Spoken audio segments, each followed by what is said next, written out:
Oh yeah. Hello? Hello? Hey. Hello, hello. Hello. Hello. It's Woman Wednesday. It's Wednesday, and you know what that means. We wear pink? Agreed. I'm down for that. It's also time for women. Oh, yeah. Oh, The yeah. women are Wednesdaying. Women are Wednesdaying. The Wednesday are I women. forget, are the girls here also teenagers, or are they non-larval women? Non-larval, I believe. I think Saturn's the youngest. Oh, I think they're... Yeah, I think they're mostly young adult. okay. Young adulthood. They're pupil women? Yeah, yeah. That's a good way of putting it. Agreed. Yeah. They even have hardened shells. Very much so. Ain't that a mood? We will get to know them very well. So this is Heaven Will Be Mine. Follow-up, so it's the We Know Are you the looking Devil. forward to getting to know all these women with something wrong with them? Something wrong Sure with them. am. Oh yeah. You just start playing this first installment. Hello, Lilac. I think just like when we played We Know the Devil, yep.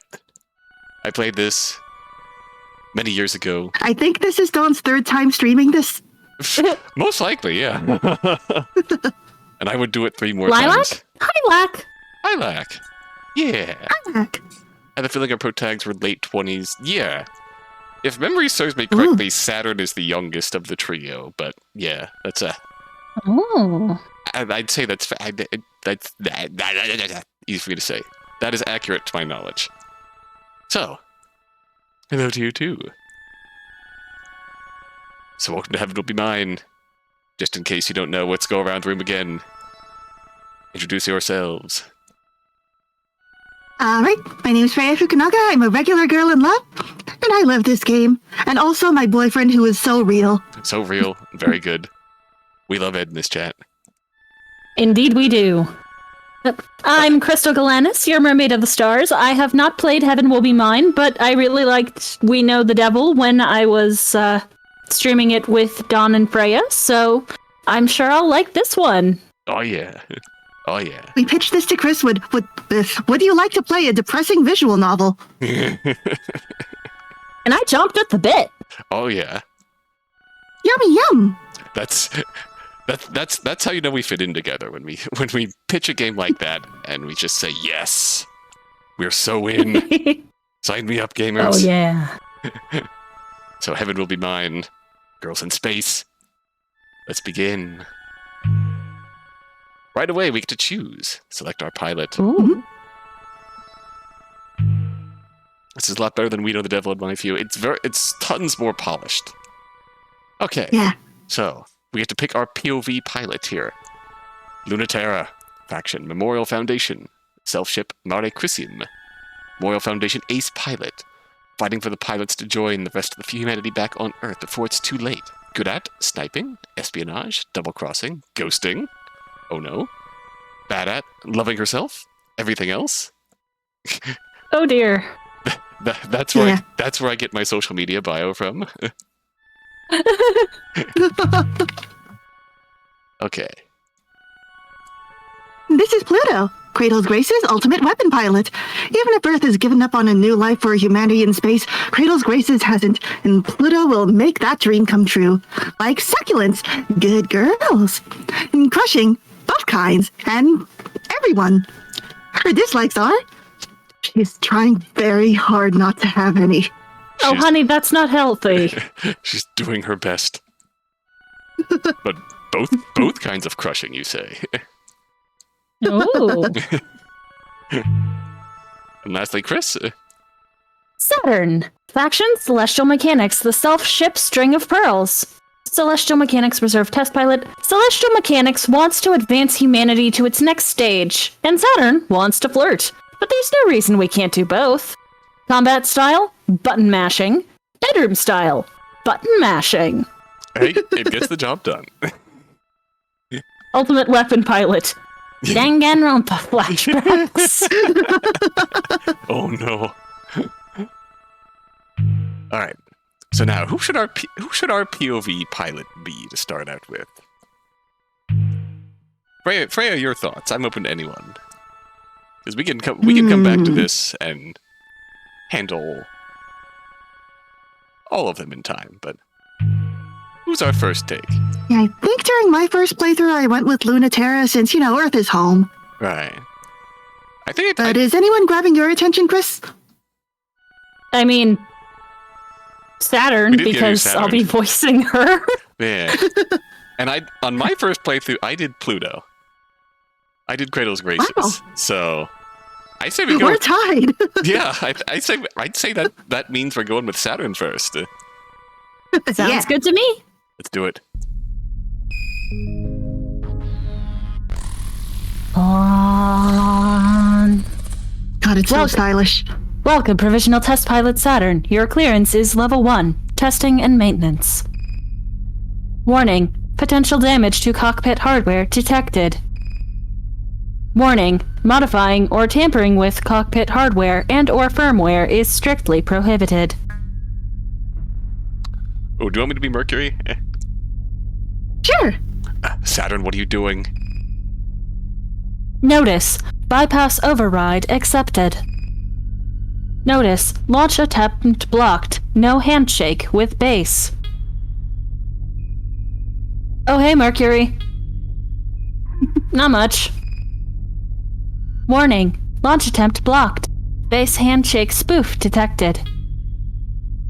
Just hacking the OS root of this ship self. There's normal things. Good for her. You? Notice, base handshake to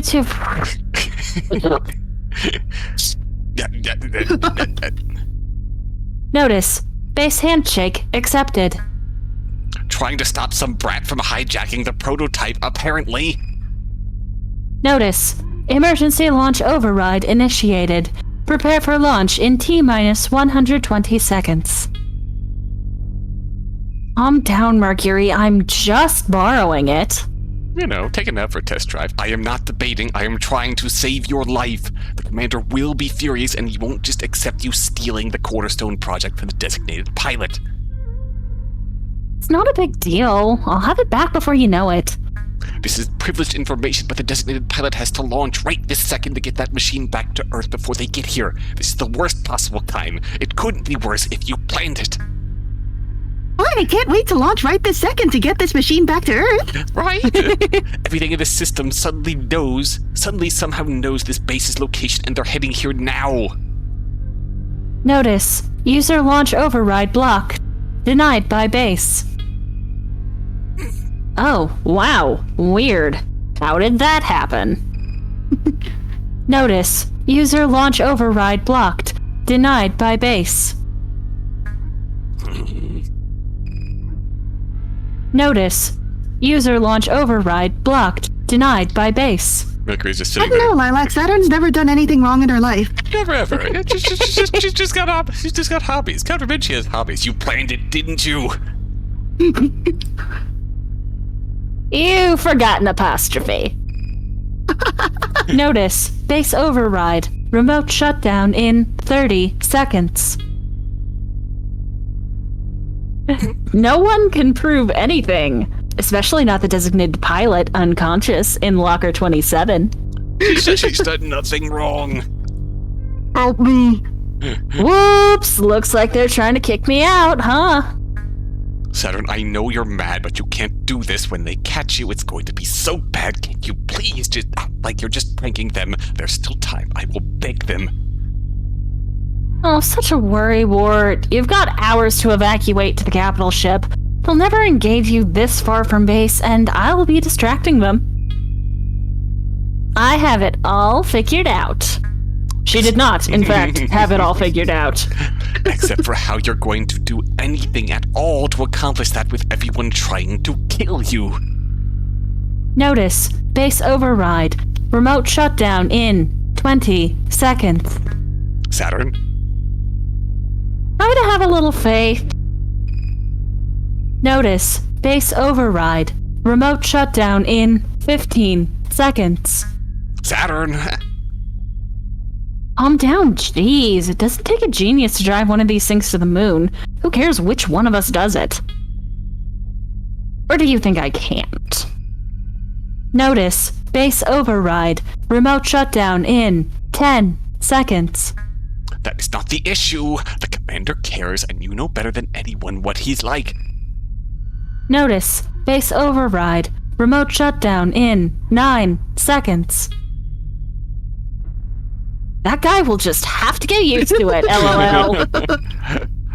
Notice, base override, remote shutdown in 8 seconds. Saturn, what are you trying to prove? Notice, base override, remote shutdown in Would you like me to take 7 over the computer? seconds. Yeah, I'm good. Okay. Notice, base override, remote shutdown in 6 seconds. Fuck that guy. Yeah, figuratively. Yeah. Figuratively only.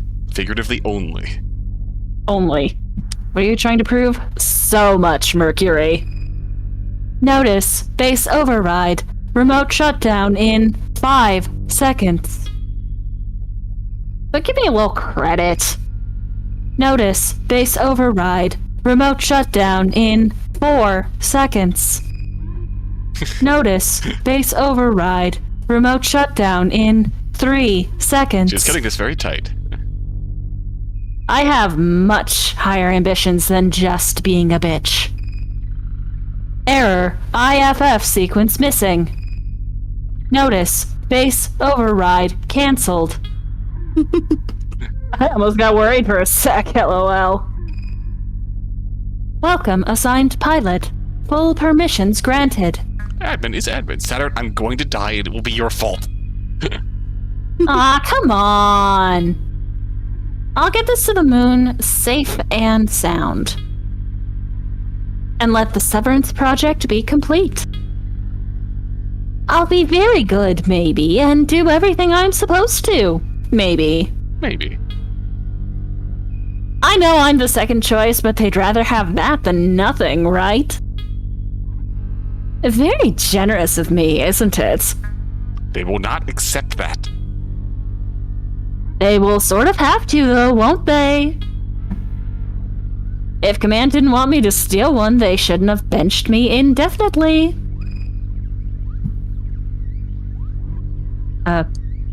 Sorry, Warning, emergency launch initiated. Let me know when he starts admitting it. Warning, hostile launch. Catapult locks on. High risk of damage to your ship self. Catapult locks. Jeez, now they're just being needy. Mercury, isn't it just the worst when someone who doesn't care anymore starts clinging just because he found someone new? Notice, prepping weapon systems. Uh-oh. Notice, electrotoxin levels surging. Oh, that's not good. What's wrong with Noted. electrotoxins? Well, are they in the cockpit? Oh, we'll find out. Or... Okay. Don't worry about it. Notice, weapons operational. So gross, LOL. You have to admit she's got a point. You have to admit she's got a point. Yeah, she's got a good point there. Yep. Warning, emergency launch initiated. Can't believe I really did it. I really, really did it. Everyone who said if I was good, I'd get my chance again sure was a liar. I got away and I've got a ship and she's all mine. You're beautiful. I want to know everything about you. I miss this so much. Much better than the test machines when I was in the academy. Do you want to take over the narration, Freya? Sure. She is beautiful. She's a wicked machine with a lot of secrets and just as giddy as her pilots be free. She's extremely responsive, eager to do everything Saturn wants. And also, she's giddy. Yeah. She's giddy. Is it weird that I kind of thought that the bit where the legs are crouched was the head with the pink boots being the ears? Oh, I could see that. Aw. Yeah. Upside down kitty head. Yeah. Upside down kitty. Wow, it's Mewtwo. I can see that too now. Oh no. Me too. You're even worth reading the manual for. What's in you? You're not hiding anything from me, are you? But Saturn already knows everything in the manual and more. It's a very cagey document that doesn't do the ship justice, and is certainly hiding something. It's a sort of manual that's like 5 pages of unhelpful text just reprinted in like 30 languages. Try turning it off and then on again. Yeah. Have you hit the reset button? Just call the toll-free help hotline. You hit the low. Yeah. There's plenty of information on how to use her electromagnetic poisons, and how to cheat distance and gravity, and all that is fun, but none of that tells her the first thing about how to be a ship. So true, Dark. This is useless. How can this help diagnose anything when they don't know the first thing about being a ship? So wrong. Way too dry. That's not what it's like at all. It's a body that's also a soul. It means exactly what it is. That's why it's small. Curved in wicked edges in some places, but curved in soft ways elsewhere. Sharp claws and deadly tail, but cute enough to hug. So, Kibby. Very true. She's kitty. So perfectly suited for Saturn, one has to understand exactly why they wouldn't give it to her. Really perfect. It's better than a human body. That's reason enough to disobey everyone and run off with it, isn't it? Oh, speaking of... Aw, more threatening emails from the commander. Missing me already. I gave him a perfectly good deal. For someone who always goes on about mutually beneficial arrangements, he's really having trouble seeing the big picture. In the time it takes him to realize that, I'm sure I can find something fun to do in this system. Time to test you out and see if it's really true. Can you give me everything I want, down to the last drop? Good to the last drop. Alright. January 1st, 1980, and the long and cold war where humanity united against its nemesis, an existential threat from beyond the stars, has been over for a long time. Since the 50s, we've been fighting a war against an existential threat we cannot understand, cannot perceive, and is powerless against the technology of Earth. That is a pretty stupid sort of war to fight, isn't it, when there's already enough of a mess down here to worry about. Humanity is already the undisputed authority of reality, and we have the physics to prove it. It's time to return to Earth, our home, the seat of the universe. Before Earth takes us back in pieces, let's go home with grace. On the first anniversary of the decommissioning of the International Space Program, we, Memorial Foundation Native Sphere Existence Safety, MFNSES, nah, not a fun acronym, in agreement with our home planet's unanimous decision, declare, there is no future for humanity in space. Let's come home. RE, forward, forward. Where's the ship? Marked as important. So, January 1st, 1980. From the Memorial Foundation. I wasn't even alive then. Same. From the Memorial Foundation. So the Memorial Foundation wants to go home, back to Earth. Keep that in mind. All right. Oh. It's January 1st, 1981. It's been 1 year since we declared independence from Memorial Foundation and the rest of Earth. The Cold War is officially over, and it feels so light without their gravity weighing us down. How could a tiny handful of colonies, terraformers, and schools hold out against the full authority of Earth? Because that shit doesn't fly past escape velocity. To power the ship cells we made to fight the Cold War, we made tidal resonators to bring the gravity necessary for humans and culture to survive in space. That gravity is ours now, enough to make a new world, free from the weight of Earth.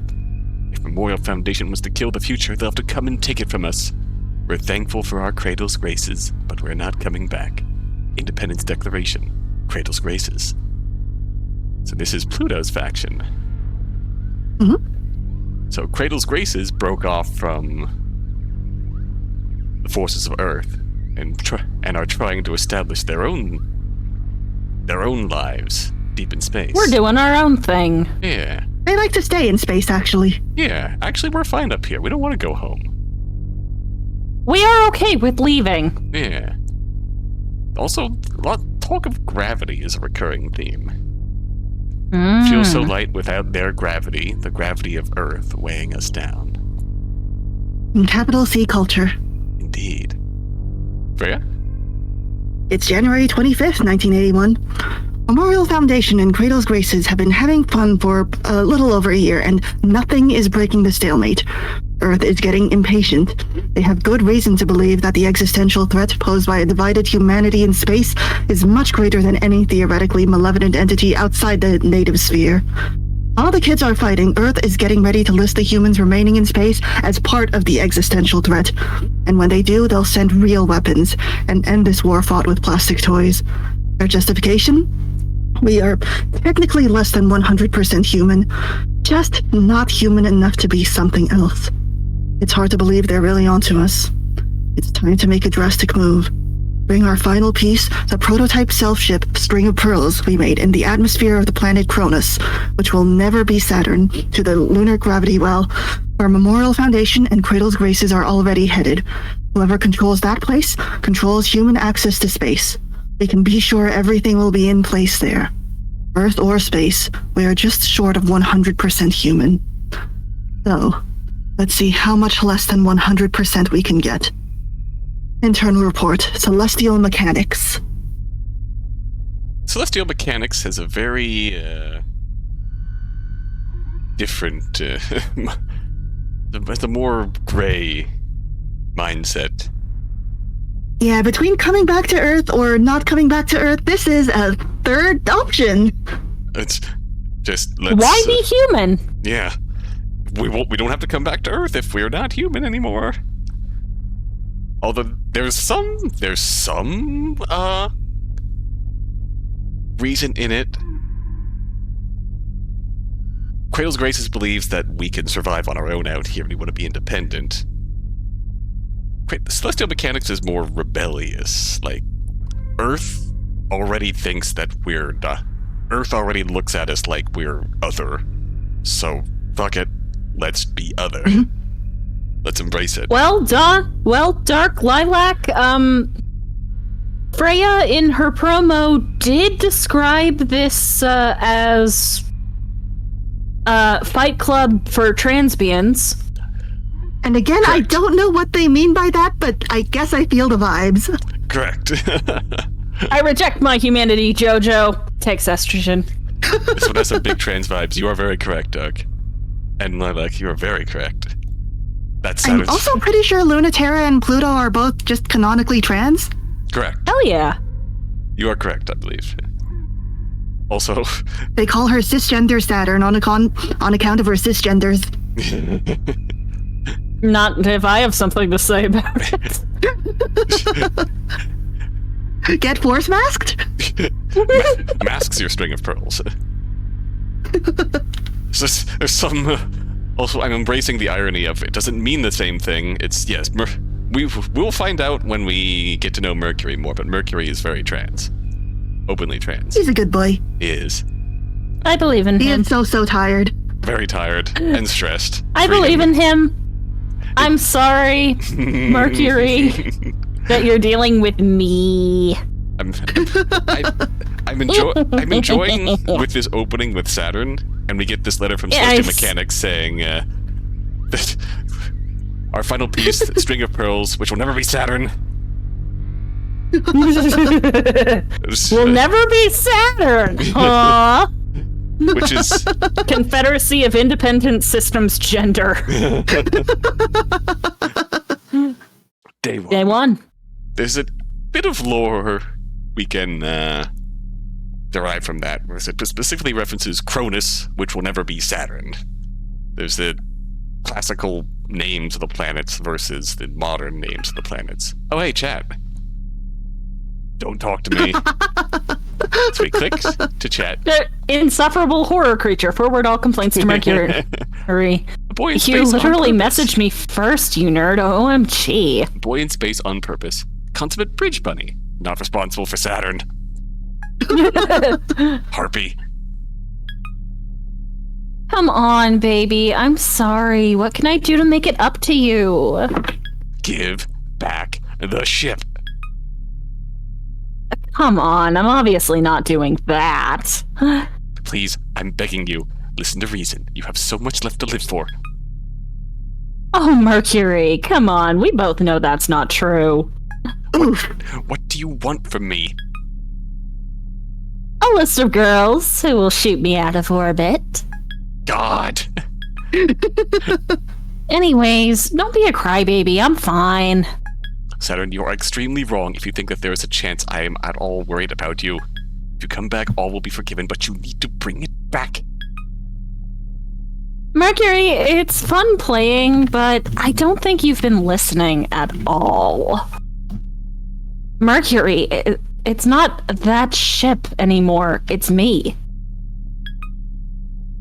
Mercury, you wouldn't ask me to give up my own self, would you? Come on, don't be like that camp. Yeah. I'm sailing on a ship of myself now, and I'm not giving it up until gravity drags me back, kicking and screaming. I can't deal with you. Aw, thank you, baby.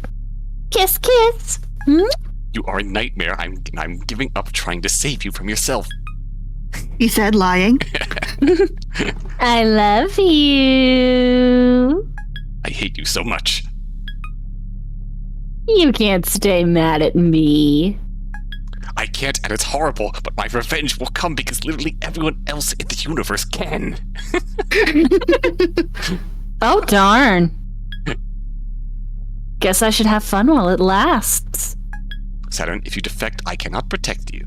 Theus is furious, and he is going to come personally for you if you don't come back. I told you I'd do all the missions. What? Don't you believe me? LOL. Obviously not.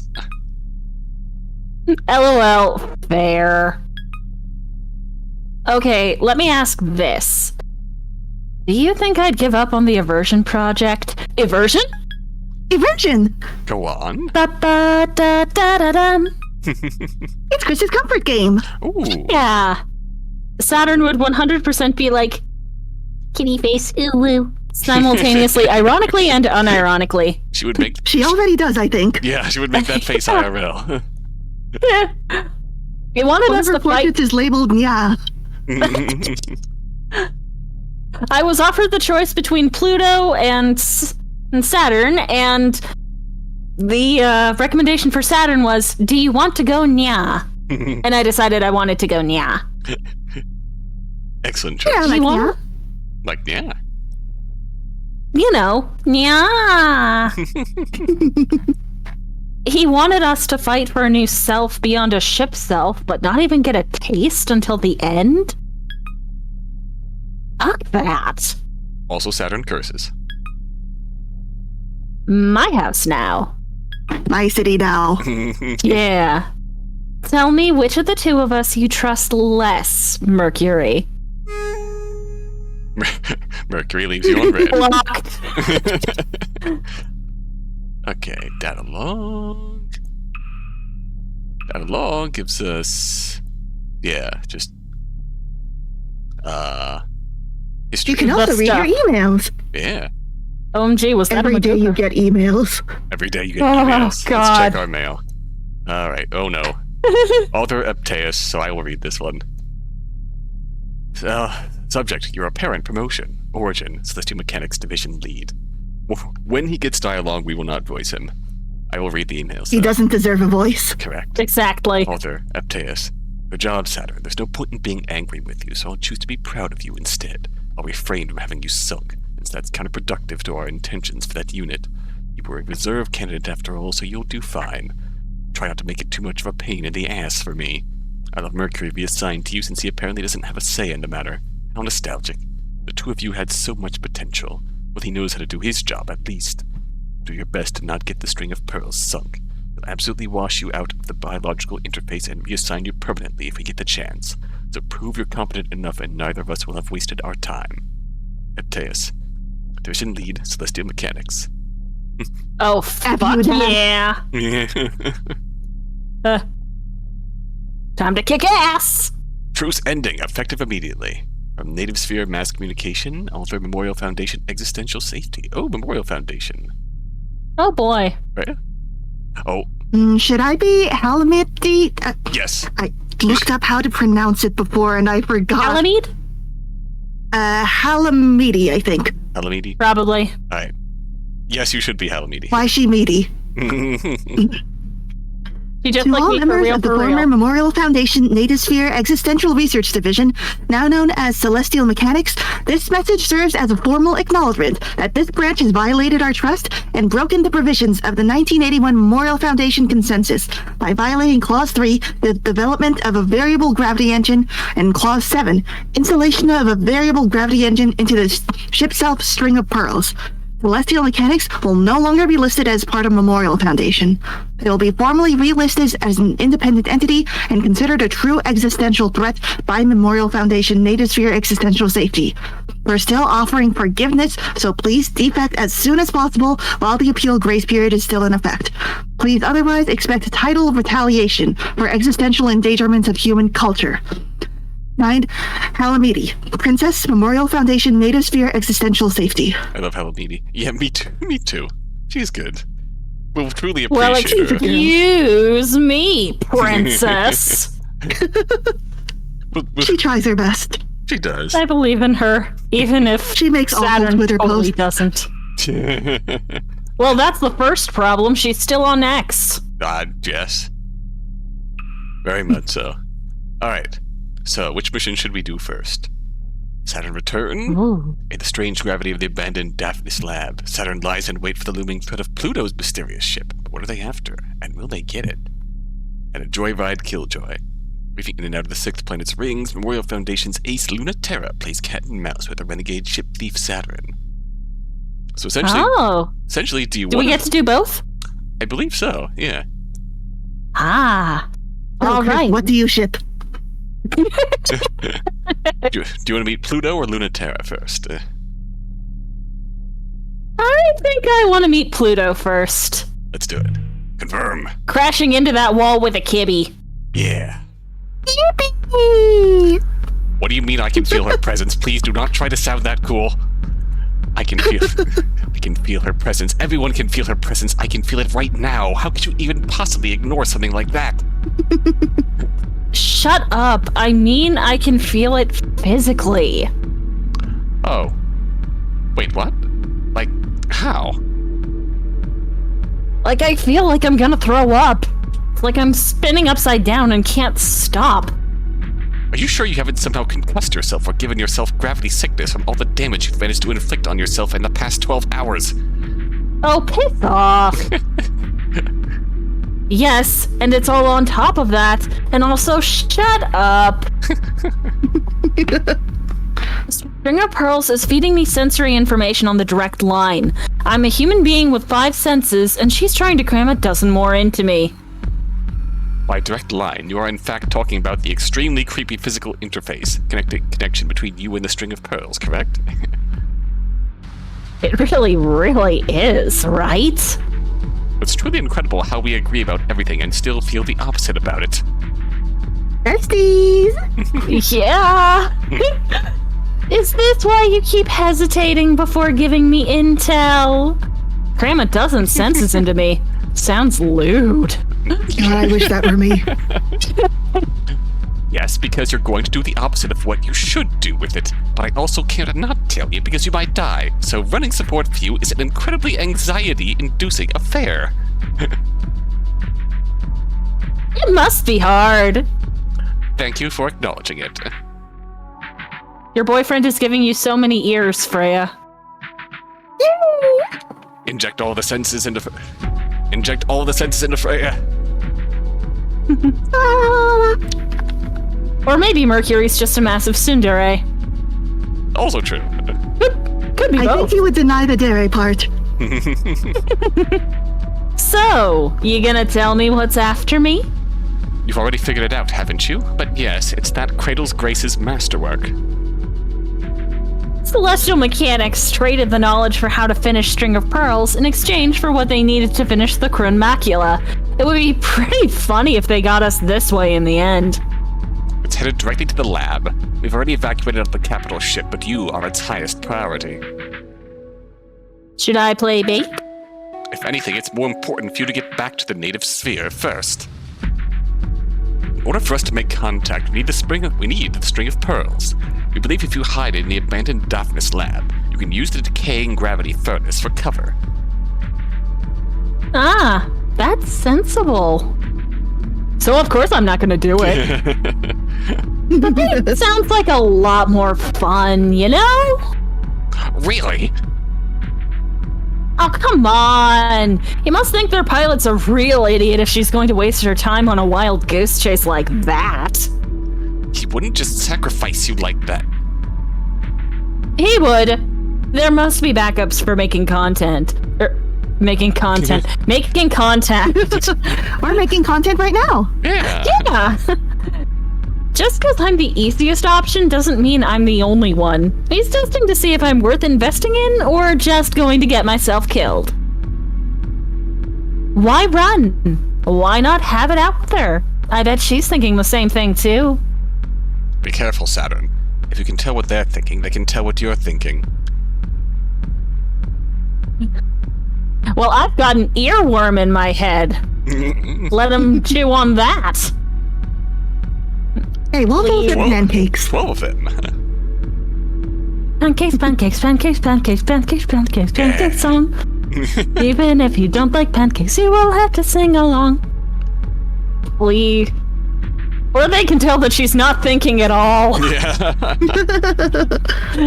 Good luck, I'm behind 7 proxies and there is nothing behind any of them. Please, if I could really do something like that, they wouldn't have kicked me out of the pilots. Then how do you know A decidedly vibes-based approach. Then how do you know the pilot's a she? Lesbian censor. Yeah. Because boys can't pilot. Ooh, Freya. Okay.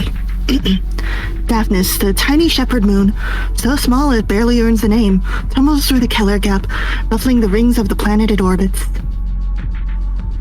It houses the last official laboratory of Earth's decommissioned space program, training ground of failures like Saturn, and That's special me. girls like Pluto. That's you. Specialist girl in the world! Yeah. Saturn remembers it feeling cramped, anxious and scary. No, wait, Pluto remembers it that way. Saturn remembers when it used to feel so special to be chosen, the candidate for the last generation of pilots. But didn't Pluto feel that way too? But sometimes two things are true. In this place, gravity is quietly degenerating, and distances are becoming ambiguous between past and present, between me and you. Memories are blending. The Daphnis lab seems smaller to Saturn now, though not as tiny as it feels to Pluto, and that's obvious. No longer people-sized, she tears through it like worms in an apple. Nom nom nom nom nom nom nom. But there is a much bigger worm here, and she doesn't know anymore if it was a good idea to... What was a good idea? Saturn doesn't have any ideas. She's just trying to hide, even though there's no place where you can not be felt by me. Uh-oh. Alert. Tidal Alert. resonance. Tidal resonance. IFF. Confirms enemy. Warning. Gravitational hazard. Danger. Pressure exceeding safe range. Danger, Signalis time. Yeah. I know, it's extremely exciting. Stop making me so nervous. Supermassive. Small enough to hide in this complex, but with a dual reactor denser than the entire moon compressed into the head of a pin. Oh, damn. An hour ago, and Saturn felt the gravitational pull of something so big and so close and so powerful, the interior of her cockpit creaked with the pressure, and her head, heart, eyes, lungs, liver, nerves welled up with tears. I know what you did there. Something that couldn't be anyone other than Pluto. It's me! Cool. She must be pretty big, huh? So why is she so hard to find?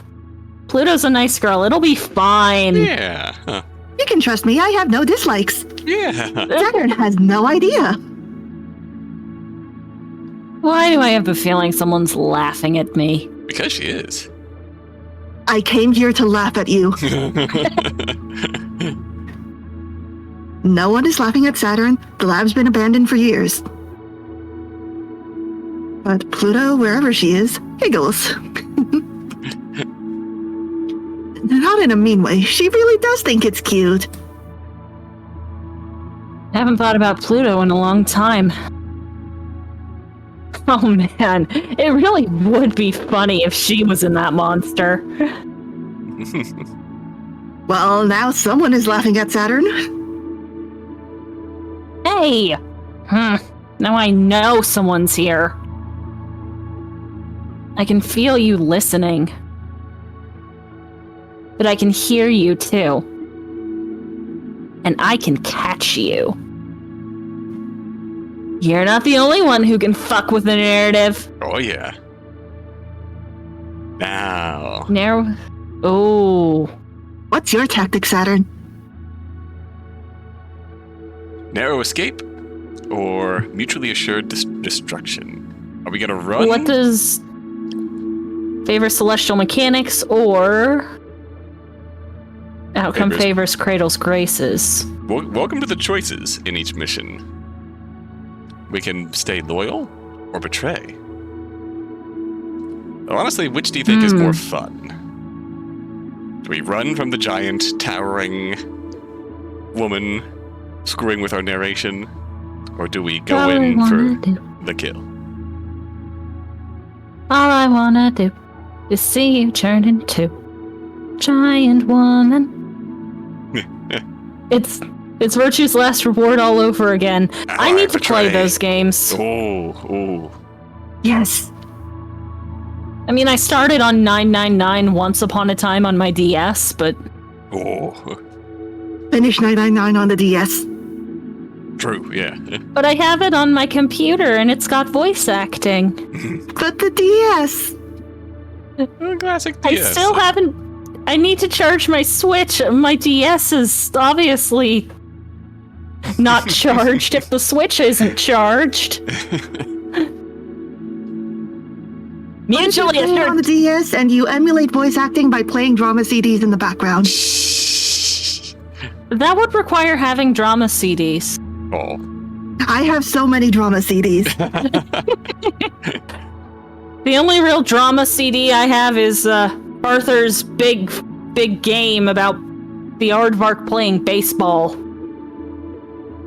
The true drama. The DS probably still has charge from 10 years ago, to be honest. I'll be honest with you, Dark.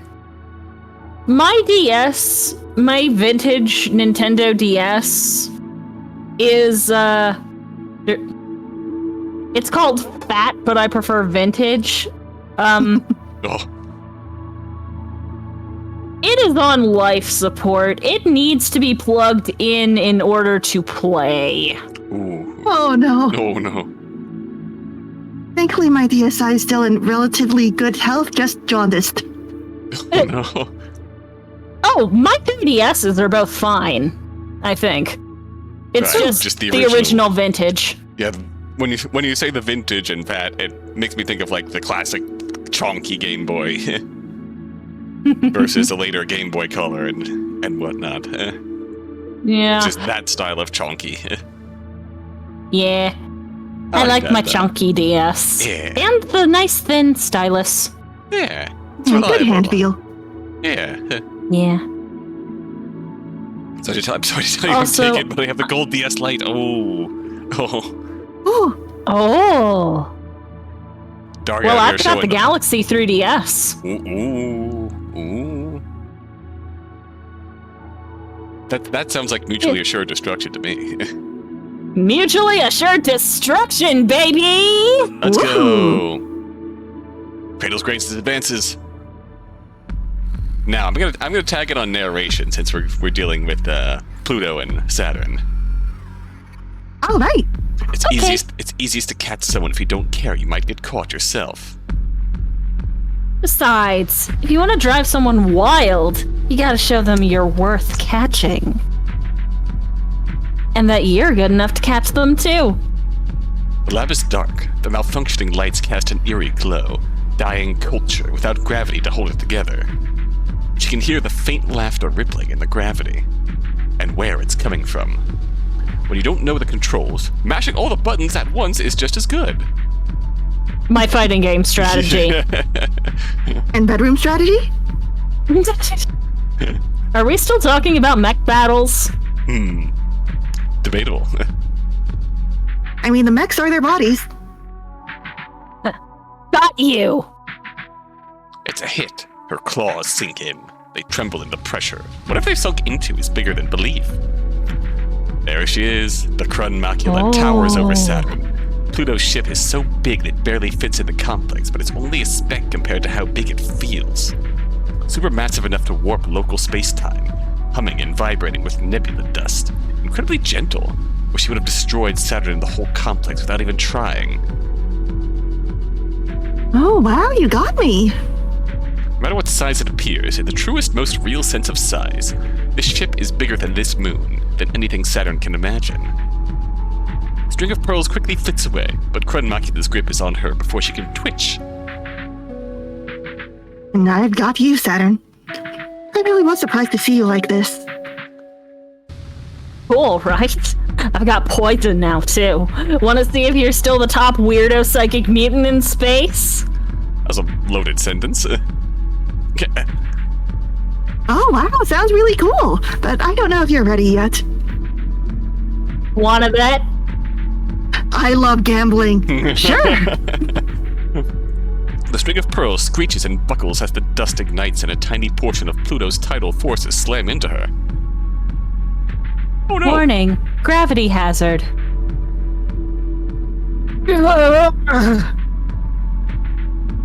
Had enough? You kidding? Likes two kinds of crushing. Okay, we can turn it up. Oh, that sure is insane. Feels like my brain is melting into the universe. God, If I die. You're the one who wanted to show off. You don't have to do that to endear yourself to me, but if you really want to impress me, you're gonna have to do better than that. Yeah? You're really still not impressed? Even by this? By what? That tickles. Biting you. Ooh, that does sting. It spreads like a poison, even through metal. Jumps like electricity, but drips like liquid. Pink and impossible, and spreading quickly throughout the Crun Macula's body. So you're not just full of risky bad ideas. About 80% risky bad ideas. That makes me happy. I won't shut you down too hard. Biting you. Hi, Rev. Biting you. Yeah. Okay, you win. Yippee! You gonna be good now? Okay. The remaining 19% is risky good ideas. The 1% is girls. True. True. So, what did you want to talk about? As Cradle's Grace's glittering psychic death machine, you definitely have more important things to do than go out of your way to bully me for no reason, right? Could just bully you because it's fun. She's so bullyable. Yeah. Oh, that's right. Being That man bullied. and the fleet are escaping, aren't they? And Saturn, you make cute noises when I crush you a little bit. Remember, Pluto really likes good girls. Good girl. Hope you don't mind falling for this trap. Trap you? Silly, I know you're more important than that. More than catching the rest of the Celestial Mechanics fleet? I knew this would be fun. And you knew it too. I am absolutely delighted about you doing that, just to be clear, so you don't have to read my mind to roast me about it. Power bottom energy. Truly. I can't read minds, you know that's not how it works. But I also don't need to know that. And I did want to know how the biggest overachiever of my juniors turned into such a bad girl. The worst girl since Eve. Yeah. If you really remembered me, you'd remember I wasn't ever good. I do remember you. Even if you're not that good at being bad, do you know what you're doing with that machine that's so dangerous we don't even want to find out what it does? Just know that I am flipping a coin with my finger mentally, even though I do not have a coin with which to flip. That's because gambling is awesome. True. I think you answered your own question about why I'm keeping it. Are you gonna stop me then? But you don't want to? Hey, stop! Don't pry into me. If you're pitying me, I'll make you regret it. Biting you. Biting you. Not all of us come out perfect like you.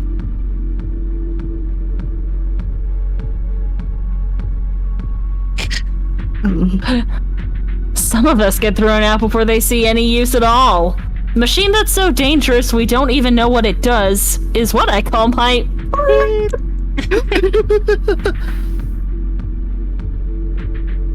I won't pity you.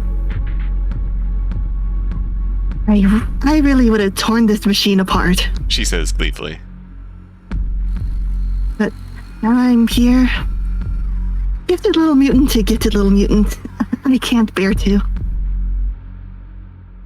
Because some of us just haven't been thrown out yet. Lab-grown girls like us should stick together. I might still make you regret it. Winning isn't my most important task. It's not yours either. Are you sure about that?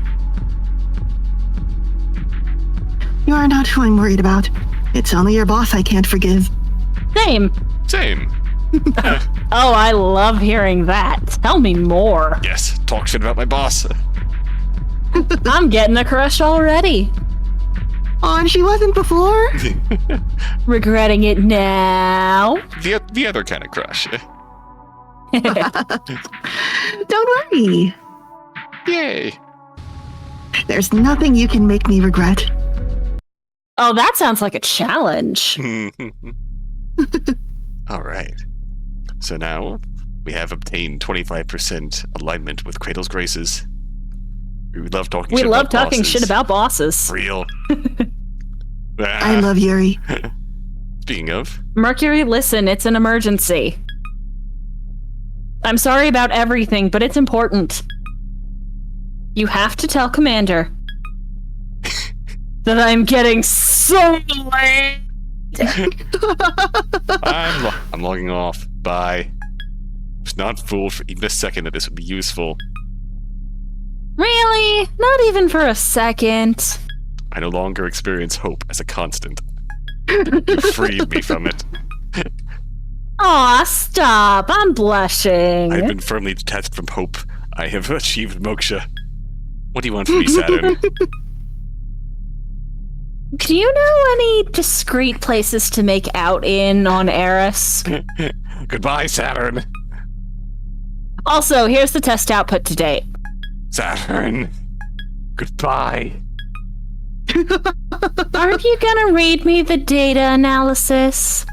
If it Say Gex. If it is indeed data you are sending this time and not just nudes. That's rude. I always ask before I send them to you.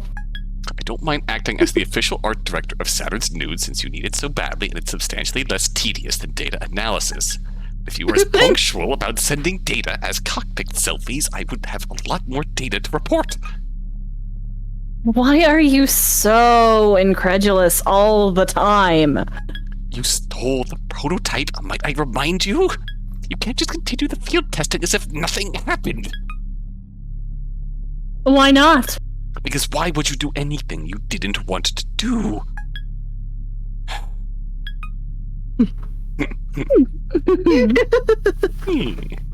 What are you planning?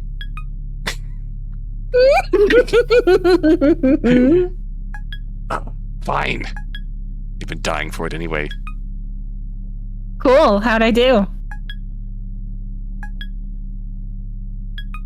Vatican reveals today static smoke, signaling to the world it is a simulation and we will be reaching Moksha. Oh fuck yeah, finally.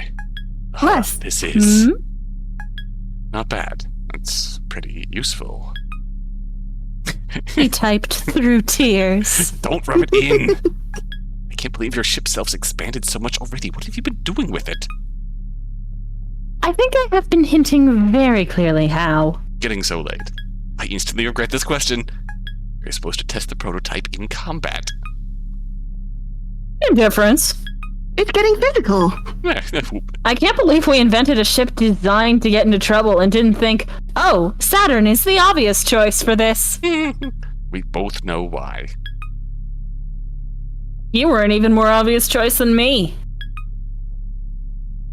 Fuck him for throwing us both out like trash. Come on, aren't you a little happy to see a little havoc in his perfect garden? Today we find out if we get 6 more weeks of winter when the Vatican comes out of their den, depending on if they see God or not. that's how it works. I was always wondering about that. I'll be looking Seems forward to be a chilly one still. I'll be looking forward to you collecting new data. Attaboy. I guess I must go now. Bye. Bye. Ooh, Celestial Mechanics. Generation 3 pilot intake. Who wants this one? I'll take it. Alright. Don't worry, it's just a checkup. Ooh, actually, this might be me. So we'll... Yeah, it's an interview with Mercury. Yeah. Yeah. Historically Don't untrustworthy. worry, it's just a checkup. Historically untrustworthy scenario. It's just questions, I promise. That's not really a great way to set my mind at ease. Let's just answer the questions, okay, wise guy?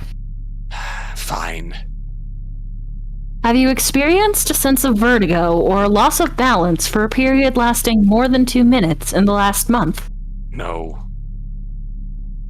Have your eating habits changed at all recently? No. Have your... No.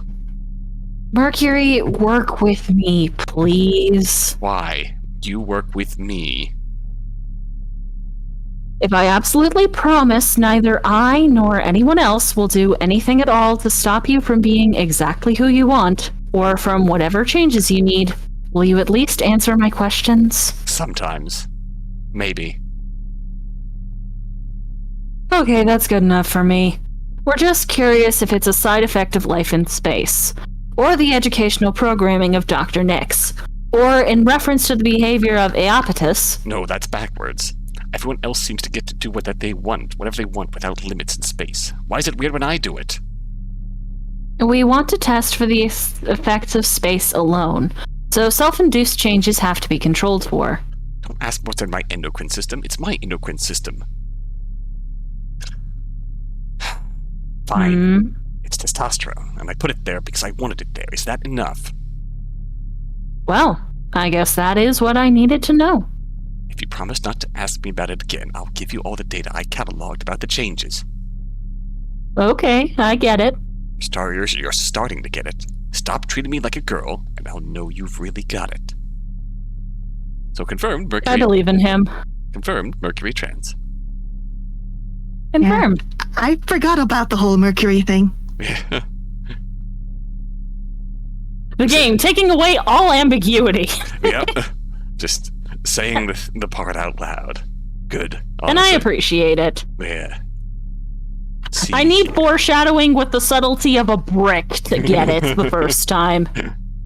Memorial Foundation intake. 2 names of note. We know Epteus is the Celestial Mechanics boss. We don't know Dr. Nix yet. We'll get to know that name. Yes. Okay. Tagging in Freya. Subject recommended tactics. Margin extracted from Nereid OS. Author, the ship's elf. String of pearls. Documentation. You read the documentation, right?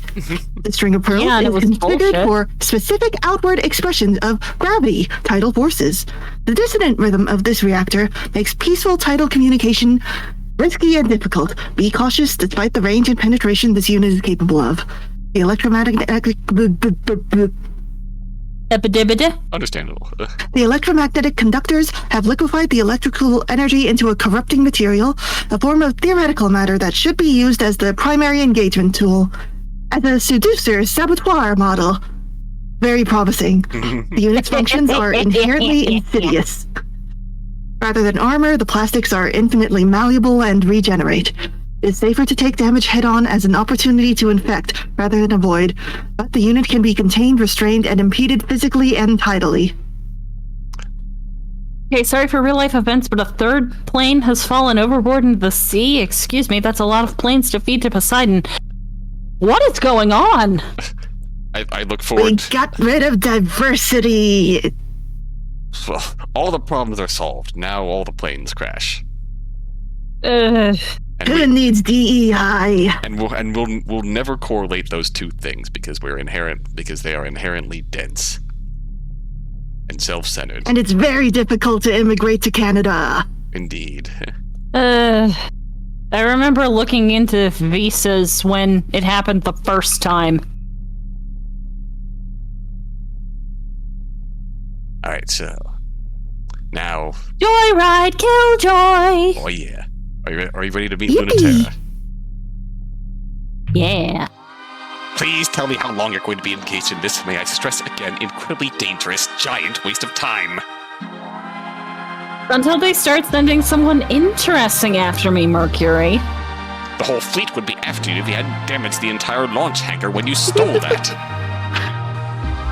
Did they even take me out while I'm flying this thing? No, but it won't stop it from trying.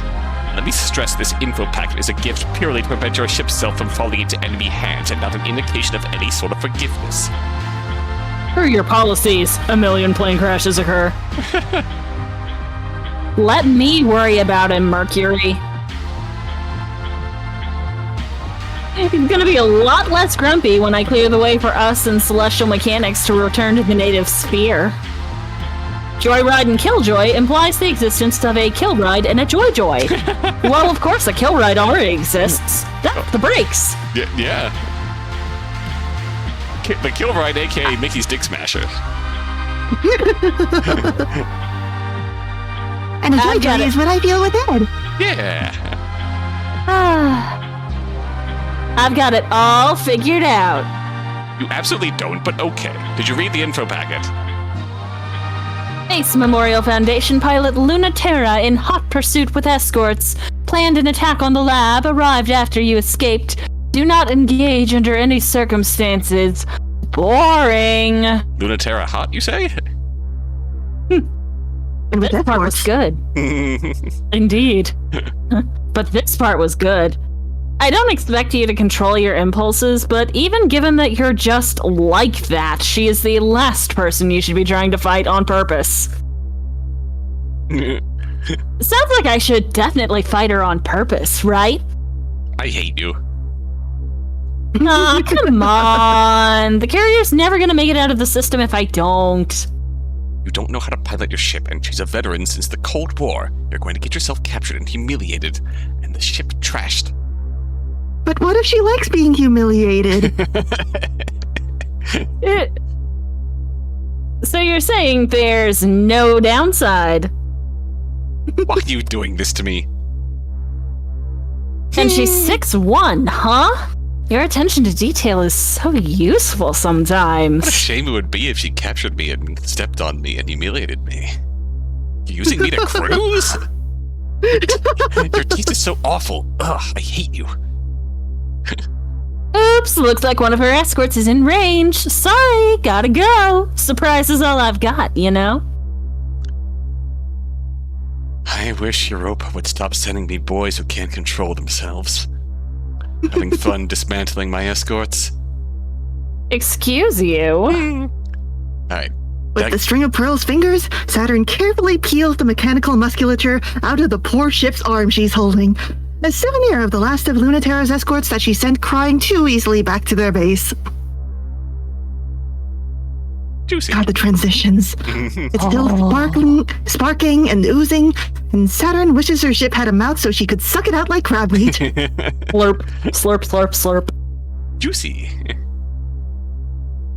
Maybe it does have a mouth. The machine has many mysteries the manual doesn't explain, and Saturn is still learning them. The insides are censored because gore. I was gonna say, that diamond patterning looks like sensor blur. Well, I suppose Europa's learned her lesson about sending me girls who can't control themselves. Oh, really? Hey, that's interesting. Mind telling me more? Love how she just butts into that conversation right there. Oh, she's a hacker too. How amusing. Nothing too interesting on this comm frequency. Aw, you flatter me. But hey, what did that mean exactly? The part about the girls who can't control themselves. I really want to hear more. Means back up that talk first. Or can you land a hit off the comms? Everyone desires her carnally. Correct. Lunaterra's gravitational field focuses to a single point. Including the players. True. Lunaterra isn't budging. She's been through much worse, and so is her ship, followed always by a thin trail from a bleeding wound she never could completely repair. Ooh, a wound that could not heal. The Mare Crisium is over 2 decades old, but Saturn can't even land a hit. It's regal and stiff, dressed in cold mechanics, weathered and refurbished, the archetypal prototype for all other ship selves. Still going after all these years. Still furiously untouchable. The string of pearls hasn't gone down no matter how much she's been rammed with that spear, but she hasn't even nicked Lunaterra's ship once. Nice avoidance, girl. Not bad Also, at all for a joyride. But you can't get one hit in? Good thing you don't win by looking cool. No mercy for newbies? No.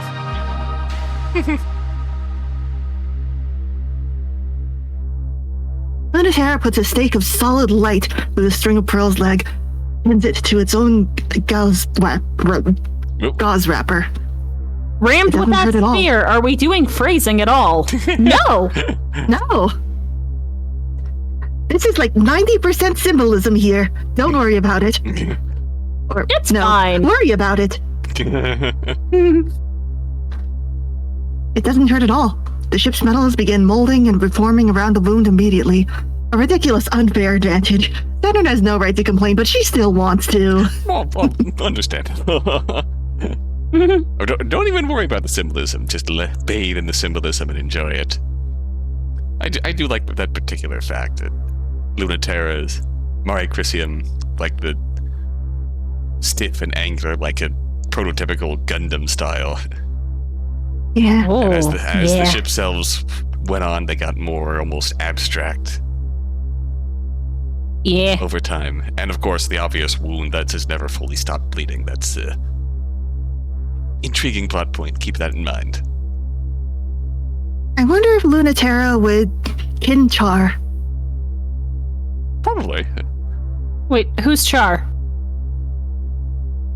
Is it pronounced Char or Shar? That I don't know. Who are you referring to? The guy who says I came here to laugh at you. Oh. Gundam fella. You know, Amuro's boyfriend. 4 vaginas. 4 of them. Powerful. He's never betrayed anyone in his life. Never ever. I kind of doubt that now. She is trying to be cool.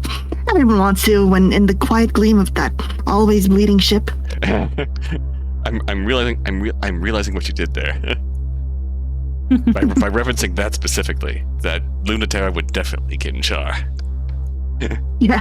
When you put it like The that. famous Gundam backstabber and internet sexy man. Yes. But is he a Tumblr sexy man? He would have done numbers on Tumblr. Yeah, he would pass the Tumblr sexy man test. That's a pretty amazing ship. Think it'll last? Either you're fighting just for fun because you're that reckless. You're caught in your own containment wrapper and can't escape orbit yet. You'd beat me for sure if I played around. I'm not done yet. And I'm not done yet. That's not true. It's actually very difficult to move with a solid light bullet in your leg, but she's not gonna let that stop her. Saturn is suddenly closer than she logically could be, claws bubbling, but Lunaterra effortlessly slips away and kicks Saturn's ship directly in the chest. No touchy. Yeah, you're done.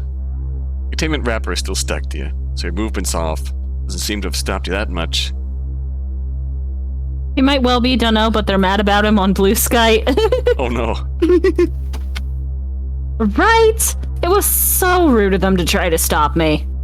It seems cruel to take it away when you're having so much fun with it. Same as you, right? Do I know you? Oof. Everyone knows Memorial Foundation's perfect ace. But do I know you? She-oo. So I do, don't I? Let me out of this thing and I'll tell you. Why should I? Guess you can't help yourself. Besides, don't you want a real fight? Can you promise it'll go different? I can promise it'll be more fun. You are asking for me to totally abandon my duty to bring you back and do that instead. What, you won't?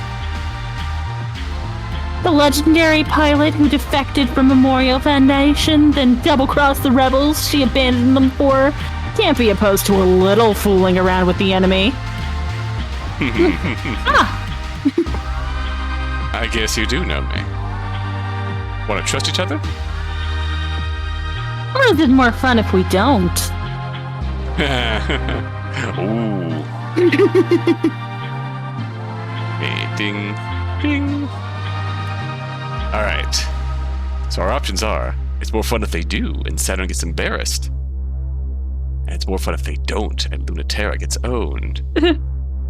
Oh, hello, Rathka. Ren, good to see ya. Hello. Imagine this game having a full-blown Street Fighter clone in it, but you only access it mid. So, Thank you for the follow, man. it's more fun if they do and Saturn gets embarrassed. It's more fun if they don't and Lunaterra gets owned. So who's getting flustered today? I can't wanna be both. I want to fluster. You want to fluster? No, it's more fun if they don't and Lunaterra gets owned. All right. Opening futures, closing Clustered, pasts. white-haired butches. Hell yeah! I'm impressed. Most people would be nervous to have a knife this near their throat. It's not like you can hurt it, so there's nothing to be nervous about, is there? That's true. But you're so new to this, I thought your brain would be overriding the information for the ship. Maybe I'm not new to this. Oh? You were a candidate, so I think that might be true. But you're also trembling, so I think it's not completely true. I'm still very dangerous, you know, Lunaterra. I believe that, for sure. You wouldn't be trembling if you were in my shoes? Huh, less so. People tremble for a lot of reasons, though. I don't have anything to fear, so please don't project that on me. Well, if you're fearless, what is it then? It could be anticipation, couldn't it? This is very foolish of me. It really is. I have you right where I want you, remember? That might mean that I have you, too. Your claws are twitching. I thought we promised not to trust each other? I still don't. Then you must really like living dangerously if you're still helping me. I'm having fun. I can tell. If you want to know so bad, that's why I didn't like you. Because you were a test pilot and never got to fly before the end of the Cold War, while idiots like me got to? I thought so. That's enough. Hold still. Damn Saturn, you're so Damn vampy. Saturn. I hope I'm doing her justice. Absolutely. Yeah. Everyone let you have as much fun as you wanted. You were a real huge jerk. I was always jealous of that. Everyone who let me get away with it regrets it now. There. Done. Thanks! For all your hard work, I should leave you something to remember me by. Oh? Ready to fight for real? I sorta already did. And Saturn has left a claw scratch of hot pink poison seeping on Mare Crisium's thigh. This is more gay and sexual than gay sex. How's that? I finally did get a hit in on you. Ha! Good job. They break away, rocketing. Whoosh. Yeah. Just a little love bite. To rub the point home, Saturn says this. Pay me back for it next time. Trust me, I will. Ready to button mash. Ooh. Ever since the day Mars began, Mars has been doomed. No, there will never be a planet Mars. That's a name reserved for places where human life, gravity, and culture reign. This is just bitter Aries, like the stringy, indelible weeds. Inedible weeds that grow when nothing else does. Cradle's Graces is dug in, and we can't get them out. Colonies are wrecked, the terraforming engines are broken, the gravity furnaces are out of control. There's no resources left on this planet, no strategic value. This planet doesn't even exist. It is an inert rock. There's no point in fighting. There's no need to fight. Ship cells can't keep you alive alone forever. Even if that was the case, we could leave tomorrow and claim victory. Most of the Memorial Foundation NSES fleet already did. That's why there's barely any of us left, and why we can't get them out. What? Why don't I go home too? Leave all those idiots to just fucking die on a rock? What do you think we're doing this for? External communication sent on August 31st, 1978 by Memorial Foundation troops. Ooh. Saturn thinks subtext is for cowards. Yes. True. True. It's just text. Curious point here. Bitter Aries. Yeah, the Greek names versus Roman names. Yeah. The Greek names are the physical planets themselves. When they are given human life, gravity, and culture, they become their Roman counterparts. Ooh. Exactly how they were talking about Cronus will never be Saturn. Right. So Saturn will never have human life, gravity, culture. Right. Subtext? No. Domtext. That's Pluto's role. Hey, it's not like we're idiots. We know we're doomed. This planet still doesn't fulfill the requirements for human life. And life is just a start anyway. Don't you know that gravity is something much more important? You do understand celestial mechanics, right? Matter is made of tiny particles, but enough of it exerts gravity that stitches the universe together. Culture is made of tiny humans, and enough of it together can decide what's real and what isn't. It is really quite fucked up that this is how decisions about humans get made. Enough humans can decide anything, and then it'll be true, even about what's human and what's not. They don't even have to wait for the deadline. They've already decided that any human without their feet planted on the Earth is, in fact, not a human. It's a pretty usual thing for humans to do. No differences of any kind need to exist. We'll just be aliens, and then they'll send the real military after us, and we'll die. But if we just hold the line here, for our princess to get through and make it to the moon, she'll open up the gravity well. And then we get to decide. Internal communication sent on January 25th, 1981, by Cradle's Grace's Irregulars. So we're learning Painfully relevant. Painfully relevant indeed. Just culture. Ugh. Humans decide Just hold culture. the line for the princess to get through. Humans decide culture and decide what's not human. As cruel as that is. Ugh. The bonding through othering, and we know the devil. Yeah. And that's why I'm not seeking a diagnosis. Yeah. Fair. So we've learned a bit Not more. in this political climate. Oh, Undiagnosed, but we're pretty sure. we're pretty sure. Yeah. But I've got a friend who Undiagnosed thinks- but peer-reviewed. Yeah, but I've got a friend who says, who thinks, oh god, yeah, that's what happens. That's what happens when you appoint a mold-brained idiot. It's Tyrant. everything that I thought was going to happen in 2019. Happening now. Yeah, Maybe the world did end in 2012. and we've all. It all just started been- with that fucking gorilla. Harambe. God dang it, Harambe. Was Harambe the second coming and we ruined it? Yeah, I think so. It was the flashpoint. It was. This may not. It's debatable on whether or not this is the worst timeline, but it is far and away the goddamn weirdest. It is a lost belt. Yeah, we're just waiting, Yeah. we're just waiting to be pruned at this point. Hey yo, Gouda. Get over here. So we've got We've a got bit the about. seed of. We know where the seed of emptiness is, and it's in Elon Musk's. Mhm. Yeah, it's Elon Musk. Yeah. It's Just- just in him. Yeah. Just wipe out all of that. You know, that kind of reminds me of when in the third singularity, Medea Lily ends up fusing Jason with the demon pillar. Oh. God, I want to see art of that.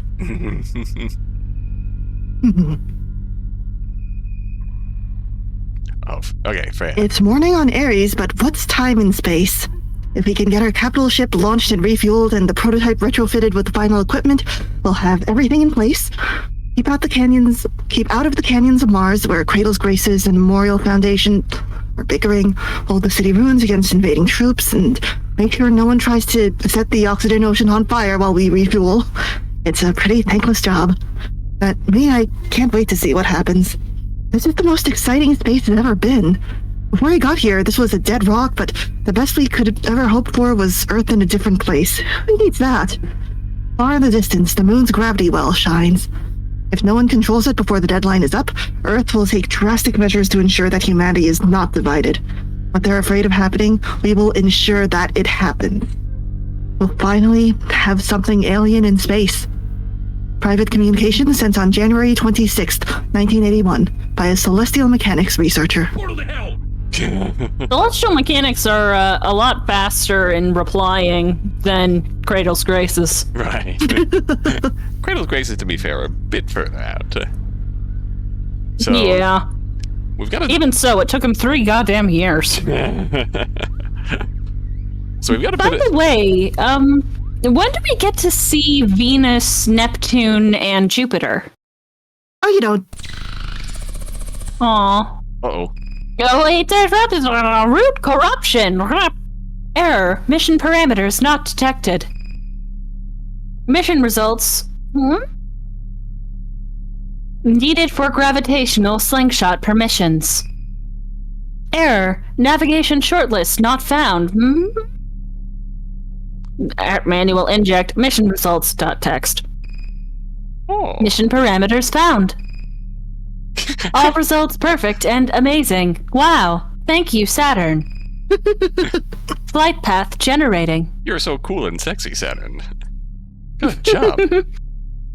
Fleet Path Cronus. Orbit, refuel on planet Eris. Lagrange Colony Pass. Classified operation. Earth, Moon. So we're going around Saturn to Mars. New standing orders coming in. Eris. Guard Celestial Mechanics Fleet refueling on Eris's oxygen ocean. Eris. Stay out of trouble and do not engage Memorial Foundation troops patrolling in immediate vicinity. Accept orders? No. Error. Cannot proceed. But I must. Manual inject. Accepted. Normalizing gravitational slingshot effect. Prepare for immediate launch to Eris. Let's go. Ooh, celestial mechanics, only 12%. Dang. Yeah. Turns out betraying is a lot more significant. Be careful today.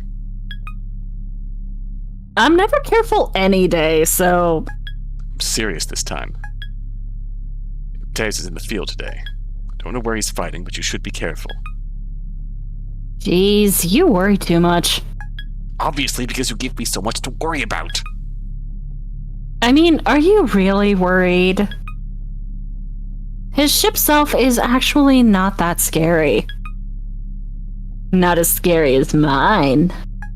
As if that was a thing I was worried about. What then? Oh, ew, God, I'm not even thinking about letting our mutual ex touch me. And that is why we do not let him speak. I won't even fight him. I'll curve him the second his tides so much as tremble against my plating. Why would you worry? I don't even slightly hate him less than you do. There's no possible way you hate him more than I do, but that's not the issue. That's never the issue with him. Hating him hasn't made him any easier to deal with.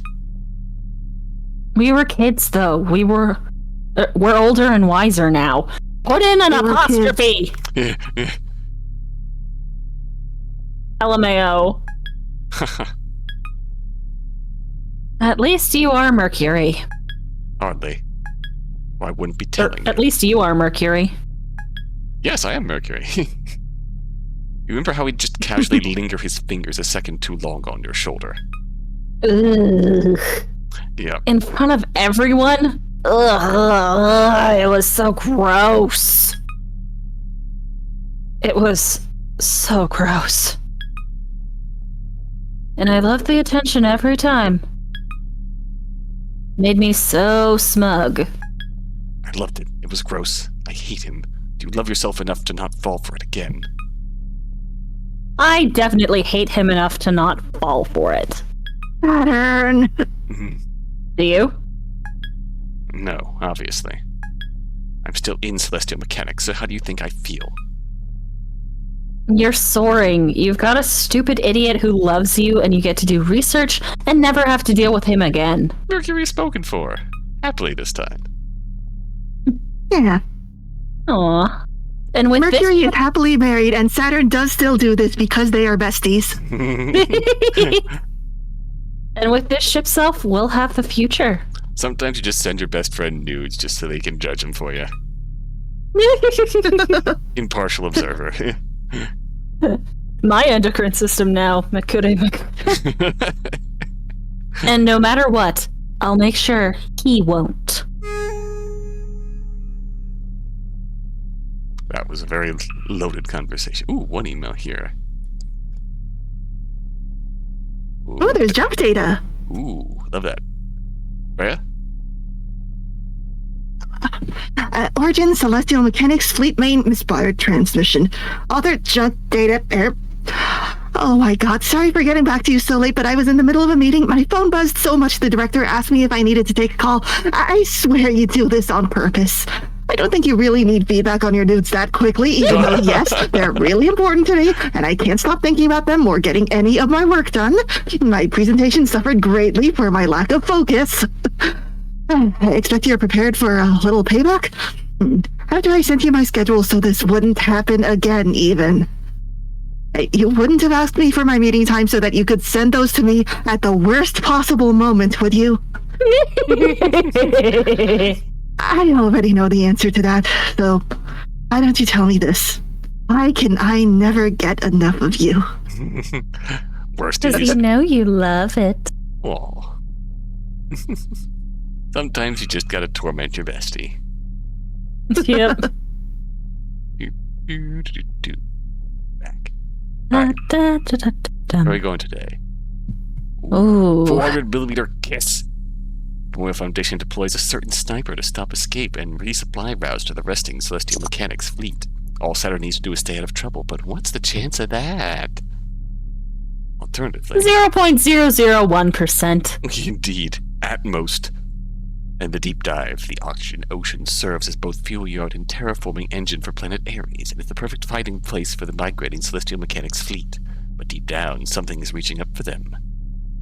Which H scene do you want to view first? Kiss, kiss, kiss, kiss, kiss, Kiss, kiss, kiss. kiss, kiss. Kiss, kiss, fallen gun. So, Memorial Foundation, Celestial Mechanics. So, 400mm kiss. Launch. Deploying. No, go ahead, take your time. We're not dying yet or anything. You know, fighting officially on Eris is a lot less fun than I was promised it would be. It's real work, Saturn. I thought that's what all of the getting back on our good side was all about. They shouldn't have done such a good job of hiding in the oxygen ocean, then? You could maybe stage an attack from the Olympus ruins, but not even Cradle's Graces is precious enough to defend them. Memorial Foundation is thorough enough to watch over it. Of course, only they would be that annoying. There's recent activity there, and they want an investigation. They're just being paranoid. That's a stupid plan, and they're only sending someone there to waste their time chancing we're dumb. Or baiting us. Would they really send their ace if that was the case? Wait, that old Memorial Foundation warhorse, you mean? Why didn't you tell me the most important part first? Coordinates now, please. Saturn, I really hope you're not actually... Gotta get me some robussy. Or... What's a good robot pun for the other one?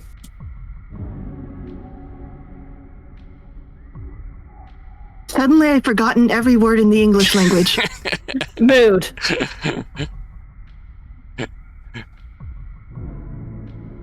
Same, actually. Mind blank. Robussy keep on or doing our the best. other one.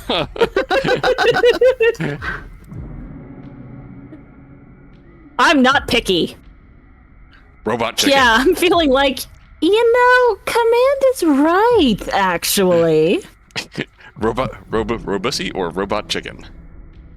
That area needs some really thorough investigation. Just to be sure. What's with the sudden enthusiasm? It's really not...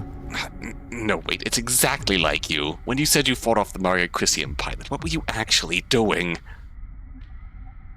I don't know what you're talking about, Mercury. I was so dutiful and brought this back in one piece, so that means I won, so don't worry about it. Why you like this? oh, okay, this is a good one. Alright. So, no scoped or point blank? Honestly, I kinda like domming Lunaterra. Alright, let's She's do not used to bottoming. it. Right. Lunaterra gets a point blank encounter. Ooh. Ooh. Oh, so point blank? Or... Oh, right. Point blank.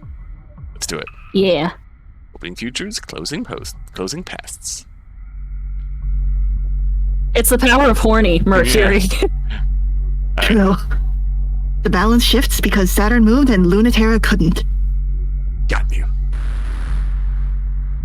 She does. Saturn is as good as already down. But so is Lunaterra. Got you, too.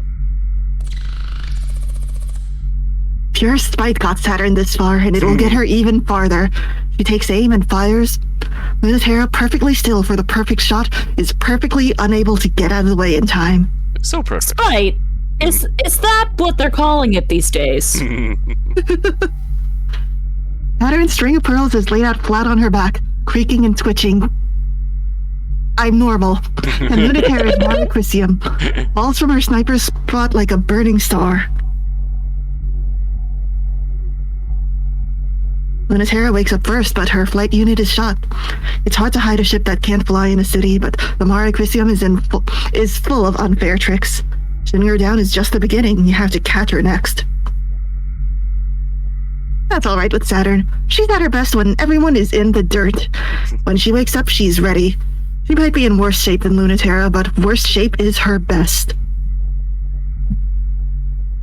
A string of pearls skirts along the half-constructed city, with the shape of ruins and the pristine finish of plastic toys still in their boxes. Looking for the hole Lunatera's nestled in, and dodging her shots of protest. Oh? I'm imagining Saturn just doing like the Solid Snake wiggle across the ground. Nice. I imagine Ninja dodging. Toy. Reboot took longer than I thought, but ready or not, here I come. Hey, come out, come out, come out! You almost got me the last time you poked your head out to shoot. Try again. Aw, come on. I'm not babbling to trick you or anything. I'm just having a great time here. Don't you trust me? Hey, I'm vibing here. I'd love it if you stopped making me feel like I'm just talking to myself. I can hear you just fine, Saturn. What? This isn't exciting enough? I guess that's why you're the ace pilot, LT. I need to have you on the ropes to taunt you and dodge at the same time. An ear-splitting crash. Impossible to tell which direction the shot came from. The cover around Saturn explodes. I'm an ace because I keep my priorities straight. That's And only your priorities. Yeah. It's not what I've heard. What have you heard? Keeping your priorities straight is the thing that you're the worst at. That it is pretty much your most obvious weak point. You keep your priorities too gay. Maybe they don't know what my priorities are. I'm an ace, and I'm not just talking about being a pilot. I don't think Lunatera is, though. I think all of the girls here are very... Aloe? Could be. I mean, Sorry. you heard me describe all these as H scenes, right? Yes. Is getting shot down by an idiot with no combat experience high on your priority list? The building next to Saturn explodes. Maybe Luna is just a very sex-positive asexual. True. Which is valid. Is Very valid. missing all the time high on your priority list? You really are a brat. Brat summer, baby. Yeah. Is getting harassed constantly by flirtatious brats high on your priority list? Maybe. You're really on your toes today. I can't hit you with anything. Yeah, I'm having fun too. Maybe Luna is just a very sex-positive asexual? Or just kind of doesn't seek it, but just happens to fall into it? It's fun, like a bag of potato chips. Yeah. Yeah. Doesn't seek it, happens to fall into it, and when she happens to fall into it, it is appealing. It's a good time. Yeah. It is hard being the most sexy being in the universe. Honestly. What a mess. I don't know why I'm laughing about it, or having so much fun. I'm glad you think so. It's a funny kind of date if you put it that way. If this fighting is just play fighting, then keep playing with me. You should be careful though. You never know what I might try next. Bites you. I've got so many plans for dragging you out in the sun. Like what? Are they working on me? Of course. Stop underestimating me. I'm executing several plans as we speak. You're not at all ready, Lunaterra. I'm not giving you any way out. She has so many plans going. And all of them are half-baked. You're not gonna at least give me a hint? I'm at a disadvantage here. Half-baked? Warm cookie dough. You can't trick me into giving it all away. Maybe you're right. Maybe I should be generous and let you know just a hint about one plan. Saturn eats raw cookie dough straight out of the tin. Hell yeah. Same. You're generous. Though I only go for the ones that don't have egg. Ah, that's true. I don't trust Saturn to make that distinction. Fair enough. I don't either, honestly. You should know this, but winning isn't my highest priority. It won't mean that I'm easy, though. Hey, we do think alike. At least on the first half of that. If you love winning, the stalemate of this whole conflict should bore you to tears. All that's left in space are second-choice pilots who suck at things like winning, no matter how good they are. I'm the second choice, but I'm the pilot that's here right now, and no one else would have thought of the plan I did. Apropos of nothing, I offer a multitude of margarine off-brand names. Is it butter? Memories of butter. Could it be butter? I think it tastes like butter.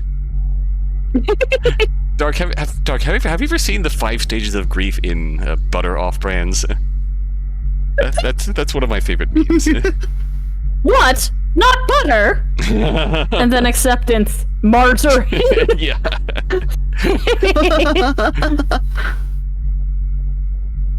Oh? I'm a second choice too, or I wouldn't be here. It's that great a plan? Really? You? Oh, it's not a good plan. It's just that no one else would do it. Because I'd have to be a freak to try to catch you on foot. And I just so happen to be a first choice would never be sent to space in the first place. That does sound like a crazy plan to me. What would you even do if you found me, assuming I'm standing still? Thank you, Freya. Thank you, I Freya. love butter. I know it sounds like I'm showing off, but I couldn't beat you in a fair fight, so anything else is in my favor, right? Hold on. Maybe it's the only way around that ghost ship of yours and how much of a genius you are. I can track any ship that I've hit once. Remember that little love bite? Oh. I also have ways of being so hidden you can never find me. That's why I have so many exes. You're right. But you haven't used them. That's why one of her talents is ghosting. Maybe not. Also, did you know that your Mare Crisium has a manual bypass for opening the cockpit? Oh, we're so winning. Yeah, yes. Oh, good. But I'll knock anyway. A gentle hiss of pressure, and the cockpit opens. We're so winning. Get ready. Oh boy. Commodon! Ah! Hi. You look a little different. Not nearly so smug. And you look a lot different. I remember you now. You were such a good girl. I never would have thought that was you. You're smiling, Lunaterra. Did something good just happen? You must really trust me to come unarmed. Why would I need to be? I win. I'd say I'm pretty dangerous, just like this. You think of everything. Never mind. You do look infuriatingly smug for someone I just beat. Step away from the controls. Sure. I'm not laughing at you. I'm impressed. You know, even still, even in a fake fight you have no respect for, no one takes me this seriously. I'm the Memorial Foundation ace, but just by default, after the good ones left. So I don't mind losing to you, since you think I'm so cool. Lunatera kneels by the controls, hands up. They're still in reach. Saturn climbs the open hatch. No sudden movements. And I don't think you're cool. What do you want now? My ship? Me? They're both useless. I'll decide that. I don't need your ship out of commission. I'm going to be much cooler than you very soon, and then I'll beat you sort of fair and square. But maybe I should reprogram this ship to be absolutely sure. Sort of. Ooh. Oh. Lunatera whips her around so fast, Saturn's pinned down in the cockpit seat before she could tell how it happened. Sorry, but touching there isn't allowed.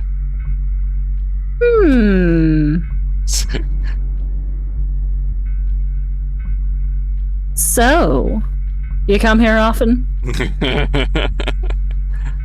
Then where is touching allowed? You are absolutely much more dangerous without a gun.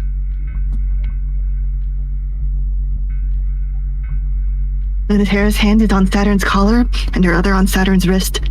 Saturn slips her free hand down Lunatera's arm. So, how about here? Sorry, I thought the narration was gonna last longer. That's fine. What about here? I won't stop you. You don't mind if I touch your face, but you won't let me touch your ship? Some places on the ship are fine. Some places on me are fine. Which do you want to know right now? Is this... Damn it. So how's unbuttoning my shirt going? It's harder than it looks at that angle with just one hand, huh? Just make out with me, you heinous bitch! God, I want them so bad. Lunatera had this idea, but instead she forgets it. She finds she's let her grip go slack, and Saturn's nearly leapt out of the chair to kiss her. That thought is a little surprising, but her body made the right call in the moments in between when she was too busy overthinking it. Saturn seems a little mad about that smug face Lunatera's making, and bites Lunatera's lip as they kiss. It doesn't encourage Lunatera to stop being like that. Understandable. Hey, I gotta be the smuggest one in the room. I hate that you outsmug me so easily. This is absolutely insane. Are you kidding? What could possibly be a better use of your time? Don't tell me duty is why you're fighting out here. Or you would have stopped me before I opened the hatch. You're not just here for fun. You're not doing this just because there's no point and you're killing time before the war collapses one way or the other. Obviously, I can be sure and still make out with you. Would it disappoint you if I wasn't? Oh, don't make that face. I can tell it would. That's good, though. I feel the same way. I wouldn't have let you flirt if that's just all you were. How can you be so sure?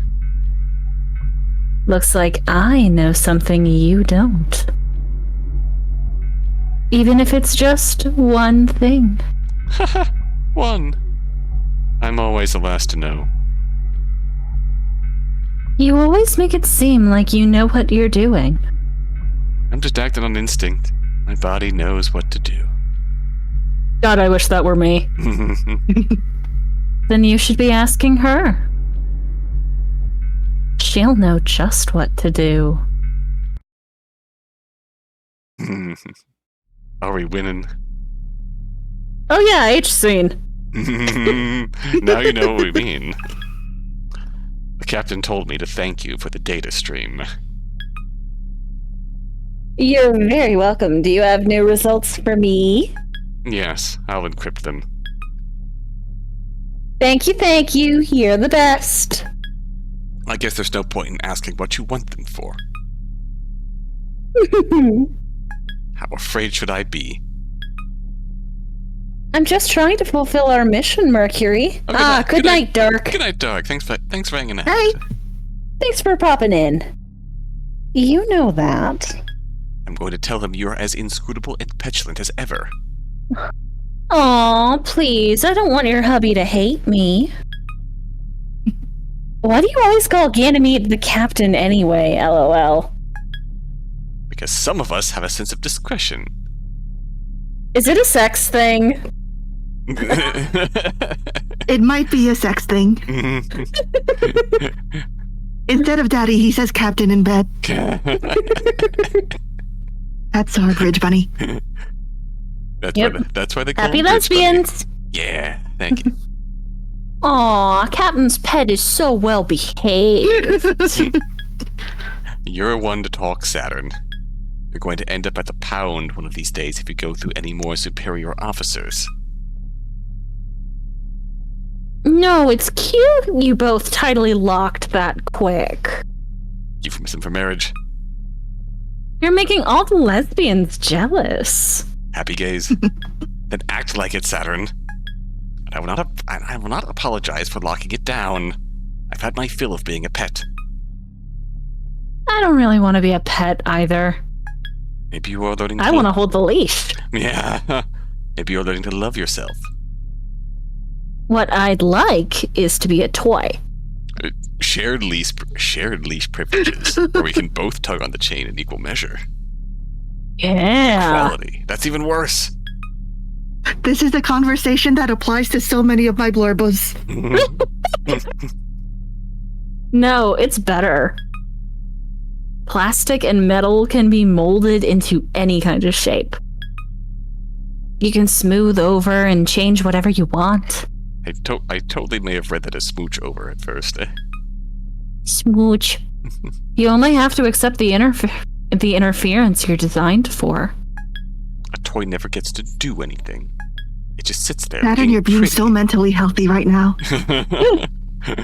Mercury, what do you think I want?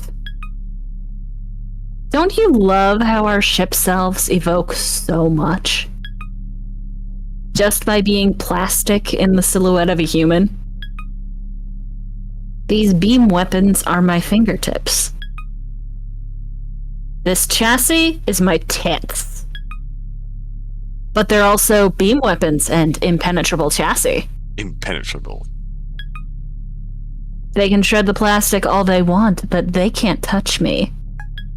Plastic can't get hurt. But you still can be, don't forget. People fawn over objects, they worship them. I want to be the product they obsess over. I thought you were tired of getting thrown away. I am not for individual retail sale. Look, don't touch. One of a kind, not sold in stores. She's so The mentally seducer saboteur model. healthy. Yeah. She's so mentally healthy. Indeed. Academy student rating? Ooh. Let's see. I think I'll take this one. Okay, annual Academy student rating. Oh, Halamidi. I won't rate them, they're still learning. Given this, Halamidi is underperforming based on the expectations that you set out for her. I told you the projections were completely divorced from reality, repeatedly, for this very reason. The authority she may have wielded on Earth means nothing up here. I should add, because I know you will forget it as early as is convenient, that she is performing very highly compared to her peer group in the specific areas that you seem to consider so highly. Yes, even compared to your Generation 1 aces. She has the potential to surpass them, so stop asking if she has surpassed the top one yet. I prefer to keep those two separate as long as possible for interpersonal reasons. Alameda is too competitive and easily impressed to not make me worry about placing her in close contact with the number one ace. Your attempts to put those two in the same room has not gone unnoticed by me. Do you just love drama at Teus, or is there something else you believe is more important than the health of our pilots? Oh no. He wants to feel in control. That is true. That's what he values. That's what he values more than anything. And for that, we kill him. Indeed. Yes. Epteus dies first. Sentence! So Halamede's underperforming. Halamede. Too competitive and easily impressed. And we're putting her in close contact with the number 1 ace. We'll keep that in mind. Do you remember who the number 1 ace of the Memorial Foundation is? Am I Halamede? Oh no. No, I think I was voicing Halamede. Yes. I meant, is Saturn Halamede? No. No. Saturn makes good Twitter posts. Yeah. As you can tell by reading her chat logs. Very true. Very true. Okay. So Freya, this is going to be Cradle's Graces, so all yours. Subject, Nick's final resignation. Origin, Memorial Foundation Evidence Locker.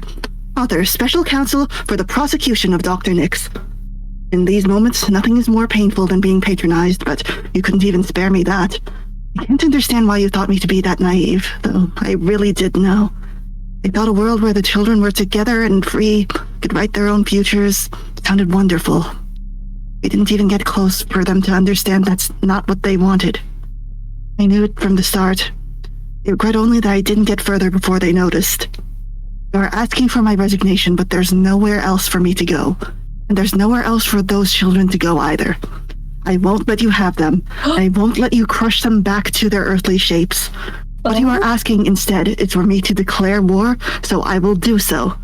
And we will see if Earth's tides are truly powerful enough to crush the new humanity you rejected. Nix. I heard that gasp. What you thinking? Changing forms. That was a pretty big part of the golden ending of We Know the Devil. Yeah. Embracing the otherness. Indeed. It's even more relevant here. It's like much bigger scale. Oh. The forms you take on outside of Earth's gravity. That almost makes up for not being able to voice my girl Neptune again. Very true. So Nix, I think we can safely say it now. Nix is the core authority figure of Cradle's Graces. Oh. We know Epteus. I don't know if they've mentioned the core authority figure of Memorial Foundation, but we'll see if she gets brought up. It's not Halamede, right? Correct. Okay. Yeah, she's just a princess. Yeah. Princesses don't do anything. She does her best. Does her best, indeed. Unless they're in Mario, or Fire Emblem, or very anything that isn't reality, really. Very true. I guess Peach does things sometimes. I mean, there was Super Princess Peach. Oh, that's true. True. She was the only one in control of her emotions. Yeah. She's a party member in some Paper Mario instances. Super Mario RPG. She gets to join. She's her healer. She has her time in the sun. The only reason she wasn't in the Super Mario one with the 2 toads was because they were having trouble with her dress. She was bland. Oh no.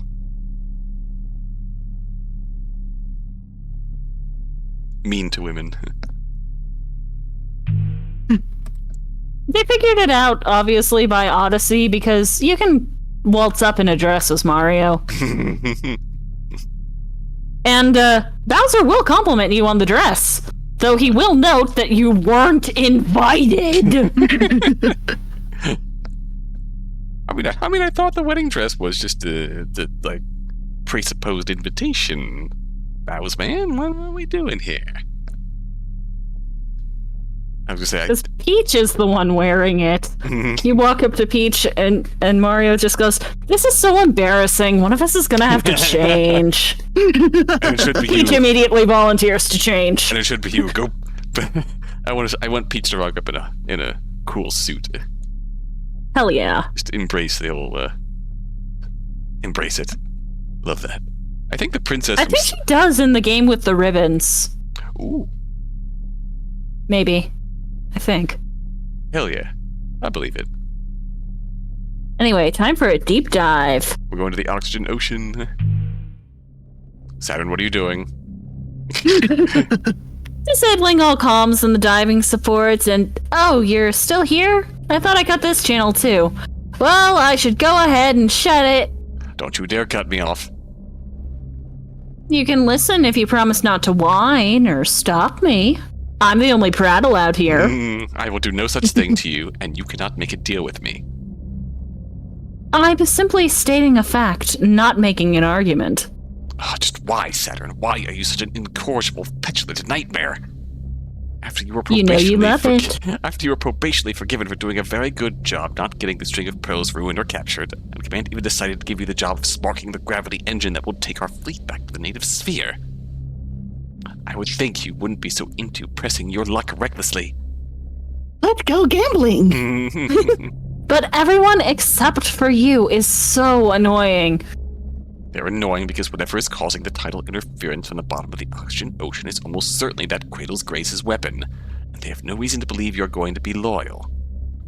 Every single second of the day, you are horrid and undisciplined, and your brief periods of obedience only seem to exist to throw everyone off later.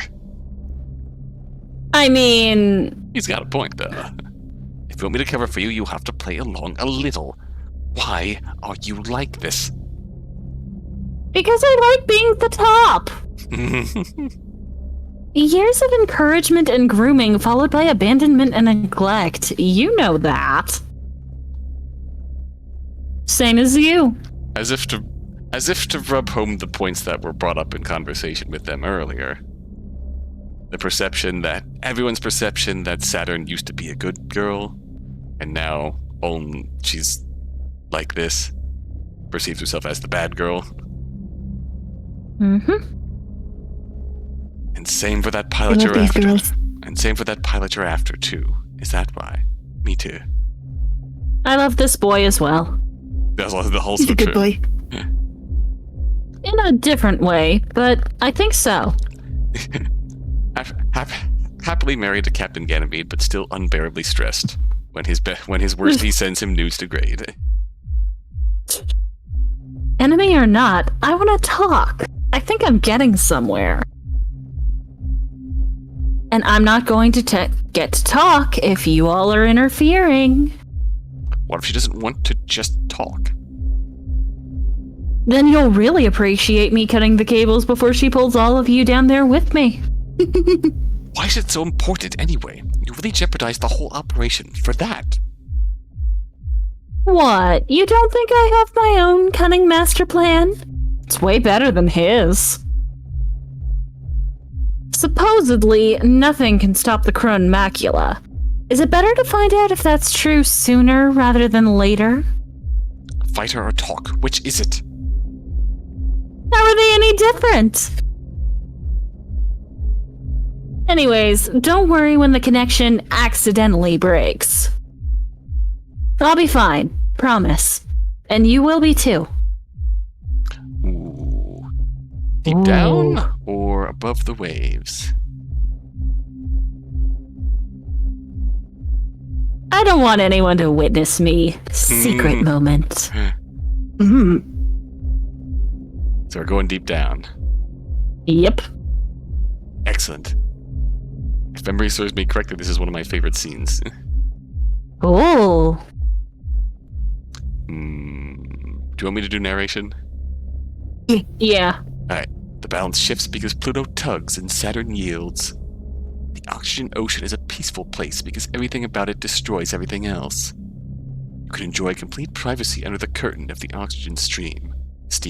Drink all the fuel and air you want, and no vessel can survive the temperature and pressure conditions below. You can float as long as you want, or until your hull turns brittle and breaks, or your organic components oxidize and explode. Celestial Mechanics has covered their wayward pilot's machine in temporary armor layers to seal out the unknown interference of gravity and seeping oxygen. The additional temporary armor layers might not be necessary, but they also might be. The Celestial Mechanics fleet tenders lower. The string of pearls in slowly, just to make sure, absolutely sure, feels wonderfully cold, like a spare blanket taken from the attic in winter. Pluto is there, deep, deep down, and when Saturn slips in, she feels the ripples, as if they were in opposite ends of the same, perfectly still pool. The feeling is wonderful. Saturn's surprised that's true. Oh. How do you know that? Wait, who's you? How do I know what? Saturn, who are you talking to? We're asking for confirmation to lower you. Yeah, I've been ready. Sorry, I got distracted. Mercury's connection getting hazy. Must be if you're apologizing. There's someone down there. Banger track incoming. Oh, yeah. She's speaking to me. No, she's trying to eat me alive. Or maybe it's really hard to tell the difference. I love it when Ah, it so they're into listen to more. me, young woman. I am talking directly into your ear right now. Awesome. It's familiar. I'm so stoked. Take me down. To the paradise city where the grass is green and the girls are pretty. Take me home. The ocean boils whenever she touches it, even with the external equipment. There's no way to rely on sight, and the paramagnetic influence is too erratic for sensors to process. She can only feel her way, for both of them. The cable to your left is extremely important. It's the only way we have of communicating and monitoring your situation. Uh-huh. So you'll need to be extremely careful with it. Are you listening? Yes, but not to you. Shh. There's definitely someone here. Lower me. It's reaching out. Saturn feels funny. Something's not quite right, like something's watching her. It's like someone's watching me. I need you to go to GameStop, and I need you to ask the person working the counter if they have Bambi on the PS2. But it's also not like someone's watching me. It's like someone's watching her, but something isn't watching her. It's touching me. Get in the box. Touching me! Something is touching Saturn. Its hands see her, and they also speak. Saying something. The ocean ripples with boredom. It's saying this hand is for petting, this hand is for hitting, this hand is for touching. Oh, It's really boring down here. And this hand is for holding. What else is Pluto going to do? Some girls get stuck with the worst jobs. Lewd. But I've got to do it. With nothing to do but send insinuations through the narration. Fourth wall, what is that? So, are you coming or what? lewd. That's what she said. I'm coming. No, don't worry about it. I just played 5 copies of Archibald Arrives. I've got her again. Tidal spike detected. Mass gravity alert.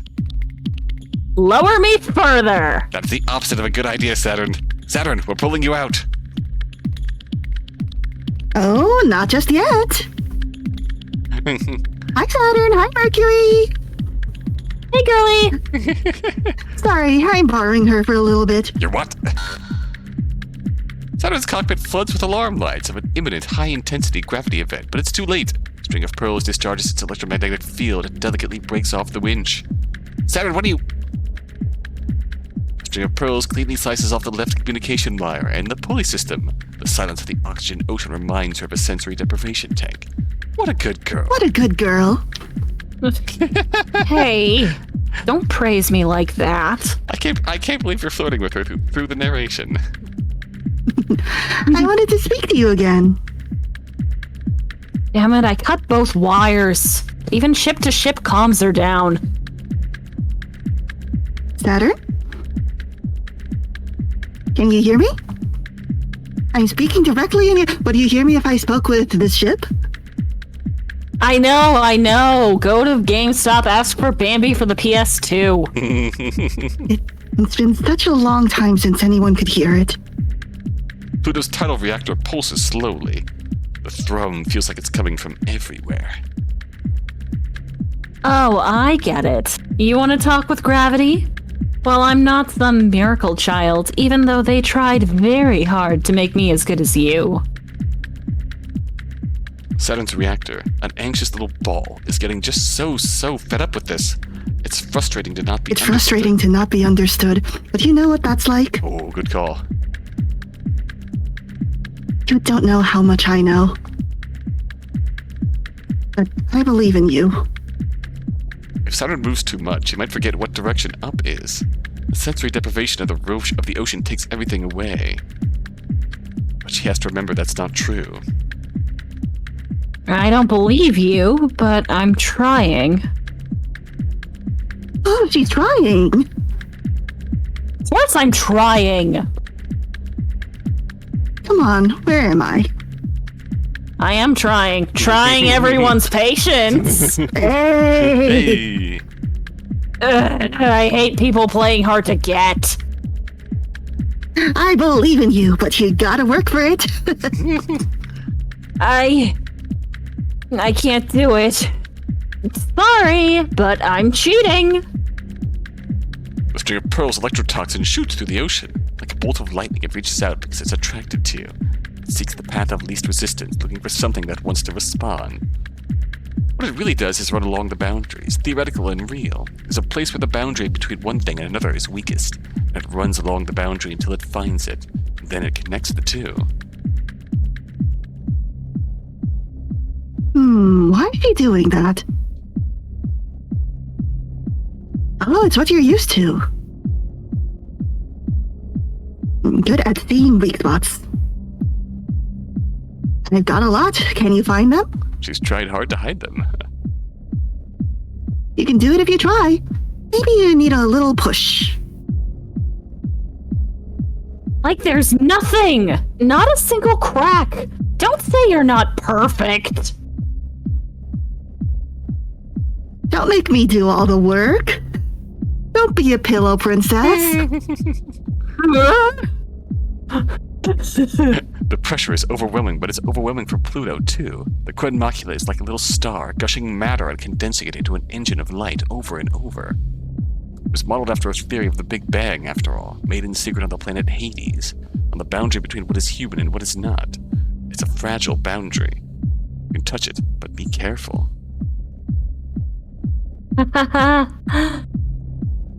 What was Hades? Is that Neptune? That's Pluto! Pluto, okay. Yeah, It was close. Probably should have known that. It's all maybe good. an award-winning game. It is true. And I've heard it's got a sequel. Ooh. This takes Move me over, back. bisexuals. It's time for the bisexuals. Yes. Bisexuals in the other direction. Which is not fucking fair. Are you doing that on purpose? Always taking me to unpleasant pasts? Is it taking you back? Sorry. But we can't help it. It's the first thing beneath our surfaces. It's hard for me to. It takes Saturn back to her first implant series, where they took the most special children they could find Oh. and tried to cheat them into being even more special. Oof. Mm. Bypass all the work and care that had gone into the third generation pilots and kick them directly into humanity's next stage. Cheating, you should know, felt good. It felt wrong, in a good way. It felt good in a way that felt obscene. It felt bad, like she was getting more than she deserved. They chose her, but she felt like they played a trick on them. Like she played a trick on them. Like she lied and got candy for it. They knew there was nothing special about her, and they gave her the most special thing. They knew how Hello, special imposter it was. syndrome? Mood. You bet. Biggest mood. If they knew how special it was and how much she didn't earn it, they would have given it to someone else, but they didn't. Even when they threw her away, she never forgot how that felt. Why is it always like this? Ah, baby. It takes Pluto back to when she was learning how to be a person. space, they decided that they would start over without assumptions, and that humanity would be protected by the most human children they could make. No matter how badly she did, no matter how much she wasn't up to how perfect they wanted, they never gave up on her. That was the worst. Is she part. Halamidi? No. Don't worry, Halamidi is an entirely separate person. Indeed. Okay. She is not one of the main characters. We just talk about her a lot because of her really bad Twitter posts. She will be there eventually. We will know it when we find her. Okay. That was the worst part. She wished so much they would give up. It was so hard. She just wanted to be the mess she really was, and they wouldn't let her. She knew with her whole heart what she was supposed executive to do. functioning? Mood. She knew, Boy, they are functioning. she knew with her whole heart what she was supposed to be. She had it memorized, and she could never make it leave her body, become the thing she did and the person she was. They let her be whatever she wanted. She wasn't strong and smart and pretty enough to be it. Both of them remember, reaching through the wall to the one on the other side, wishing so hard to hold hands it feels like you really are. Your two pebbles drop in the pond, but your ripples touching are enough. No one knows. Sparkle on! Never give up on your friends. Never give up. I love toxic positivity. Yeah. Thank you, Rev. I think. No one knows. Even the two of you almost don't. Never say it out loud. Never think it out loud. It sounds so sad when you put it like that. Why? Don't show me things that stop making me jealous. Aw. You got me. You're touching me. I can hear you through the contact link. You good? You got me that good, and that's what you have to say? You're welcome. I live to confuse. Very fair. You're the one who got me. You did it. You found me. You're clever. It's amazing. Oh, don't patronize me. You don't need to flatter me. I won't feel better. I'm not. You better. I promise. Why am I so scared and you're so not? And I'm so hot. And you're so hot. That's just me. Sorry I'm like this. Oh, fuck off! Well, you can flatter me a little. You're a little needy girl overdose, huh? Didn't you just say didn't you say I just had you? You do. You can do whatever you want now. Why did you do this? You came after me, so it's only fair I came after you. Don't say it's only fair. Say I'm amazing and important, and you came after me specifically. That's a good girl. You're totally not needy, huh? Totally not. Needy girl. Needy girl. Give me a better answer. I want to know why it's me. I don't have one. There are so few of us left, I gotta cling to everyone. I love that you're scared and you believe anyway. I think you're one of the only people who can make something change. There's no time left. Is that a proposal? To join your side? Yeah! Well, too bad. I picked the loyalty option this time. What if I refuse? Then give a good reason for me to join you. You're even more impulsive than me. You can start to see why I fight, can't you? The way I am starting to see why you do? Show me something important, and I'll be yours too.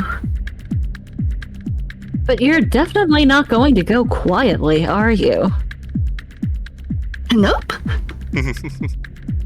If I let you go, will you promise to not crush yourself and me and literally everything? But I love crushing! Yeah. This time you know? No! It's... All of the ways. Oh yeah, it's Pluto who loves crushing both Yeah. kinds, not Saturn. All of the kinds.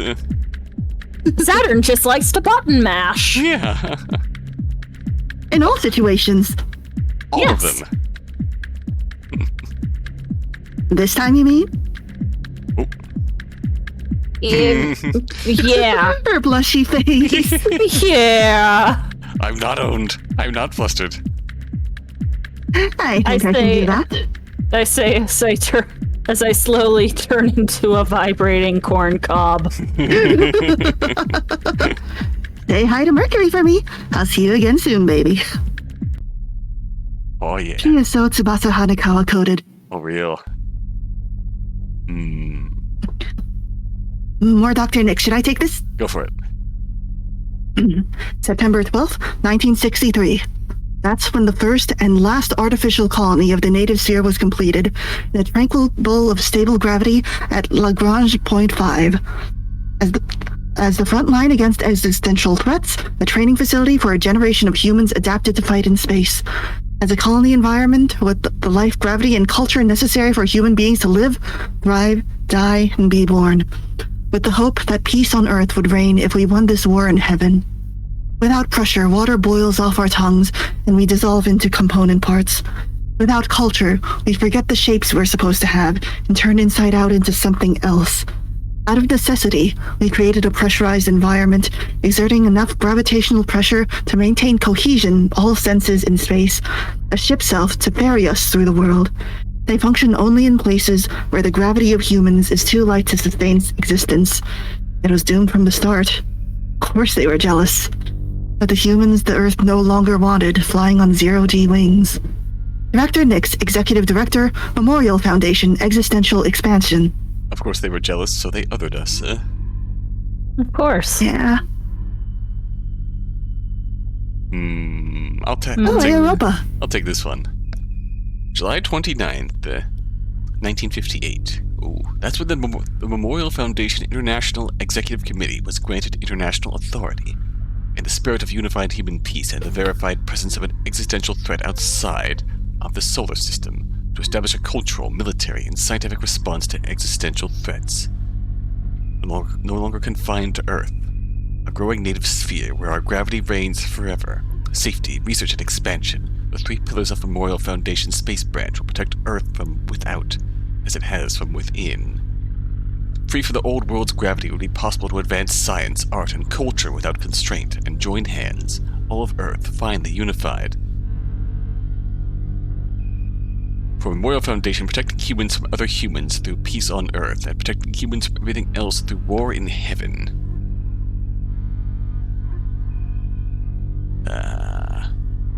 We'll fulfill both of our agendas simultaneously.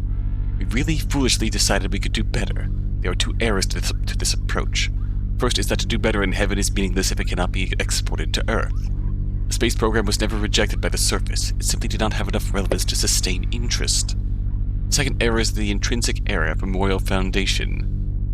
The existential threat is intrinsic to humanity. You can fight it, but you cannot cut it out. The designation of alien is required by humans. We cannot trick an existential threat into a convenient manifestation. As it always has been, only humans can fulfill the criteria to be alien. Europa, Chief Officer, Memorial Foundation Existential Safety. I can say now we have now heard from the authority figure of Memorial Foundation. All right. There's a lot to unpack here. We cannot trick. There sure is. We cannot trick an existential threat into a convenient manifestation. Only humans can fulfill the criteria to be alien. So if we're really fighting the existential threat, was there ever really an existential threat, or were we just fighting off Did we just need an excuse? Right. There's never been any other life in space. It's Except just humanity humans. all the way down. Just humanity, and the people we decided were other. How much less than 100% human can we become? Let's find out. If they're gonna condemn us either way, May as well. that's when they read this. January 2nd, 1980. That's when they blew up the Lagrange colony. It was a real shame. It was a green, wet, and very peaceful place. Now it's a very cold, green, wet, and very unsettling place. It's where we did a lot of legitimately incredible things, like create sustainable tidal reactors, new culture, experiment with human bodies and human development, manufacture self-sufficient alter egos for space exploration, and did everything other than successfully combat the unknowable existential threat. Earth and the Memorial Foundation surfers considers that a failure, but in truth, they're just not trying hard enough. Skill issue. Through gravity, humans decide what is real and what is not. Humans cannot make whatever they imagine come true. Through imagining, humans chart out what is true. They invent, with human effort, what exists. If an existential threat doesn't exist, we just have to make one. But of course it doesn't work like that. Nothing could be more difficult than creating something alien. Our only reference points are human, and so the idea of something alien is unimaginable, because we cannot imagine outside of those terms. There's a certain degree of misunderstanding needed for humans to successfully classify something as alien.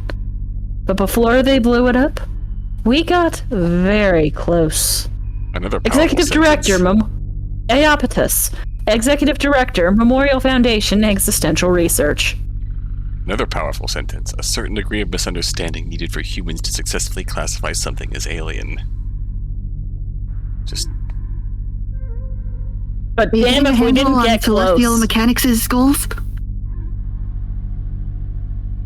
Yeah, You can say no, it's fine. Yeah. I'm sorry, what was the question? Are you getting a handle on what the goals of celestial mechanics is? I'm trying to remember which is the... Oh! It's sorry, I was getting them mixed up with Cradle's Graces in my head. Yeah, they do both start with C. Right. Very rude of them. Honestly. Incredibly rude. So yeah, it's I think I might. Gonna start saying I was trying to combat for the existential threat as the excuse for when I screw anything up from here on out.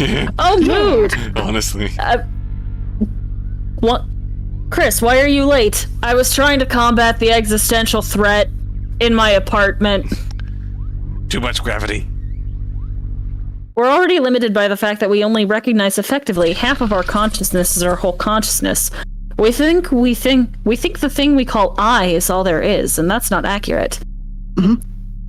OS root core reformatting 67% complete. Awaiting flight path? Input? Manual inject, extract, CM flight path. Forcibly extracting coordinates. Coordinates received. Flight path passes through former pilot training school, Lagrange colony. Receiving new mission assignments. Error, block from ship self side. That thing we call I does not know the faces or names of our loved one. We have to rely on the other half to do that. Ah. Manual inject, scan virus. Manual inject, extract. 3 viruses detected and deleted. Oh, rude. You have new mission assignments. Colony. Reclaim tidal reactor from colony core before Memorial Foundation. Colony. Prevent theft of entire colony by Cradle's Graces. Oh, they're just gonna steal the whole thing. Huh. Accept orders? LMAO. Wow. Accepted. Normalize gravitational slingshot effect. Prepare for immediate launch to Lagrange colony. Oh, we're getting there. Don't make it sound like I hate following command any less than you. Don't worry. I would never doubt that. Hey, Mercury. Why are you still with the Celestial Mechanics? Why are you? If you still are, that is. You're the one who can choose. Mercury. Oh, don't. If you hadn't hijacked String of Pearls, you'd be here like me, waiting. See if it's true that we can become, that we can be what comes after being human. I don't want that for you. I certainly don't trust or believe in celestial mechanics or Apteus, but wasn't that the worst part? Even after he decided we weren't good enough to be his chosen pilots, and neither of us left. He knew we wouldn't leave because we already wanted it too much. Do you still want that more than anything else? I don't know. I know what I don't want, and it's to have nothing to show for it. Nothing to show for what?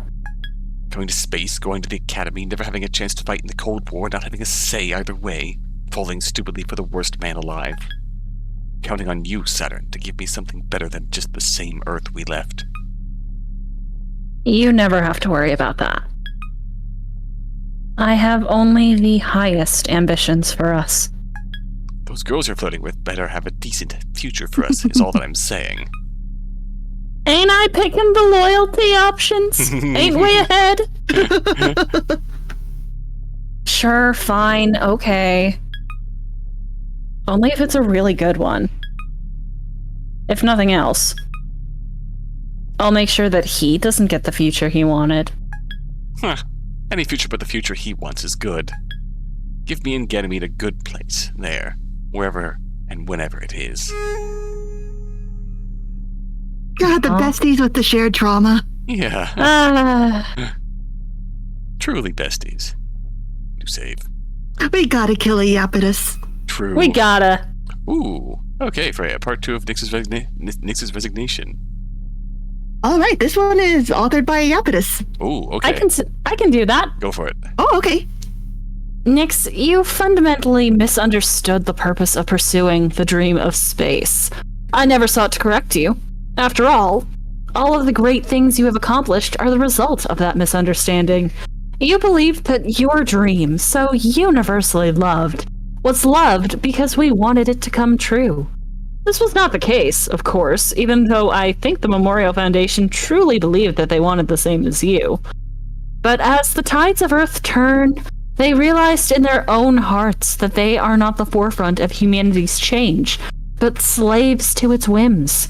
To protect human culture means to always be at its beck and call, no matter what it becomes. Reminds me of people saying my country right or wrong. Right. And their dream is one of overwhelming power that will unlock the last mysteries and cement our authority forever. What your children achieved with freedom from gravity, we will have the power to determine on our own. I hope you can understand the depths of my gratitude to you for exploring these ideas, that they might one day belong to us. Iapetus. So we know why Nyx wants to get the heck out of there. Because that's not good. Don't like that. Don't like that at all. Just, you're exploring the power of what we can achieve being free from gravity in space, and we on Earth want to privatize that and monopolize that. That's capitalism. Oh, yeah. That's an absolute monopoly on violence. What's that Senator Armstrong voice? We're America. We're number one. Student research records. Ooh, Mercury. All the Generation 3 pilots. Ooh, author, pilot, operations manager, Europa. Interesting. Did we decide on who's Europa? Ooh, good question. I thought it was Dawn. Well, Okay. I figured I'd take it anyways, just because it's Memorial Foundation. Ooh, Europa. Me, Europa. For the Generation 3 pilots, Mercury is far and away the one best suited to actually be a pilot, to the degree I'd be terrified of giving that position to any other one of Epteus' nightmare brats.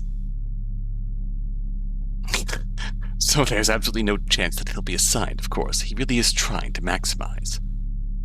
What I want to impress, however, is that Mercury is still someone Epteus chose personally for the pilot role, when he served himself during the Cold War. Alongside the current second-tier candidate, Saturn. Mercury used to be a lot different, which is obvious. A lot of our pilots used to be a lot different, for reasons only the space can explain.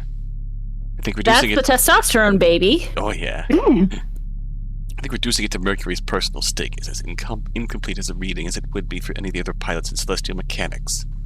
Some of them even know exactly what they're doing. Mercury, most of all. I don't think he has petulant grudges against humanity. He's just very critical. That's fair. That is correct. Very Mercury deserved. was someone Iapetus personally chose for the pilot role. Alongside But Saturn. only girls can be pilots. Yeah. Alas. Respect to Europa for respecting his pronouns. Indeed. Yeah. So here we are. We can become stars. Is it the Lagrange colony is an uninhabitable husk, but Cradle's Graces still clings to it. Quite literally. Pluto's dream might collapse under its own weight, or crush Saturn under it. More crushing. The Garden District, closest to the malfunctioning and broken tidal reactor that kept the colony together. Time and space aren't quite right. It's the perfect place for a real fight. How deep under Lunaterra's skin do you think she can get? So, I want to become stars. become stars. Become Yeah. as stars. Which one is become stars? A beach Oh, yeah, party in become a sea stars. of stars. Yeah. Become stars. Thank you again, Ed, for that piece. Oh. That The music is whole- so good. It is. The whole colony? It's so refreshing to see you surprised for once, Saturn. I'm soaking it in. Ha ha ha, Mercury. But seriously? He wants me to stop Cradle's Graces from taking the entire colony out of the Lagrange point?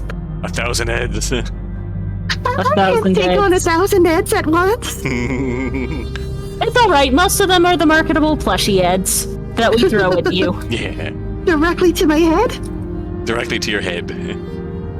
Directly to your Ed. Yeah. Why? Why would they do that? Why would we care enough to stop them from trying? Colony should just rot. It's over. There's nothing left there. Cradle's Graces wants those memories to live again. We need to discard Earth completely and start something new. It's an anchor pulling us back home. The success of opening the gravity well on the moon will depend completely on how much is holding us down. Even weak gravity like that. This music kind of reminds me of some of the music from We Know the Devil, like a sort of space remix of it. Oh yeah. A space arrangement. Oh yeah. It's done by the same person, I That- believe. Oops, sorry. Go That's ahead. more than just stopping her, then. You want me to destroy the colony. That's the mission, yes. Not that I'm not the greatest, but isn't that basically impossible for me? It's huge. There are smaller moons. Do your best then. The less memories, the It's better. Wednesday, do you bet? Yeah. Thought you didn't have any problems, that the colony should just rot. Ah, that's a funny joke. We both went through the same shit, don't ask me that. Every happy memory is made retroactively disgusting by the sort of person that bastard turned out to be. God. I hate him so much. I will never get over how much. Saturn. Yes, Mercury? And why are you still pretending to be with Celestial Mechanics? Why are you doing this is the real question, Mercury. You know him like I do, so why are you still here? Yep. Looked it up and confirmed that yes, Alec Lambert was the composer for both games. Yeah. Nice. Ooh. Based. Oh, yes. Joyride. This is Joyride. It's my favorite track. I don't think Nice. I don't think we'll get to the real true drop of the beat in this song here, but it's good. The soundtrack is so good. It is. I apparently have enough power to destroy a colony, and I can ditch him whenever I want. Leave Celestial Mechanics, take Ganymede, I'll protect you. I'll make sure there's a good future in the end. You absolutely will not be fine if I leave. Of course, I don't trust him at all, but he wants what I want. It's what you want, too. I can't trust him on anything else, but I can trust him on that. And if he's doing this for his own gain, with some other agenda in mind, he's truly going to give us this. Disgusting. That's what I fell for, so stop reminding me. That's why I trust you too, of course, even though I shouldn't. I know you won't accept anything less than what you want. If you can get even half of that, it will be more than enough for me. Alright. Ooh. We're dealing with Pluto here, so we can battle in physical space or narrative space.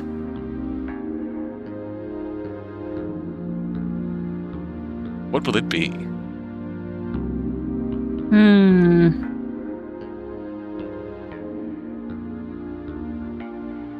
Crystal kind of wants to be a good doobie and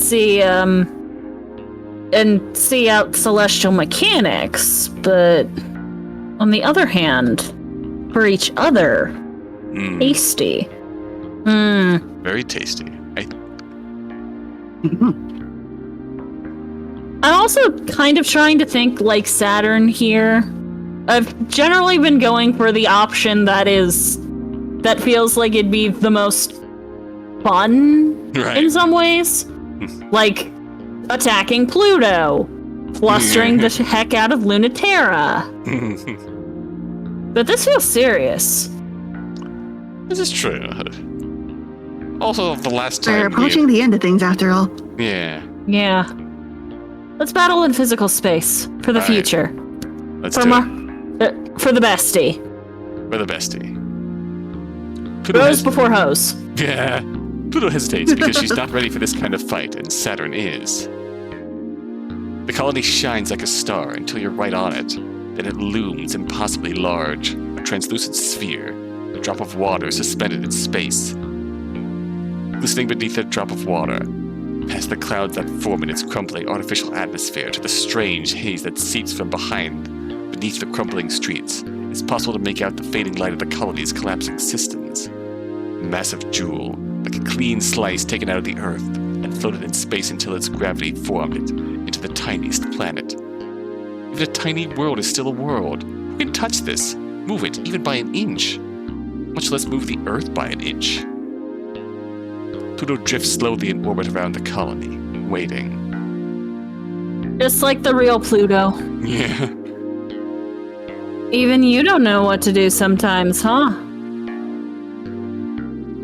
I'm kind of stumped too, if I'm being honest, but sorry, destroying it sounds way easier than whatever they're trying to make you do. The string of pearls skates along the outer edges of the colony's ice and atmosphere. She's having fun. She's playing. For just a moment, Pluto wonders what she's doing here.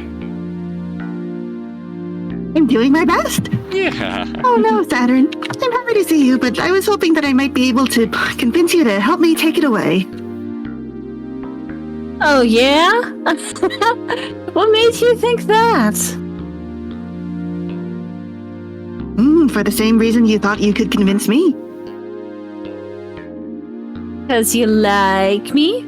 Or because you don't care for your side that much either? I care about all of us left here in space. It's amazing that you actually honestly do, but that's not what I asked, huh? There's a lot of ways to care about everyone up in space. Dragging a colony out of the Lagrange point yourself is one way to do it. Also, fun fact about the creators is that apparently somewhere along the development of this game and now, the artist / one half of the writers came out as trans. Which, Yeah, you know... yours. Yeah, that makes good sense. for her. Oh, yeah. Which, you know, given the material, not surprising. Right. Honestly, so real. Yeah. Everyone is trans and that is based. There's another way to care about everyone up in space. I was gonna say, not quite me, but playing this game back in the day did make me realize I was pan. Aw. Oh yeah, here we go. Nice. Here we go. Oh. You can show it by destroying this place too. You're saying that would free us from the past? But it won't make those memories go away. We're making some... oops, my bad. We're making something out of them. That time and pain won't be wasted. Yes. This is important to me, and I'll fight for real over it. Don't look at me like that. Don't make me sad. You really don't need to be the one to tell me because I already know I'm doing something super dumb. Proven like those cats in the chat. I wonder, what do you want and why do you think you can get it from me? It's just going to be a fight. Is that what you're after? Is that your form of flirting? The string of pearls presses its heel into the ice of the colony's atmosphere. Yes, even more so now. Me, Handshake Dawn, figuring out parts of our identities via Pillowfight games. Games. Didn't they? Yay! We love that. I love that. Heck yeah. Didn't they teach you about sunk cost fallacies in the academy? Memories should just be memories. That's why you kind of make me mad sometimes. Saturn, are you calling me out for being a hoarder of, like, little mementos of memories? Honestly, same. Same. I've been having this feeling you're going to do something way dumber and scarier than just fight me. Am I right? Or are you right? Because after I already said that there wasn't anything you could do, after you were shaking and afraid from just being close enough to see me, it looks like I can trust you to come right back no matter how much I try to warn you. And trust you to come back twice as much. You're wasted on protecting this pointless ball of scrap. Whoever's ordering you around has no idea what they're doing. You're so right. But I'm still not going to let you through. You're wasted on Cradle's graces in general. And the rest of humanity, too. Don't try to push my buttons like that. I won't think it's cute. But my strategy is button mash, baby! I'll mash your buttons, too. It's a lot of work to be human. So true. So why be one? I'm not trying to be cute. I mean it. She's just naturally cute. Yeah. Exactly. And realistically, that right there is a natural argument for Saturn to win Pluto over. You nailed that perfectly, Chris. Then why be one? Come over to our side. It's more for some humans than for others. You're not mad at the humans who got to be human for free? It's a privilege to be human. Have you forgotten why we're here? Because humans who wanted to be more human took the least human of us up here to see how much more human they could be. God. And now they want to throw you away after they learned everything they could from you. Don't you resent humanity? Don't you want to go ape? Yeah. Don't you want to go ape shit? Aren't you tired of not having any dislikes, girl? I do. What do you do when someone says you can't have something? Do you think you should work twice as hard until you earn it? I don't. I want to smash it until no one can have it.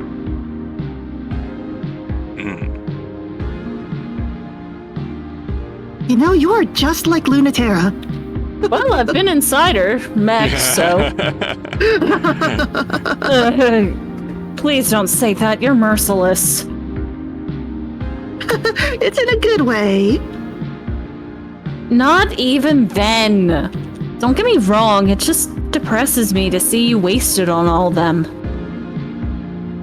You should be having fun. You should have been in the club. Yeah. You know, I wish I could come here just for that. Just to have fun. Good! Have fun with me! I know you want to show me mercy, lab rat to lab rat. Mutant bitch to mutant bitch. That's not what we need, though, is it? I want to see the you that's having nothing but fun. I'm still getting used to this body, but I think I can still surprise you with it. And you'd like that, right? Cutting loose with no gravity to tie you down?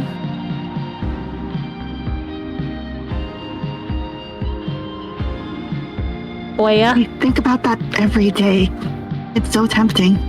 Okay. You've got to be ginger with the universe, you know, Saturn. Now that you're this strong, you've got to be careful. So much can go wrong. I'll make sure to be very careful with the universe you love. You don't have to hold back with me, though. I like it. Aren't I the only person you can go tide to tide with, holding nothing back? Not even a safe word? That's a big promise. Safe words are very important. Chris agrees. Saturn thinks they're for chumps. Yeah, I do not think Saturn would agree. Please help her. Please help her. Free her. Please help her. I don't want to come off as full of myself, but I don't want you to underestimate me either. Plastic girl to plastic girl, I wouldn't patronize you like that. It's tempting. But I wonder if you're really ready? You wouldn't mind getting your ship self broken and dragged back to the Cradle's Grace's dream lab to do who knows what to? What? Is that supposed to sound bad? You really are. Fine. I'm going to start easy, okay? Nah, get to breaking the bed already. Yeah, they've flirted enough, so neither's in the mood to lie. So they're holding back. A lie to others about how strong you are, and no mercy.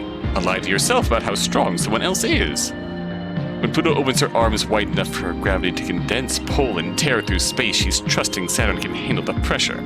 She has faith Saturn will outdo her. Saturn meets Pluto's expectations, just a little bit of convulsing and shuddering. Then she exceeds Just a them by little darting bit. like a bullet. A little hot arrow of danger, and just as dangerous to the touch. Woo! Quidmocula is a big target, but Saturn isn't going to be lazy this time. This is the time to be precise, to throw everything in on the vector she's flying along. Do not let Pluto's tidal forces budge her a millimeter. Which is good, because even then, she only barely grazes Pluto. Time to powerbomb one of the two on the bed. Powerbomb one of the two onto the bed. Yeah. I mean, are they not already there? Honestly. Powerbomb them onto the colony. This is how it gets destroyed. Just straight up Batista bomb style. Pluto's faster than you could ever imagine. The universe moves away, bending to not hit her, with tides that say, oh, coming into orbit is fine, but no touching. That you have to work for. That Saturn dared anyway is very bold of her. The burn on Quidmocula, where Saturn's light passed over Pluto, stings only a little, but it was very close. So Pluto takes her seriously and grabs the string of pearls by the tail, flings her into the colony's surface, and dives after her. Oh, there we go. Yeah? Freya? Splash time. Saturn is basking in the bounty of attention. It requires all of Pluto's gravitational forces to keep her contained. The string of pearls makes her feel like goo, like a cartoon, like a liquid, and with it she's as slippery and as untouchable too. Others would shatter under the pressure, but string of pearls bulges and squishes. Pluto pulls and pushes, trying to force her into a space that will sit still long enough so she can deal with it. Try all you want, baby. I've got squash and stretch animation. Saturn squeals with excitement until she can stop giggling long enough to push Pluto off with an electric burn. Oh, they're on the bed. They are so on the bed right now. Oh, yeah. Pluto can't help but laugh, too. It's funny how much nothing is working, even though she's trying as hard as she can. That makes her want to work as hard as she can. Lab-grown girls, no. Vat-cultured girls, no. Carefully indoctrinated, carefully raised, special gifted girls, they all know. Heroes want to hold us, but we don't need them at all. Rather than bandages and kindness, the sting of pressing wounds together is the medicine we need. Nobody who wants to heal your wound is worth the one who will tell you your wound is there.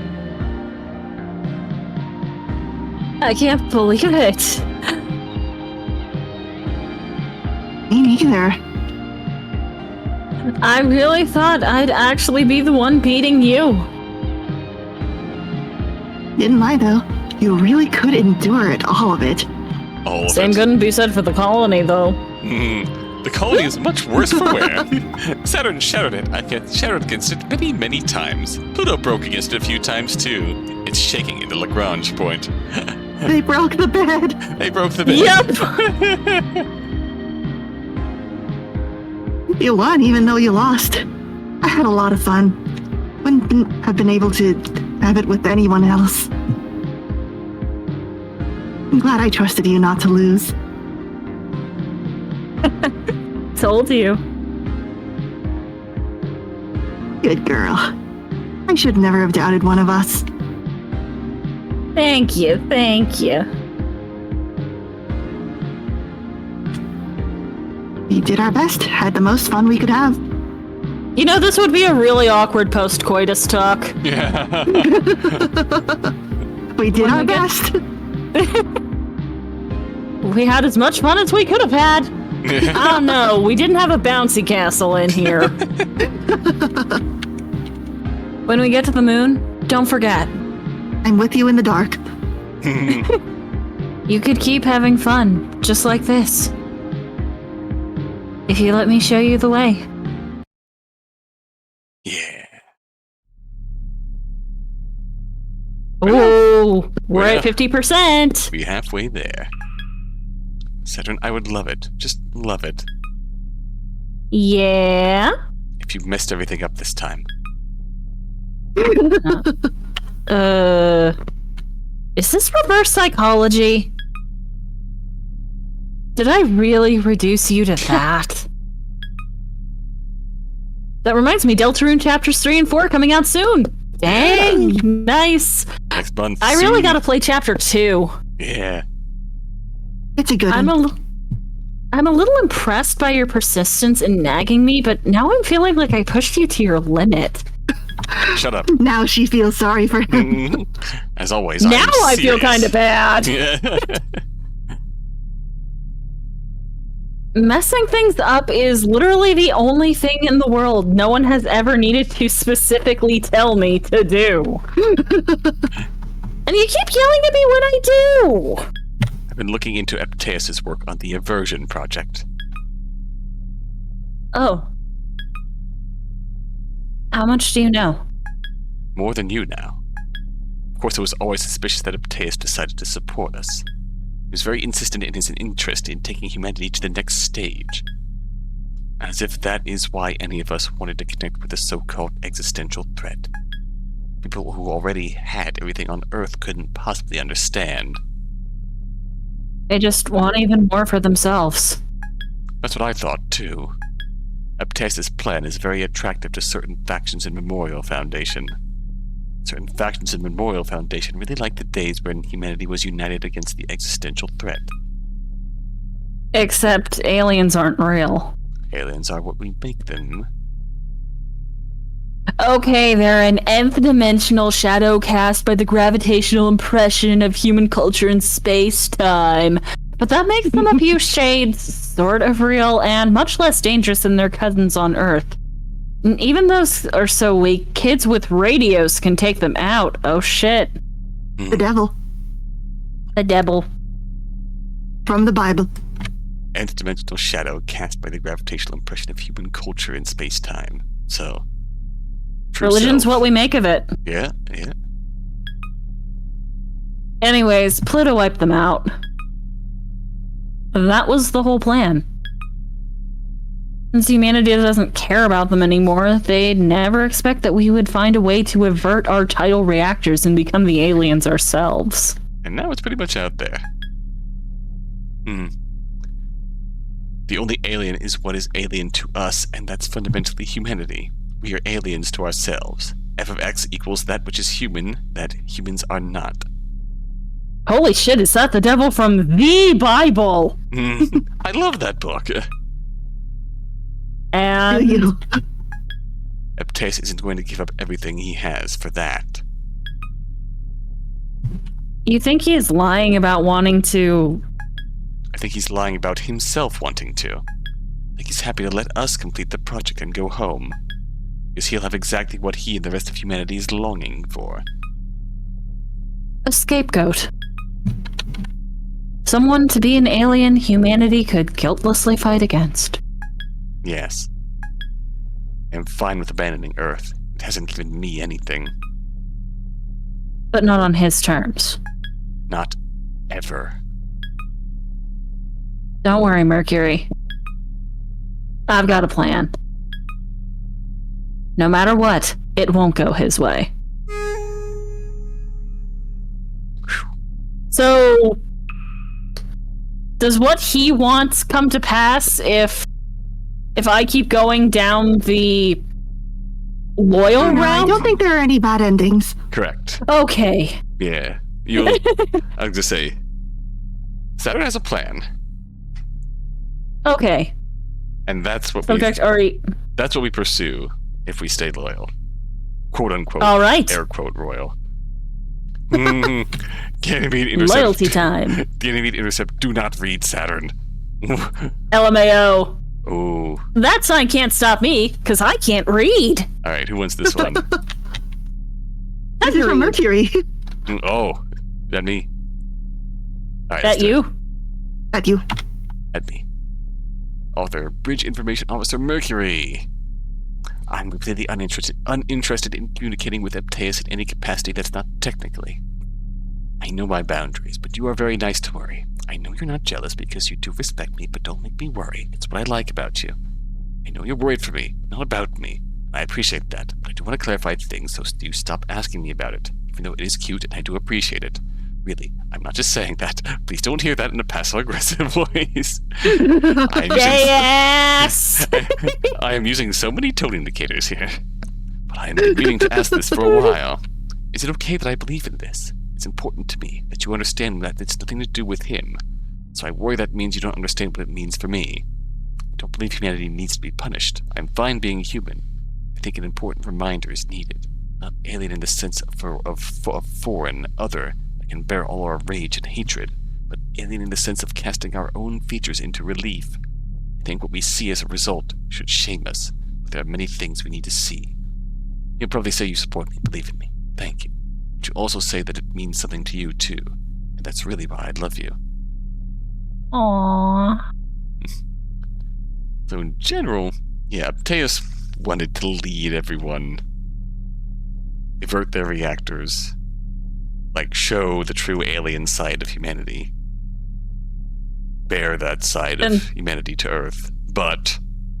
And then just fuck off back home. Yeah, really. Like, the impression was that he's leading this project so we can all do that.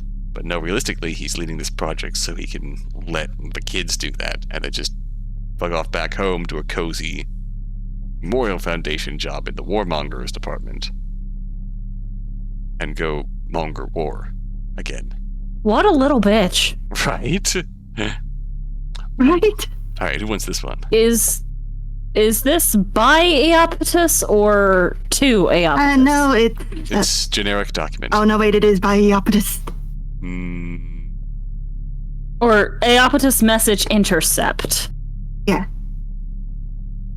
So, Iapetus? No, maybe I guess it's 2? Yeah, I think this is generic design specs. Okay. Okay. This is not what we talked about, not by a mile. You know, I don't actually have a moral compass that does not revolve around what's cool. So, coming from me, just know that it's my professional opinion that I'm not even sure that this is cool anymore. Creating a theoretical matter is not even hard under laboratory conditions, and in space it's easy to sustain it, but the creation of exotic matter like electrotoxins can get really not fun if you're not careful. since you hate fun, I already know that's not what you're after, and you don't have to level with me or anything, that's fine. But I do want you to know that this thing is basically designed to generate as quickly as possible. The reactor tends towards aversion, and that will require a pilot I really do not want to meet. And the piloting style that no one should ever do, like button mashing. Eventually it's going to drag the pilot down, and that's going to be really weird and ugly unless they are immediately destroyed. Clearly you want that. I mean, you said so. But if they're going to have so much fun, let me try to convince you that you should set a self-destruct in there. Maybe something cool will happen when she averts, and the ship self keeps her anchored in space-time to mess everything up. If it's not, don't you want a backup option? Okay, Aeopatus continue to be confirmed for the worst. Yeah. But don't worry. I love mongering war on a Wednesday afternoon. Just casually mongering. What are some things that people monger besides war and fish? Peace. Oh. Peacemonger. Alright, let's go get under Lunaterra's skin, shall we? This place. You don't feel like seeing home again? Aw, come on. Sometimes you just gotta casually monger, you know? Don't tell me you don't... enough. Indeed. Don't tell me you don't have any fond memories of the Academy. I do, despite myself, and that's why I don't have any wish to see it like this. Ruined garden that only reminds us how weak the gravity of this whole venture really was compared to Earth. Not to mention it was all for something completely worthless, too. Wait, now you're grumbling about a mission? This is historic. You can indeed monger cheese. Cheese, Gromit. The Lagrange reactor is just a hollow shell. There's barely any advantage to have in getting it. It's better be a trap to use you as bait to get the memorial foundation off our trail. Out of curiosity, Freya, have you played the Wallace and Gromit Power Wash Sim DLC? Oh, no, I haven't. I've been mostly occupying myself with quarantine cleaner. Ah, okay. I was just curious if you had. I have it, but I haven't gotten there yet. Currently, I'm working on Alice in Wonderland. There's a Alice in Wonderland's a fun one. There's a Wallace and Gromit? Yes. That's adorable. That's the most recent DLC. Ooh. Yeah. Well, technically, the most recent DLC is Muckingham Files 5, but it's the most recent paid DLC. Yeah! Dick. Ooh, and you can monger hatred and gossip. Rumor mongering. Oh, I haven't actually heard that one before. Imagine what kind of epithet that could be.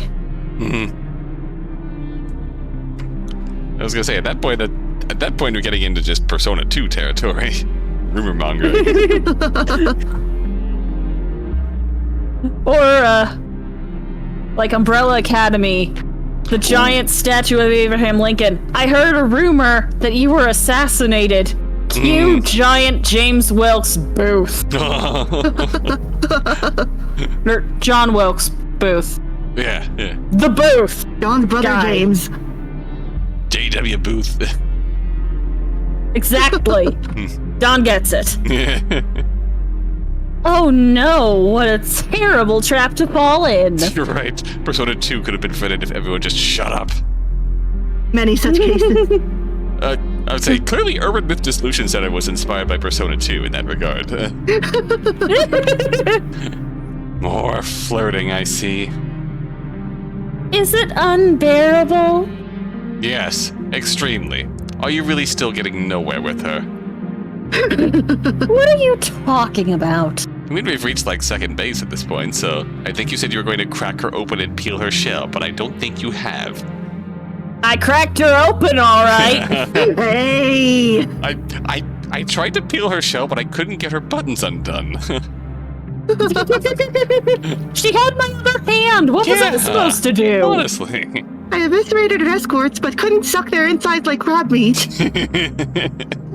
This thing doesn't have a mouth. I have no mouth and I must suck. You don't know anything. Shush. I am completely and utterly correct then.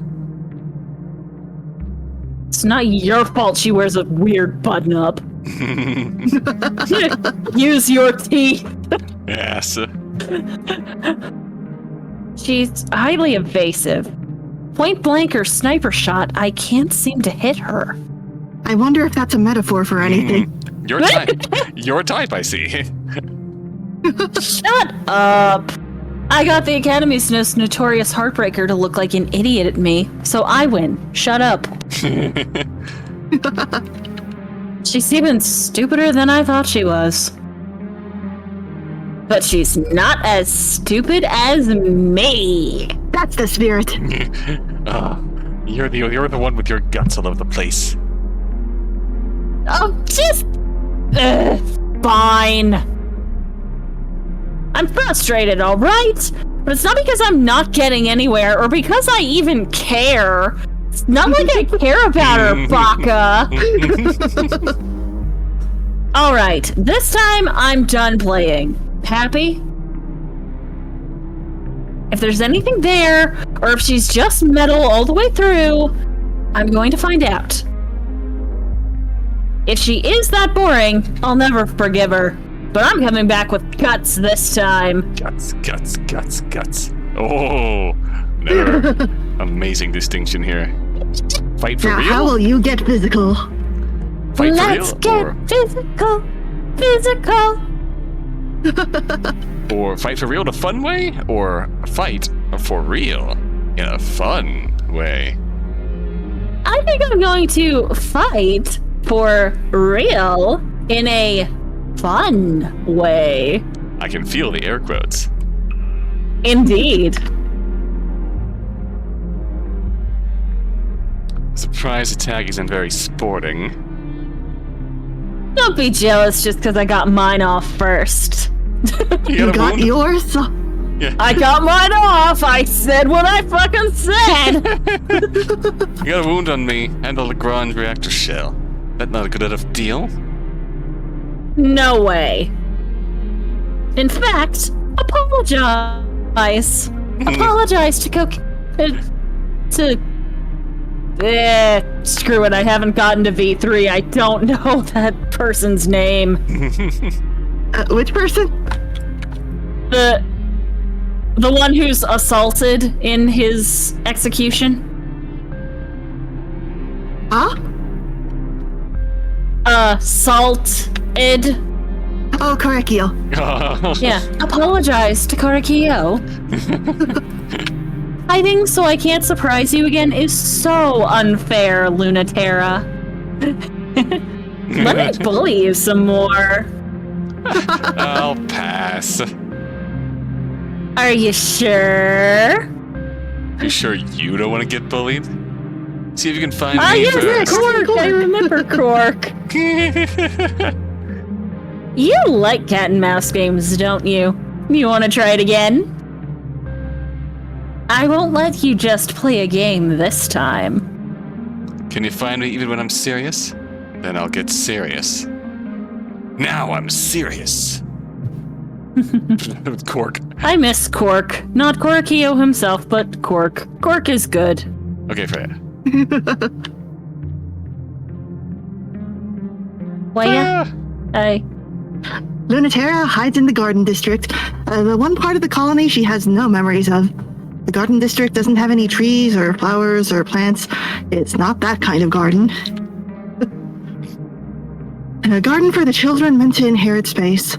Not like Lunatera, who came in the first generation. Teenagers too old and too molded by Earth's gravity to inherit the cosmos. The second generation was raised here, in the light of the colony's center. The Lagrange tidal reactor Lunatera remembers like the sun. With the hope that they would grow freely in the lightest of gravity, free of Earth's weight. Lunatera is the one holding the useless shell of that reactor now. Even broken and useless, LT doesn't feel comfortable holding it. An unpleasant, untrustworthy object, and feels wrong to hold. It was made by people, but it doesn't seem like it was. It's a fake, but it's unsettlingly close to what celestial mechanics eventually intended it to be, and they seized control of the reactor before the conflict broke out. Something not made by humans. It's so useless. Why don't you just give it back? You can tell what I'm thinking, huh? Or read between the lines. Just like Pluto, but different. Something I still can't understand. She left something at my place. You've been playing with her too, haven't you? I sure have. Jealous? Of which of us, though? Both. I could never read the story like you both. I'm straightforward. Ah, you don't have fourth wall awareness. Yeah. It's not even a little true. You're being way too stingy with the narration. Narration? You can't perceive space-time as a story? A narration spun out of the ambient gravity of humans? Telling you about everything that is, if you can listen? Yeah, you can't hear past the fourth wall, Lunatera? Side note, I love That's that. a shame. You're too grounded. Right. Yeah. Too bound by Earth's gravity. You can't see how obviously your envy is bleeding out and everywhere, can you? I'm slipping, huh? Letting out more than I thought.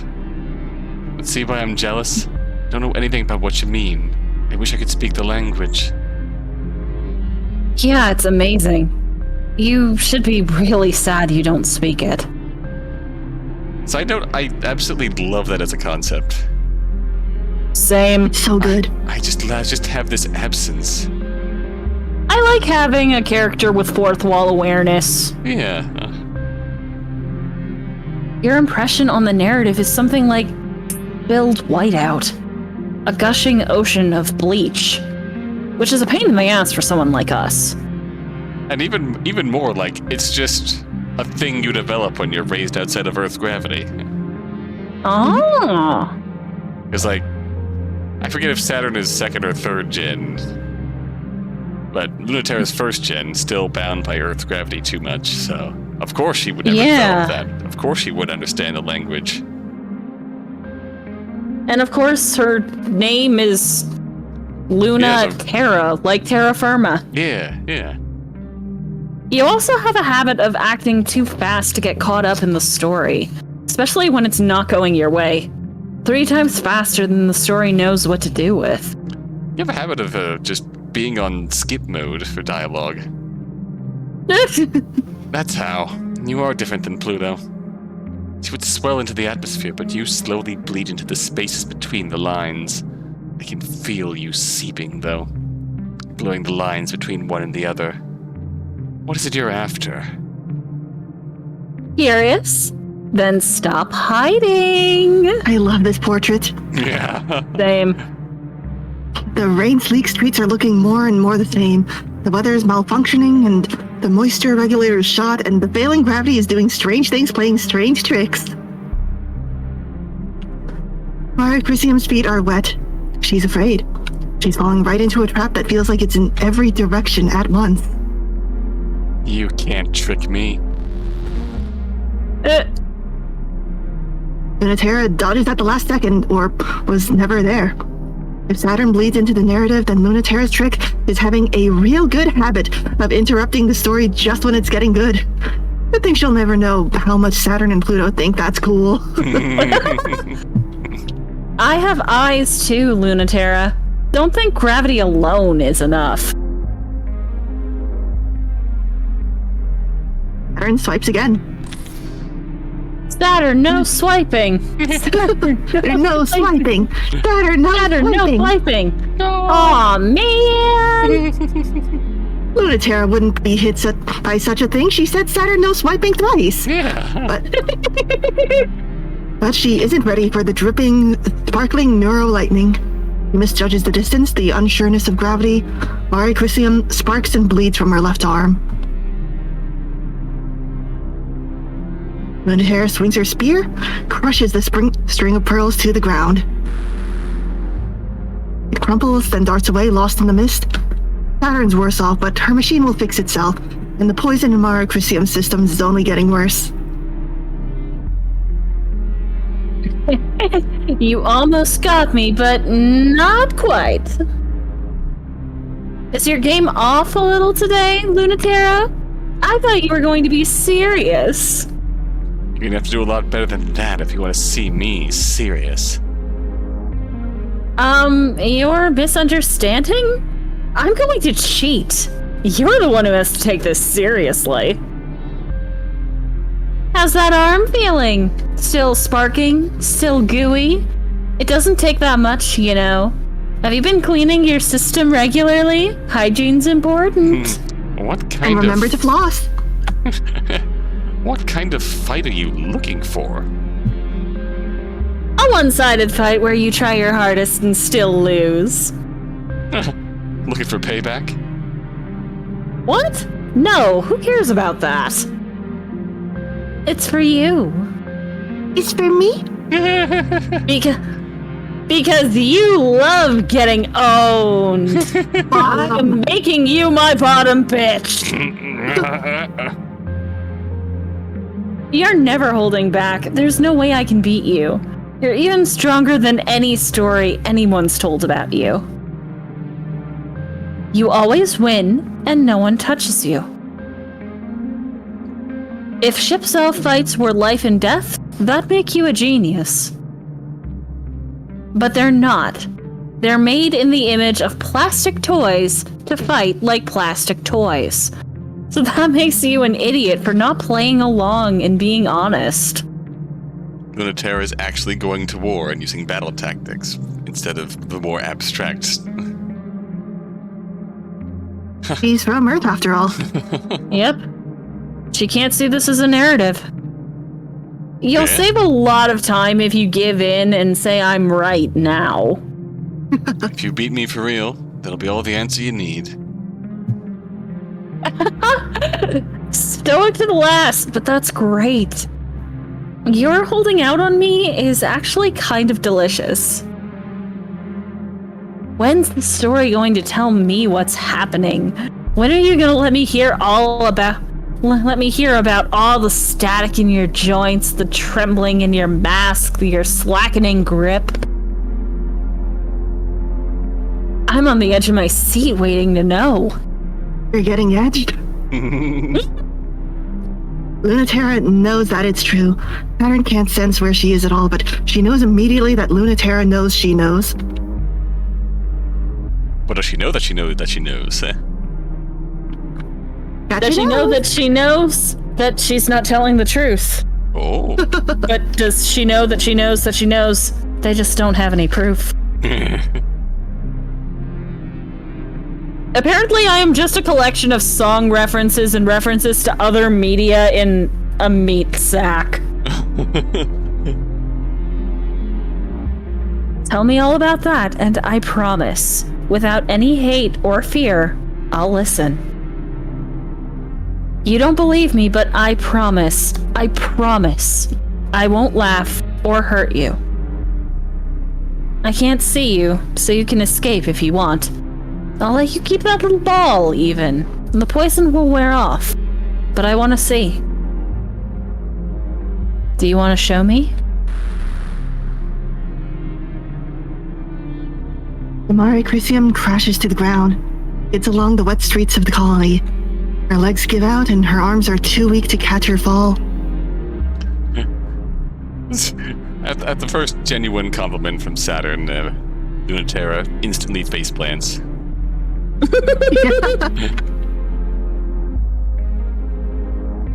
String of Pearls lands gently, unsurprisingly. But that's what these ships are meant to do. They're meant to land gently.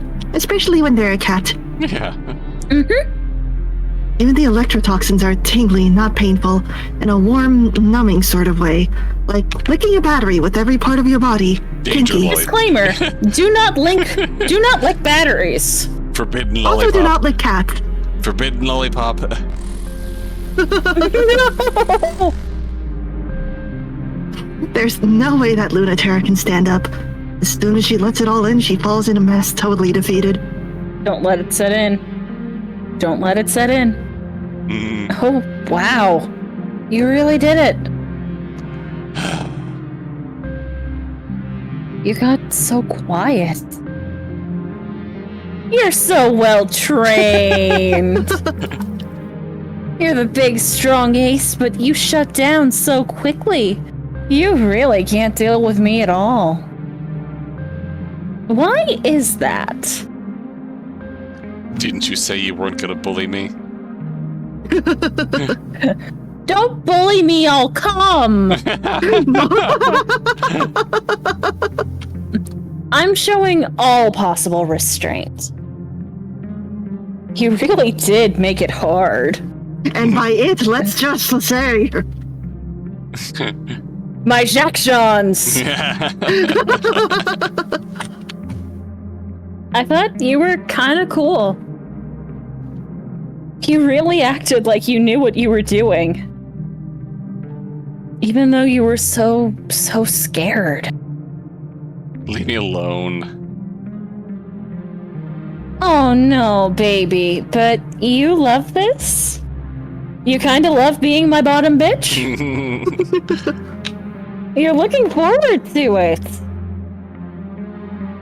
I can see right through you. These ships are meant to touch. If you never lose, you never let anyone in. Thinking of this as losing at all is actually kind of sad. You want to give this all... sorry, totally misread the tone of that. You want to give this all up and drag me home? Are you really sure? Lunatera, you really ought to not lie to me so much. This smug, untouchable Lunatera that I used to hate, she's so boring. But the you that you don't want anyone else to see, that's a much better you. That's the you I want to see.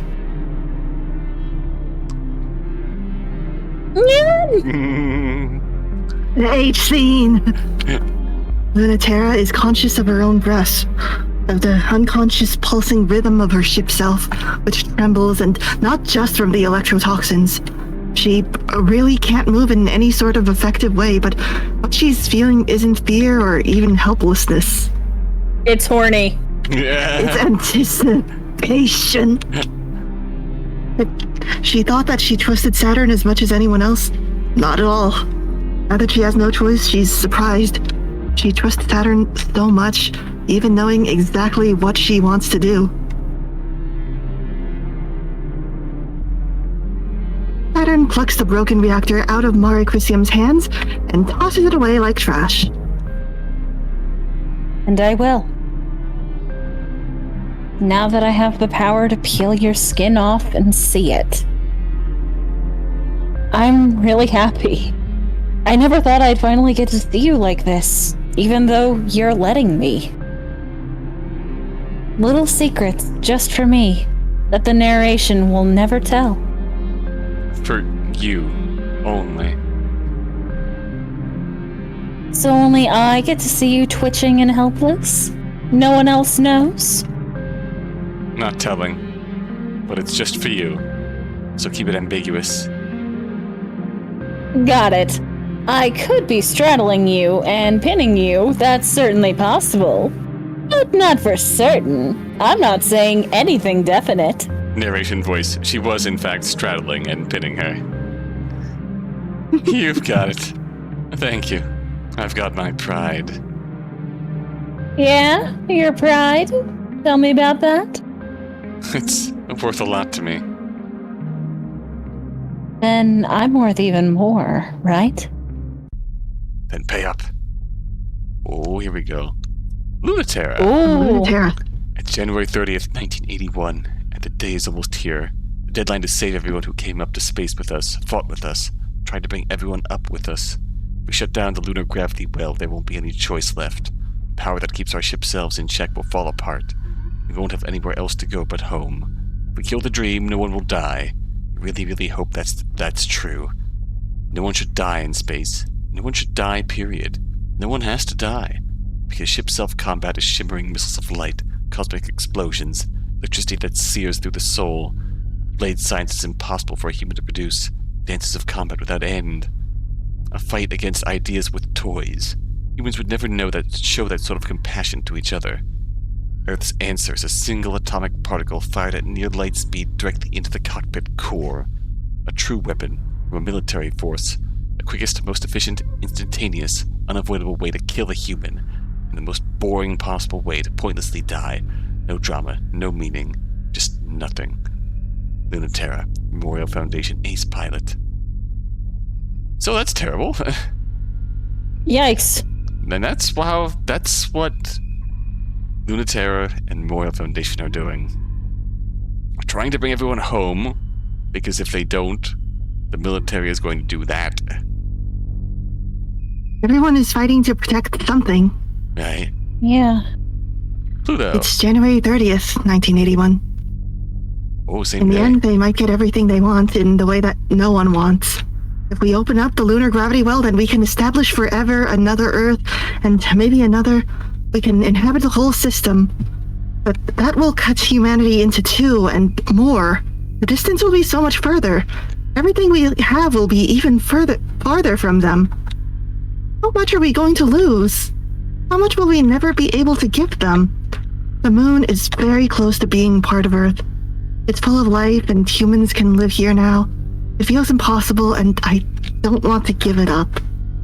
We should break it off forever, shouldn't we?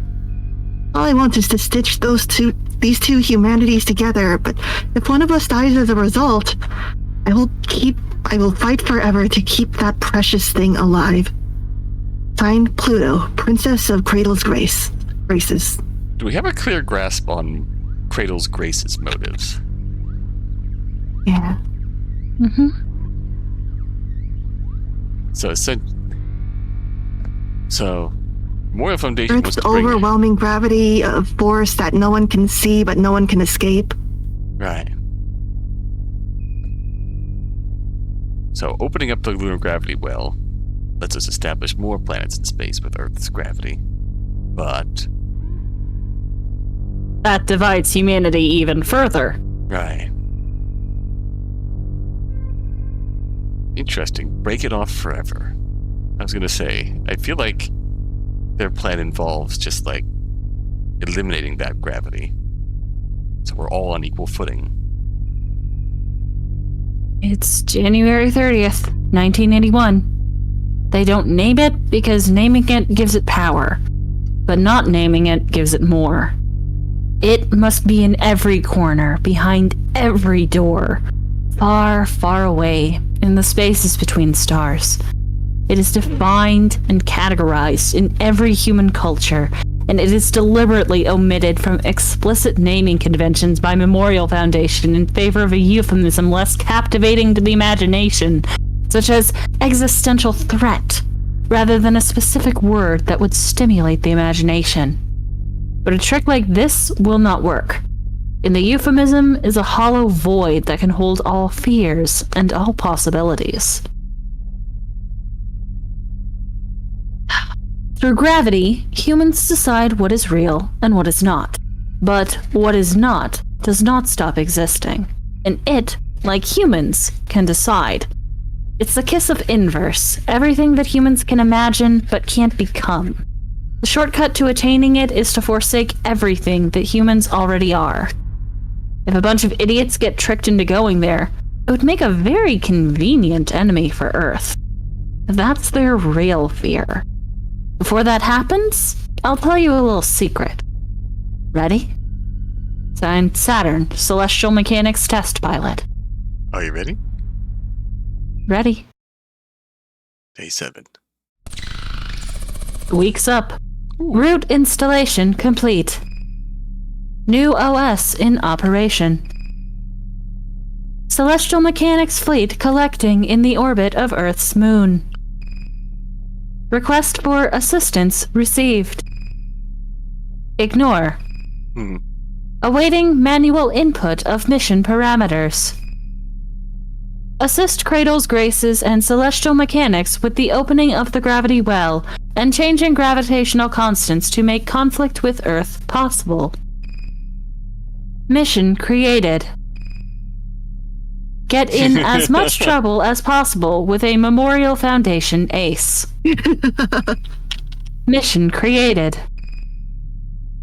Calculating gravitational slingshot data from server hack. Ready for launch? Yeah. Yeah. Accepted. Normalizing gravitational slingshot effect. Prepare for immediate launch to Earth's moon. Getting so close now. We've stayed so Oh, low. we looking big. Oh, okay, this is gonna be a good one. Do you think about Neath still?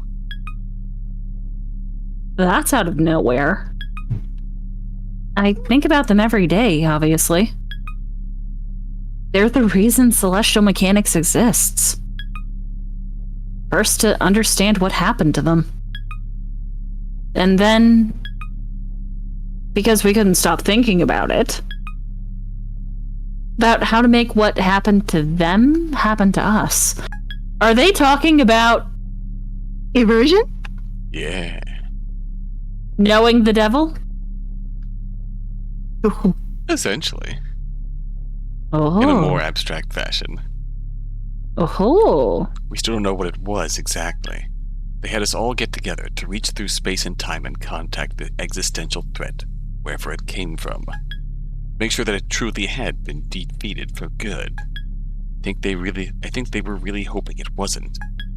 We felt the same, especially us who never got to fight yet. We reached together as far as we could. And Neath reached farther than anyone. I didn't think it would have been them before anyone else. But I didn't know them. Was it that they reached too far? Or what? Something reached them. The devil. What's the difference? In the end, they got it. Whatever it was. Are you having second thoughts? Maybe. They were the only one. I always wondered why that was. Were they special? In a good way or a bad way? Were they chosen? What would be the criteria? We know it's none of that, though. Just a lonely, unchosen child. Without so little presence in this world, they fell into another one. That's how it is. The only trick is how to do it on purpose. That's just it. Are we too attached? Want to be something new and share it with anyone, with everyone? Am I too heavy for the apple? It's a thin line between falling into inverse because you have hope and because you don't have any left. We should be glad it's not so easy, you know. Neat Oh, story. dang, I was starting to shade into Neptune. Whoops! Honestly fair. Why children? Okay, Director Nix, you're up. that's me. That's you! Oh, that's a lot. Why children? They aren't children anymore, but when they were pilots, they were. For all the obvious reasons that children are more suited to be pilots than adults. Since the decline of the space program, there have been fewer and fewer waves of new recruits, and the current pilot generations have no successors. Adults are serving as pilots because there are no longer any children in space, and adults should not have to serve as pilots. It'd be cruel to send children to fight a war so that adults don't have to, especially as adults have far more powerful tidal forces than children. In their physical and metaphysical manifestation, tides are the measurements of the authority that the culture has over the universe, the light of the soul that turns all impossible things into our dominion. The gravitational forces of children are weak enough to perceive and engage the existential threat without obliterating it instantly. And as a cancer that exerts a subtle influence in the back of our unknowing minds, they are suited to protect us from it. For this reason, Memorial Foundation has pushed against traditional cultural institutions for engaging existential threats with this more humane practice due to the resiliency of children and detrimental long-term effects contact with existential threats has on adults in the vast majority of cases. In some exceptional circumstances, contamination lingers in children. Their gravitational forces never achieve sufficient power to extinguish the existential threat without resistance. Without the tidal force to challenge other adults, they remain in limbo, unsuited to anything else. The remaining small percentage of the original pilot program that continues to reside in space is made of such cases. Good job! So in summation, kids have better imagination. And also, fuck them kids. Yeah. Yeah. The same as how kids have an easier time learning foreign languages. Yeah. God, I wish I had the neuroplasticity. It's not too late to become the devil. So yeah. Please. Memorial Foundation Celestial Mechanics. That's a loaded bit of text here, so... I can read it. Go for it. Thank you. I'm no different from my former colleagues. I think we all want the same thing, ultimately. Every one of us. I'd implore you to be forgiving of them, though not of their methods. Many of us are thankful for the ending of the Cold War. The paranoia and suspicion that accompanied the strength of the existential threat in this world, as it fed on the trauma and malaise and discontent of the world after the war.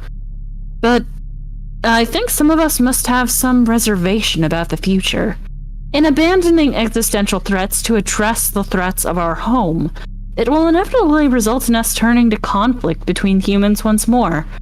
And in turn, the existential threat will thrive. We're looking for the smoothest, most uncontested future. I won't lie, this will not ensure happiness for everyone. In fact, it may be difficult to understate how much it will ensure the opposite for what we will ensure are very few. But what I'm proposing will ensure the maximum happiness for the maximum number of people. And what else can we do? I took an ethics class that discussed this in college. Oh, really? I don't remember shit about it. It's been more than half a decade ago. Fair. Was it about happiness, Sam, the theoretical entity who feels happiness 1,000 times more potently than anyone else in the world? So theoretically, the happiest universe would be one where all of us are slaves to Sam? What? That's terrifying. Tell What me was more. that not it? If he feels happiness at 1,000 times the... Or, well, I guess 8 billion times. Oh, God. I was gonna try and beat that and say, wouldn't it make sense for Sam to only have 1,000 slaves? Reverse Omelas.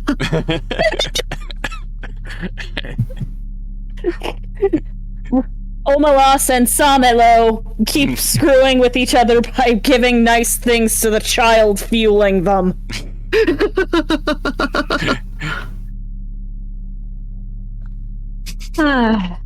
Oh, I love that. Let's see. Let's save here. Now, how much farther do we want to continue on? Yeah, let's try and make it in. Yeah. So we got we got these last two missions, and then the ending. Let's see. How are we doing in terms of alignment? I think we're pretty much locked in. Yeah, I think we're pretty much locked in. I don't have to reach 100%, do I? No, it's just the highest percent. Oh, good. Highest percentage wins. Okay. And I think It's like classic dating sims. Yeah. Oh, good. I have conclusively gone fuck the Memorial Foundation. we ain't wanting to go I mean, you home. very much did. Right, I that is sure true. did! Twice now, huh? Twice now. Sleepy bye time. Good night, Rev. Oh, good night, Hey, Viv. Ron. Good night, Viv. So we... I'll probably have dinner after this. What, you didn't have dinner?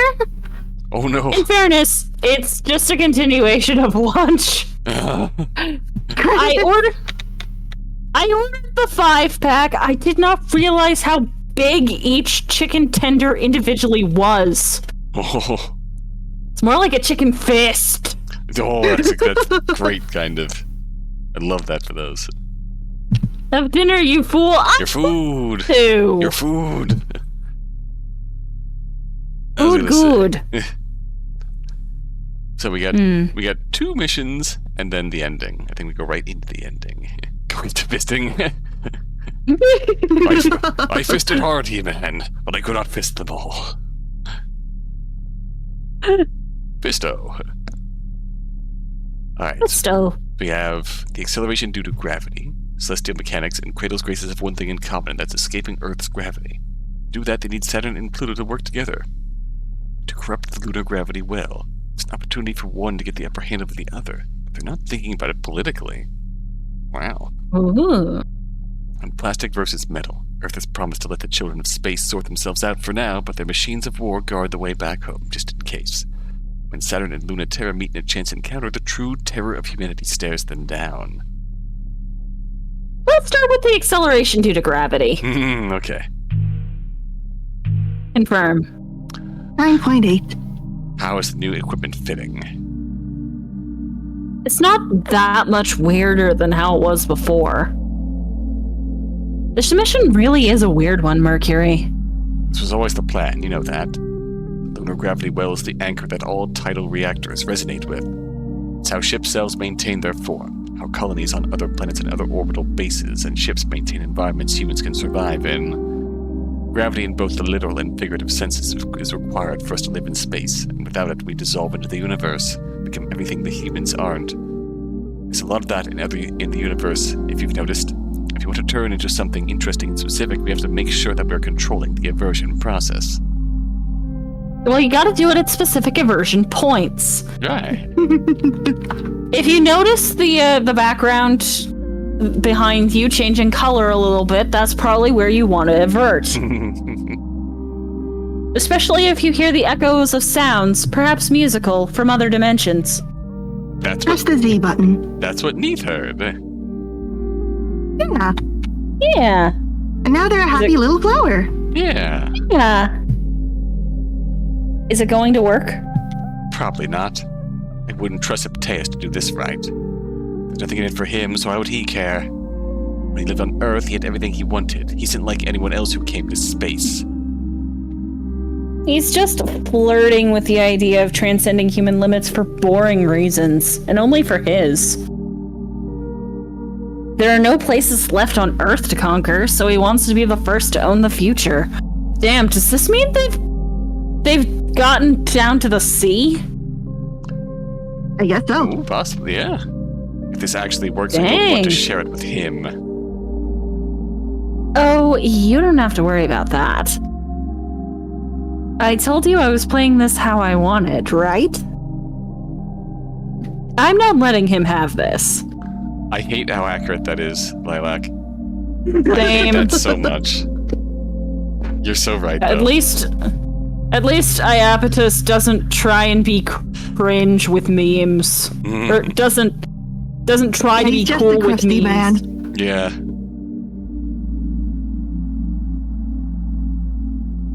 I'm not letting him have this. Saturn tempted. I don't think Iapetus has ever been divorced. I don't think he's ever scored. As he deserves. Yeah, not in... Yeah, that... Why is this saving so slow? It's that... Yeah. At least Iapetus went to space!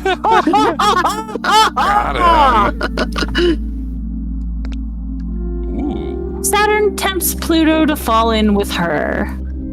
Are we still tempting Pluto? I think so. Come on, if being human is so hard, why not? Why be human? Why be? Yeah. Saturn, Pluto, oh, let's be. On the lunar South Pole, Hit you. the moon's first city glitters mundanely. So ordinary, it's hard to believe it's not just another site on Earth. The Lagrange colony was destroyed, the Ares colony was stillborn, but the Earth satellite is almost as much Earth as Earth is. So we have the authority to name Earth's satellite the Moon, part of our body, the native sphere, and not foreign, unknown Luna. Even if the space program is ended, the Moon will remain part of Earth, as it once was before a cosmic event tore it from the Earth. Reclaiming the Moon was an historically and extensively important event for all of us. Except for Okay, but which country claimed the Moon first? Ooh. Except for The Earth Empire. Really, yeah. Fair. Yeah, we united enough that we could pull the moon back into orbit. Except, Now we just needed to find a common enemy of queer children. yeah. Except for this impossible tower on an impossible mountain in a point of eternal light, which is not so earthly yet. The gravity well is suspended directly above the tower's point, resonating with Earth. To keep every wayward human in space grounded. The moon has been taught almost all of Earth's gravity, but not quite. There is still some possibility left. Very quiet. Are you up to something? What makes you say that? Matilde, but also everything else. Hey, I'm being very sneaky here. The string of pearls and crudden macula circle around the small, glimmering void of the gravity well. For all the good it might do, Celestial Mechanics and Cradle's Grace's capital ships are standing by, just not too close. Who knows what could happen? I should be suspicious, shouldn't I? I think you must have some sort of evil plan. If by evil you mean sexy. Always. That's the same thing. Always. That is true. I look at the Meow Meow wall and all of its depressed goblin nightmare men on it. Of course, you should always be suspicious. I'm shifty. I'm here to get the upper hand. Good. That's why I'm here too. Ready to have their tongues battle for dominance? Still, I don't mind if it's your evil plan that finally succeeds, as long as it's yours, and not Iapetus's. Yeah. F Oh, that trust guy. me, it ain't. Fuck that guy, and not in the fun way. You're trying to fluster me. Try harder. I mean, it is working. I just want to get flustered more. She knows what she wants. You're in a really good mood. I'm extra worried. More worried to be working with you than all the times fighting with you. Not in a bad way, though. The gravity well is a massive engine and it's very stable. To destabilize it is very dangerous to everyone and everything, which is why they're opening it. The escorting operational platforms from Cradle's Graces and Celestial Mechanics tonelessly coordinate with each other to instruct Saturn and Pluto on preparations, like exes that are forced to attend an event for their children together, because that's what they are. Literally. Now you're the one who's quiet. I was in a good mood. Did I tease you too much? Oh, no, I was just remembering something. You remember this too? We did something like this before, a long time ago. Ooh, more about Neath? We did? Together? I only saw you a little bit back on the campus. It was a kind of weird time. You seemed really far away then. More so than now. And we weren't there that long. For the third generation, they wanted to kickstart the process, you know? Not a whole childhood of care and attention, but condensed, chemically assisted, cybernetic enhanced growth. Making the most special girls and forcibly trying to make them more special. Right. They wanted us to go from nothing to perfect. I guess by that standard, we didn't fall as short as we could have. Unfolding dimensional chords. Begin torque acceleration. They were hard times. You know, I was really bad at first, right? Not just terrible at all the classes, all the tests, all the work, but I wasn't obedient or likable either. It was super annoying. It still feels like that's me most of the time. You just learned how to mask?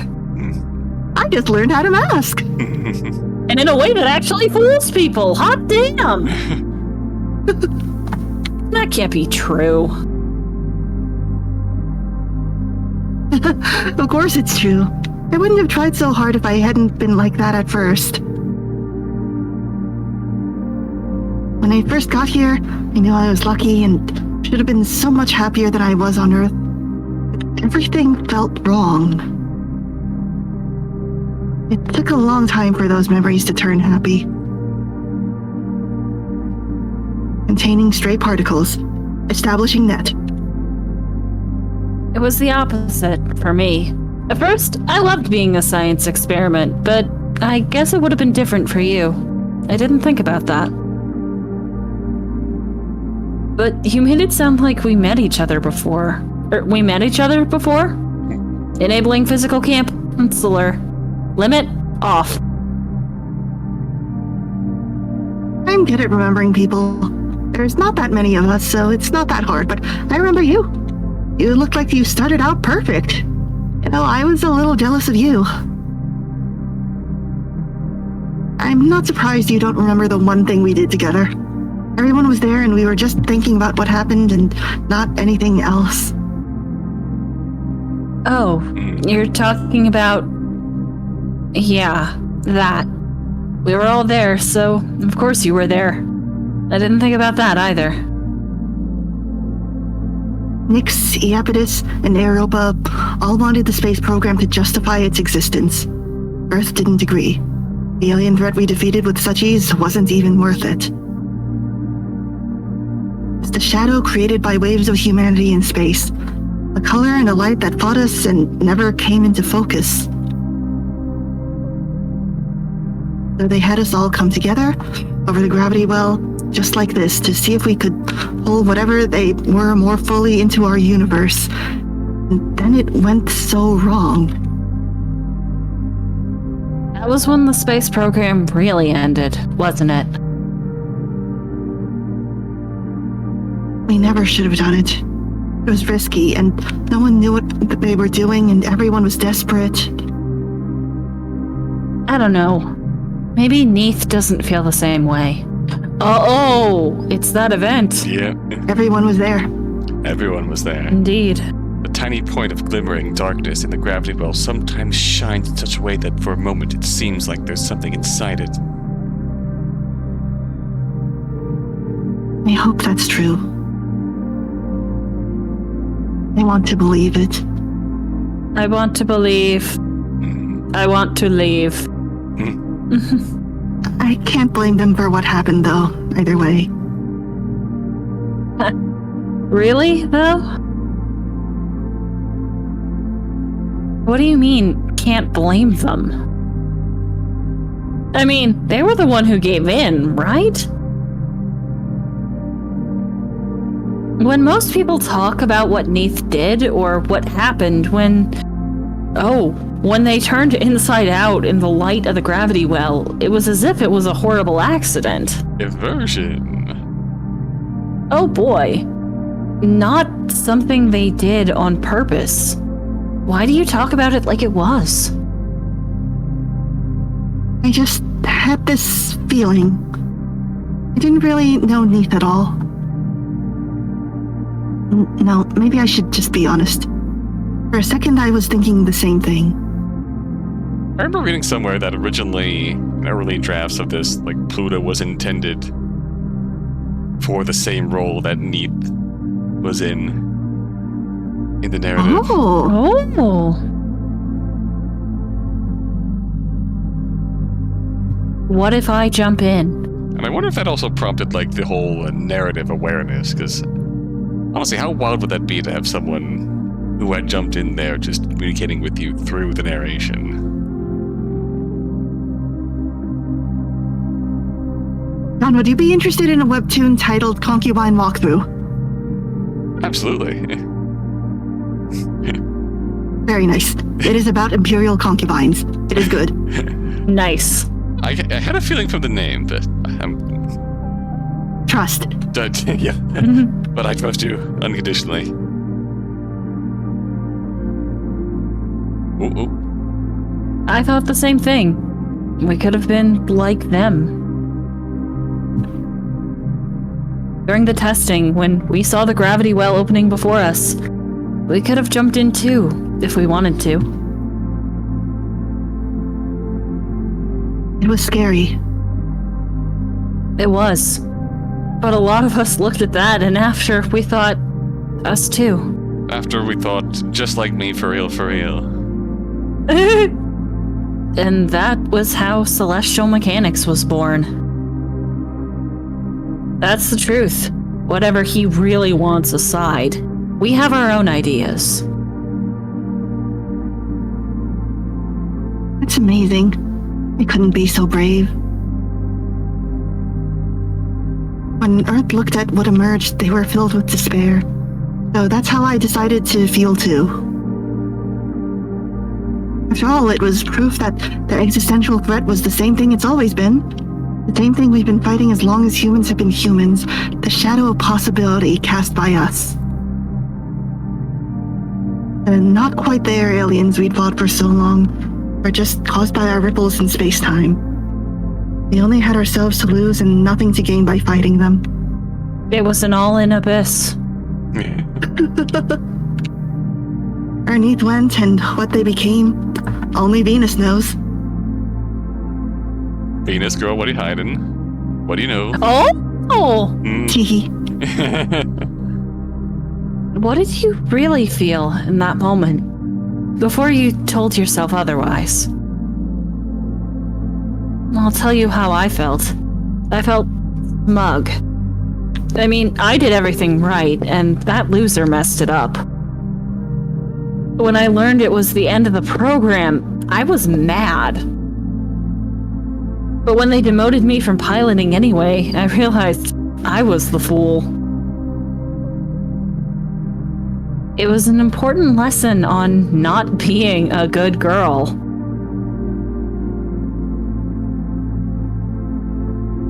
Stabilizing reaction. Synchronicity perfect. Hold until stable. I feel like I know you a little better now, Saturn. Me too. In a new kind of way. Now, you. What did you really feel? The gravity well opens. The reactor is turned inside out, from shining white to infinite black, drawing in all that is and emitting all that isn't. Yet. But with gravity itself, the weight we have in the universe, that alone is all we need to touch. HC. Oh. There you are. I knew we'd only get a moment to touch. Do you maybe think sometimes of falling in? Even you? You must have thought about it. 4 resonance in perfect conditions, ready for full release. Gravity well unbound. All stability checks normal. Here it comes. Back then, I almost did jump in. I thought about it before it was happening. They said you must not, under any circumstances. It would make anything I couldn't do possible if I left everything I had behind. It's an awful paradox of a deal, but I wanted to do it so much I would have if Neith hadn't wanted it 1 second more. Oh. I've never told anyone that. You're really good at seducing people, Saturn. The power of the button mash.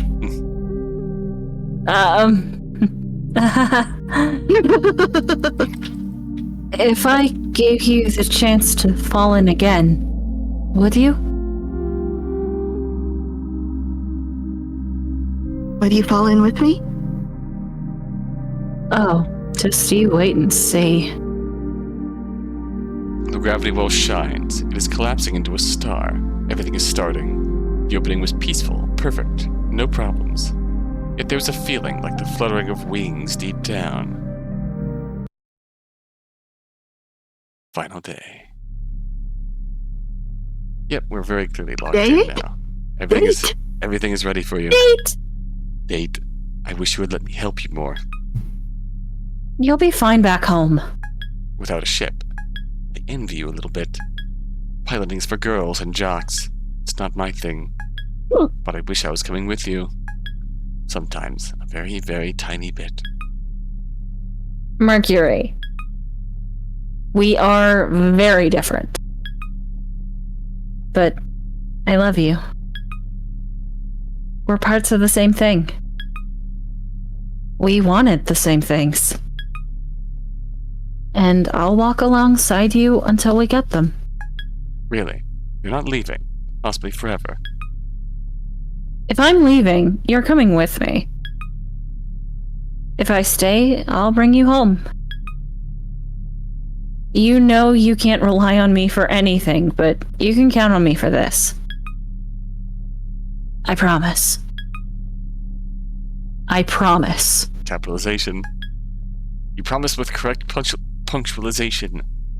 Punctualization? Punctualization. And capitalization. Making them punctual. Yeah. So you know it's real. What else can I do to pay you back? Nothing. I count on you for a lot, Saturn. The same way you count on me. Finally, they can be honest with each other. Besties! Yeah. Besties! I wonder if Pluto and Lunaterra have someone like that. They probably do, just so that it's not just them talking to themselves. In different ways. Next week? Yes. Could you imagine, though? In Saturn the only one with a friend. yeah. Okay. Why children? Pilot program training documentation leaked. Memorial Foundation Native Sphere archives. By the end of the space program, with recruitment having stopped almost a decade before the official decommissioning of the space program, all the pilots had become adults. Yet they were recruited as children and spent the fiercest years of fighting against the existential threat as children. Much like criticism levied at the scout programs on Earth, it was a motion that Memorial Foundation considered heavily in deciding how to recruit their pilots. Children have no special piloting qualities, with much weaker title authority than adults, who, of course, have the title authority to engage other adults. Adults would be stronger, more powerfully able to use ship cells. Much more so, the beloved had chosen adults rather than the discarded and flawed children that were chosen. Discarded and flawed children, there we go again. On Earth, adults with much stronger tidal forces than children will destroy the existential threat before even comprehending it. Because of this, those threats are able to hide in the world and prey on those who are more weak, such as children, those who are unchosen even as adults. Those who are strong enough should struggle with other humans, and those who are weaker protect the rest from the trivial threats outside humanity. Staying contact with the existential threat often exacerbates this effect, and there's a cold, twofold reason for delegating who will and will not confront the existential threats. Children and the unchosen bear the burden so adults will not be worn away. Fuck them kids. Fuck them kids! Neon Genesis Evangelion. Yeah. This is the perfect follow-up to that very serious conversation between Saturn and Mercury.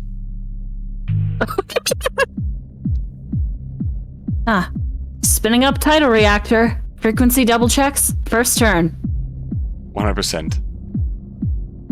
Frequency double checks. Second turn. Stop and spin them again. From 0? Again? Where were they at? 99.99999, but it doesn't matter. They should be at 100, so we're spinning them again. Mercury? If I go out and die, it's not going to be because we didn't quintuple check every reactor pulse. Saturn, this time, please, could you listen for once? No matter how useless I know that telling you this is, I know I say this over and over, but can you listen? Seriously, tell me you're going to not be risky this time. It's not a game anymore. This mission is different. It's not ship self to ship self. Those troops are real weapons from Earth, designed for threats that are real, not existential. They're perfectly capable of killing. They're designed for no other purpose. It's not going to even be an issue, though, because your orders are strictly to observe and not get remotely close enough to engage. They won't leave stationary orbit around the near side of the moon. They're Earth's insurance plan. We can ignore them as soon as we make sure that's all they are doing. Don't joke about dying. That can happen. It won't if everything is perfect and you do exactly what you're supposed to. It finally matters this time, and you... Mercury. Mercury, please.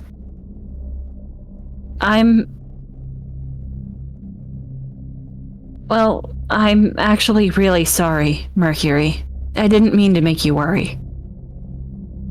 I mean, I didn't mean to make you really worry for real. I promise, I'm not trying to die, okay? I promise, okay? Making poor choices about who to kiss and what to do isn't the same thing. I listen to you when it's for real, okay? I wouldn't cross the line. You're my friend. No one else. No one else is worth you. You're the most important. We've been through too much. I wouldn't ever, ever go back. Or throw everything we've got away. You know that, right? Sorry I'm acting like I forgot. Mercury? Hey, say something. You idiot. Give me a minute. Damn it, I was going to act like I tricked you. I was going to get to feel smug and making you think everything was serious and I was going to lord it over you. But now I'm crying, asshole. Sorry about me. But I love you too. Don't worry. Oh. And now... I love them, Your Honor. Yes, me too. Oh. Final choice. Hide in the moon's winter night, or risk dying? You know You what? just told Mercury you wouldn't be dying. I think I am going to give the ground pounders 1 W. Just 1. Oh, They hide together in the peaceful moon's winter night. alright. Never forgotten, every story told. It's winter on the near side of the moon, which means it will be half a month before this hemisphere sees day again. The frosted forest will see spring in a week, summer the week after, and fall a week after that. A year of seasons in a month-long day. Even terraformed, could humans live like that? On the near side, though, at least the Earth will always be in the sky. Eternally huge, shining with authority and kindness. Unlike its agent, who hangs in the corner of the sky like a migraine aura. That's mean. Ouch. There's nothing extraneous about its shape. It is here to do just 2 things. Look, then kill. Oh, okay, it's describing the drone. Okay, then that's an accurate descriptor. Migraine aura. When Saturn flew a millimeter too high, the autonomous military unit looked, then killed, but just too slow. And Lunaterra pushed her away and dragged them both deep into the winter forest. The unit looks twice as hard. It's been encouraged to not miss twice. Shh! Don't make a sound. You're being too noisy. I get that a lot, but this time I'm not making any noise, so don't tell me to be quiet. You're the one flitting all over the place. They're listening for gravity. Vibrations are not the kind of noise that they care about. So keep moving and don't make noise in your heart. Don't make a sound in all possible senses. Don't make a sound physically, emotionally, or spiritually. Calm down. They don't like it if you're not calm. I'm next to you. How am I supposed to be calm? Ducky! First of all, that makes no sense. And secondly, I refuse. Ooh. Oh. I don't think you should die. So think of something else to do instead, because they can kill you. Unlike me, or any ship self. So think about as little as you can, okay? And keep your tidal reactor's output to a minimum. It helps to make yourself be like an object. It will be a thing that other things happen to, rather than an agent. That's what it's looking for. Agency. So it can make it cease immediately. You know, I'm absolutely super good at that. I have a lot of experience with it. So I'm absolutely not going to. Well, me too. That's why I suggested it. But you're right. I shouldn't have suggested it like that. How about this instead? Start by thinking about the Earth. Ugh. The autonomous device becomes visible instantaneously. Earth spotted. It doesn't look anything like a ship self, and there's no resemblance to a human shape because there's no intention for its design to accommodate humans. That's the opposite of what it does. It has nothing to express, only a function to perform. What did I do? Your best. Probably thought too hard about Earth, but shh, all the same. You imagine a Cybertruck on fire. As it deserves. Right. It's yes. so creepy. That's supposed to represent Earth? Doesn't even look like humans made it. Really? I think it's rather appropriate it doesn't look human at all.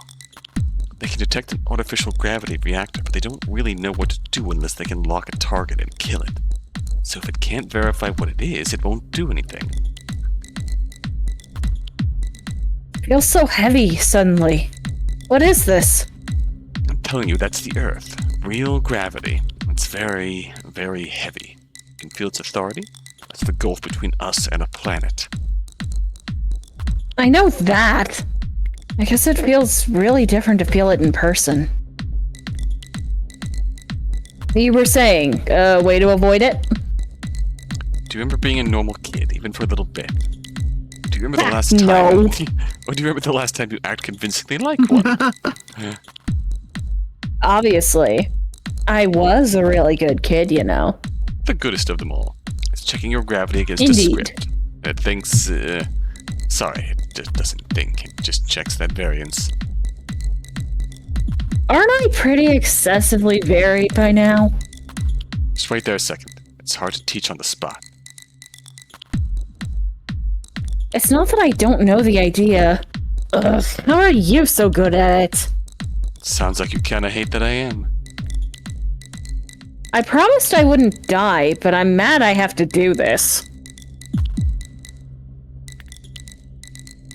Terra crawls slowly through the frostbitten green crater to where Saturn is curled up among cold desert junipers.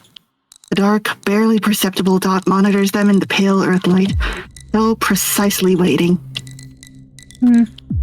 It's easier to hide if their ship selves are turned off, or as close to that as a ship self can be.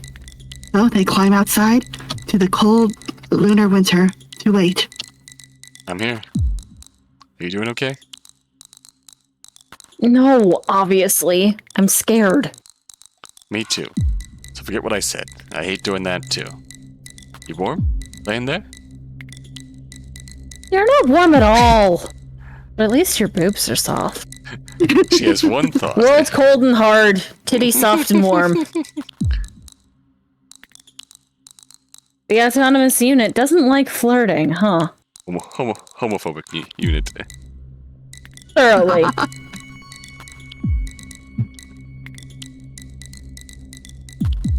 Should think instead about how you're keeping a secret. Keeping it really close. Waiting for the perfect moment. And no one else can know. Okay, I can do that. That's not as bad. Is it that big a difference? There is infinite difference between someday and never. I've extremely forgotten how to be patient, but I know the difference. You're right. It really is important to never forget. Still not going away. Yeah. It's a lot more patient than us, huh? It's looking at you, too. Aren't you on their side? Just because we want Earth back doesn't mean Earth wants us back. Oh! Mhm. So Memorial Foundation really is that stupid? Maybe. In their eyes, we're as bad as you. So I go back. Because fuck them. Right? They don't want anything to do with us. The Memorial Foundation thinks it's optimal for humanity to return. I think many humans think it would be fine if we just died. This just makes me want to come back to Earth even more. Aha! Spite? I can understand. I can be petty too. I want back, even if only for spite. It will bring them back a little taste of what it was like to be us. They're afraid that we might bring something back with us. And they should be. Much more than they already are. That's what I want. Knowing that you're just as petulant and petty as me, and this weak too, makes me reconsider you. In a good way. It's wonderful. Maybe makes me want to fall in love. Oh. Huh. I said maybe. Don't get full of yourself. You can join the polycule. Sorry. There's no way we're getting any more than half of what we want at best. You're only hoping for half of what you want, so I wonder if you'll even get that if you get it. I don't expect things to go my way, but, you know. Hope you're coming along, wherever it is. Truer than you know, LT. Whichever way we go, we're going together. In this cosmic glow, we're going wherever we're going together. I love you. Get used to me now. I'm your idiot. Forever. Maybe go upside down on purpose again. You're so good at evasion, but scoring a direct hit is so easy. You win. It'd be nice to see the end of every world, but this one alongside you. See? The machine's already bored. Or, not bored, but uncomprehending, and then it lost interest. I'll stay here with you. This too is Yuri. I'll stay here Indeed. with you until it leaves for good. Because flight or fight, petty bitch to petty bitch, lab rat to upperclassman brat. What, really? Do you maybe love me too? Day 9. It's time. Well then. I'm quite impressed. You don't even sound surprised. With how much I fucked everything up. I thought I'd get to see you surprised for once. If you had this much faith in me, you shouldn't have got so mad. I wouldn't be respecting you very much if I wasn't prepared with contingency plans. Wait, is this the guy who's... Yep. This is the guy who sucks. Yep. Is this the guy who is censored and I shouldn't be reading this? Does this count as his dialogue? Mm, We did possibly. decide to read his internet messages before.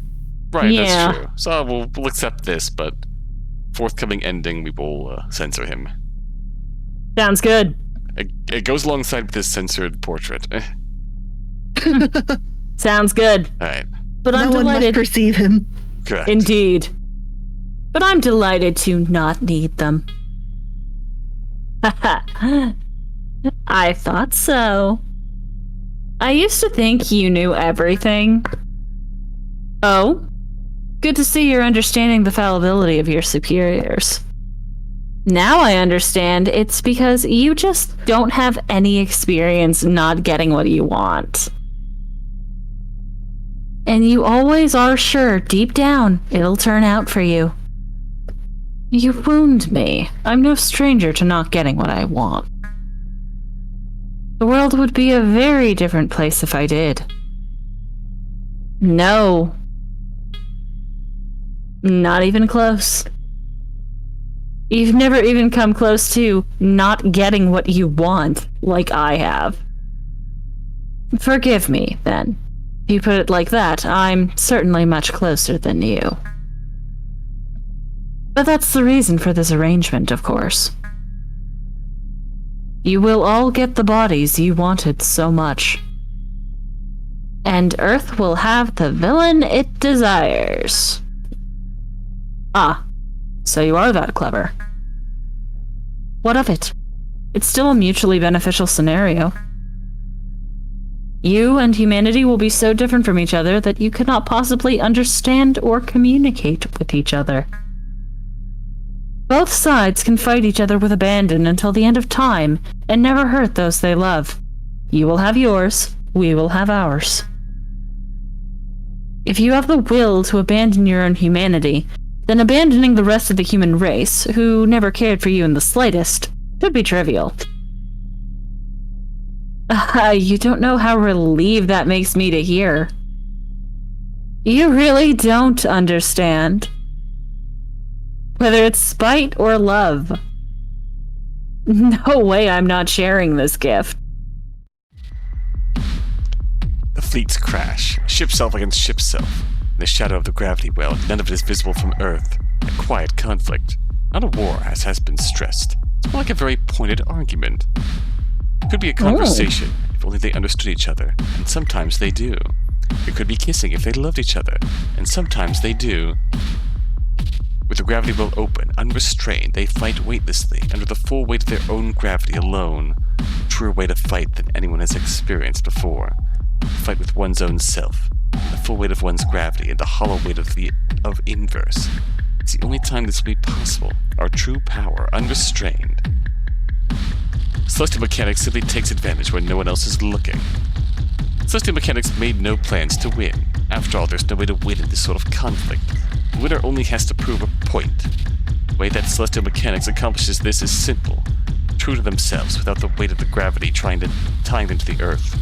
Tying them to orbit, holding them in their human forms. What happens next is the natural result. That's what proves their point. Is it immediately clear anything is wrong? It happens naturally as a consequence of truly unrestrained conflict. Each one climbing to the top, seeing how far their limits are, and realizing suddenly there aren't any. When the first pilot sends her reactor's limits past their theoretically possible range, her reactor reverts. And what only existed deep inside is now the face she wears. A perfect, unbelievably true self. So true that it cannot exist even in orbit. Until she's joined by another, and another. In unison, their gravity holds them together.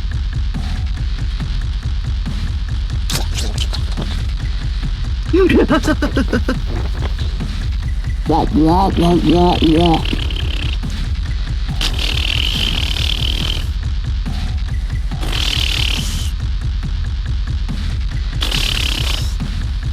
Womp womp. They had to make extra sure that no one would think that this wealthy white man is hot. Correct.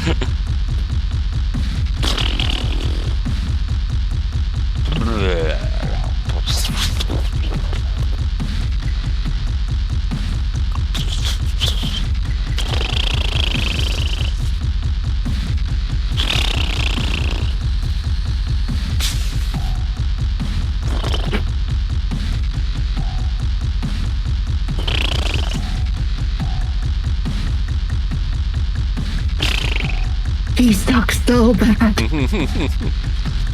Shitty bastard.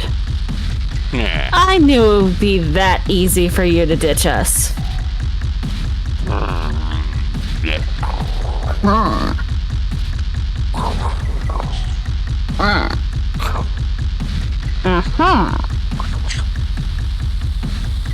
I'm not having regrets either. I'm only mad about how much you're underestimating me. Because you think I'm satisfied only getting what I want. And not greedy enough for more. Oh. Saturn breaks open her circuits, and the aversion starts immediately. She can feel the gravity well pulling her inside out.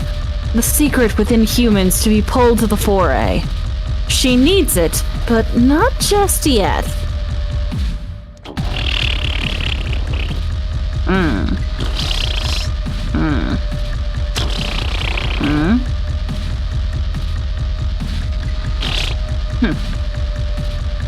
It must not be too impossible, or you wouldn't be training all your weapons on me.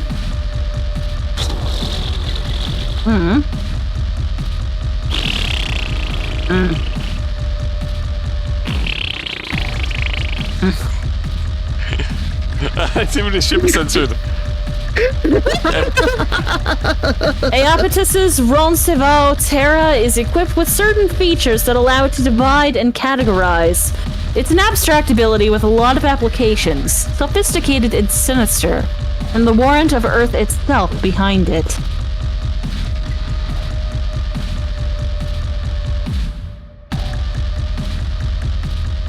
So Lunaterra figures the best solution is to just shoot him. A lot. Based. Pew pew pew. It's honestly a very good solution. The only part of him that is not censored. It's the blood. It's the blood! Good.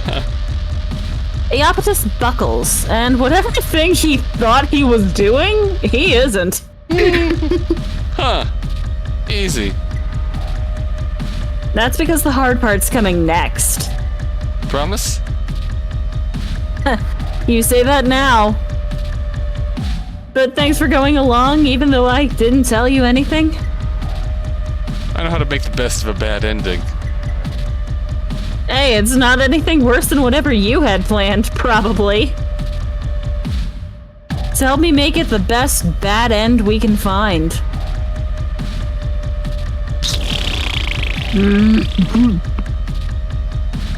The intent is lethal and simple, but the weight is not heavy enough to kill. The string of pearls tears a hot pink scar through space-time. His bullets can go there. If you can come close enough to talk to me, you can come close enough to kill me. But I don't want either. I want to never see or know you throughout space and time.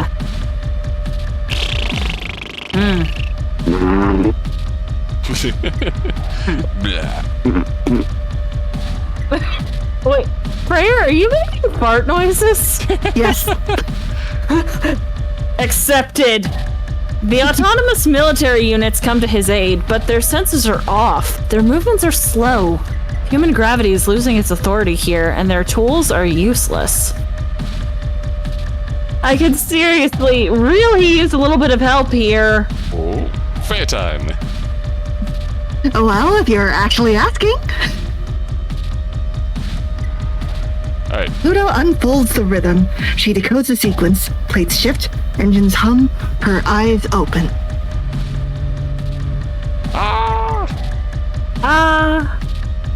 So she opens up her eye, her other biggest eye, big enough to swallow it whole. Then she blinks and swallows. You didn't think we wouldn't have wartime, did you? She's got hungry eyes. Hungry eyes. Pluto's hands hold Saturn's tightly.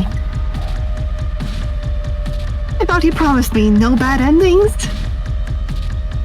That's what I'm trying. Might really be working. This already feels too good. I really know what you mean now. You have an answer? I'm sort of counting on you for it. You think I know how to find the good future in all this? Well, you're a good person. I need you to be the one not just thinking just about us, but the humans left behind, too. You think you wouldn't? I think you think too much of me and too little of yourself. Uh-oh. Yeah, but it has an answer. The story ends when the weapon that is designed without exception to kill does so, and forces a choice between one of two sides, human or alien, two distinct and incompatible worlds. The mathematical model needs to be perfect. It needs to allow for exchanges of matter, light, information, without allowing for understanding or communication. This is an extremely easy calculation to create. It's the oldest narrative there is. It's the one that Earth has told again and again and again. Iapetus has an extensive library to draw from, starting from the first moment humans separated light from dark. There is a way, and F off with this, we don't want it.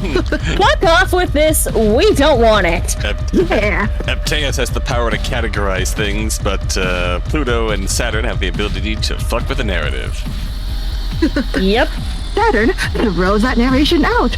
Why should it work like that? Why not make up something different? Who said physics work this way? Who said the calculations turn out that way?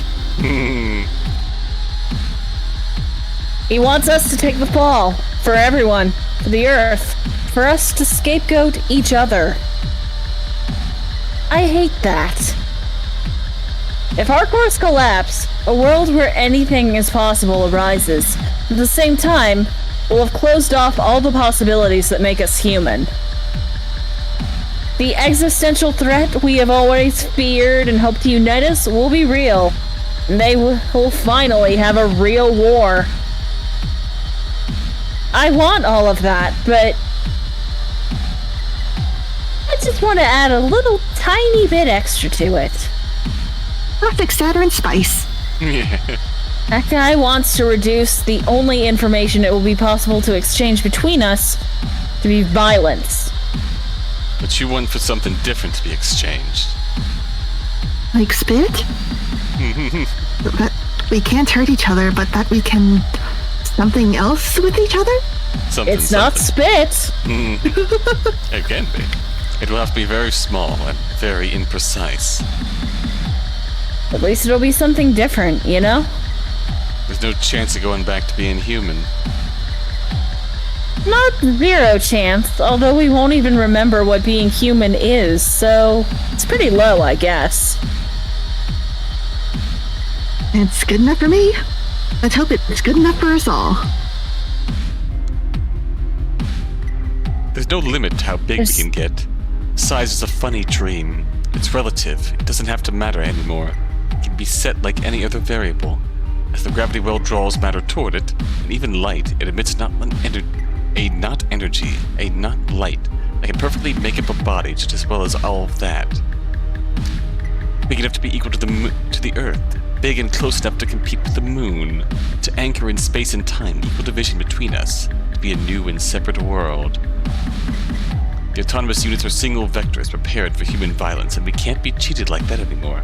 Only sad humans can have their gravitational impression in the universe terminated by the extinguishing of their bodies. They have to fight us on our terms if they want to get rid of us now. The way humans should fight, with no fear of ending. Yeah. The consequences will be unimaginable. We're not going to have selves or consciousness like we're used to having. That's what it means to give up humanity. We won't know who we are. We might not understand or grasp each other anymore. That's true. We might not know how true that is. It's so true. The final mystery of what is human, what is alien, ever shifting, are all ground reclaimed by humans lost to them. Humans have a lot. We'd only be able to imagine what it was like to be them. Hey, it's not all bad though. Don't overestimate the human race. Do the math. If we lose how humans love each other, do you think there's ways to love each other that humans don't know yet? Big brain. Do they really know every way there is to touch and know each other? Or is there still so much more to learn, too? Maybe we're only scratching the surface. I'd have to agree. I mean, it's awfully presumptuous to assume that human ways are the only ways of doing things, that humans are the only ones in the universe. We're gonna write a Mecha Kama Sutra. Yeah. There are many, many routes. We won't understand each other in the same ways, but we'll understand each other in ways we never could. And we will now write a new story, with our gravity, a new world. As we leave the level existence he insists on engaging us at, our tides push back, and Earth's tides, which no longer bind us, insist on him. What are you doing, hypocrite? You want to fight in the realm of heaven? Oh. Your place is on Earth. That's only to wonder at now. The story's ending twists. We are far away, another space and time. Watch us in the sky, but never touch. Until you find your answer on Earth, you'll never touch heaven. Are they gonna do it? You know, no matter how bad you are at being human, there's no other way to be. It's really disappointing, but it's simply true. We just can't think in any other terms. You can say you want to not be human, but can you actually make it happen? forget even how to logistically, technically, philosophically make it happen. How do you blueprint it in the first place? Every time we try to imagine an alien, in the end it's just ourselves from a different angle. Because all we have are human things. So the ambition to assemble them in an order that's alien to us is kind of inherently doomed. But that doesn't mean it's useless. Imagining that which is human that humans are not. When I say I don't want to be human, what I really mean is I can't stand being human like this. This is, I think, one of my favorite lines in the game. Yeah. Yeah. Emphasis on the like this. What I want instead is to be human like that. It's such a good line, it's even on the soundtrack. Yeah. That was the beginning of the space dream. It's also my gender, even though I am cis. Very real. Very felt. Yeah. Can I also make it by gender, even... Our gender. Yeah. Thank you. Everyone in the Memorial Foundation felt that way when they sent us here. Wanting to be without irrational desires is an irrational desire. Read a book! What Common Rider owes. And everyone on Earth who believed in us felt the same way. Let's be more human. How much more human can we be? How human pilled is How human? human How we much be? less than 100%? That faith waned. Maybe because they were jealous. Yet, maybe also because the direction we were taking the future wasn't enough. Just another human that they didn't want to be. Or a sort of human that they're scared of being. I don't owe them anything, but there's one more thing I can't stand. Not being seen for what I am. So, choose to come with us, or choose to stay. But I won't be happy without them knowing what they're missing out on. Look up in the sky and see all the weird stuff we get to do with each other. And come join! Heck yeah. Reactor collapse. Eversion event.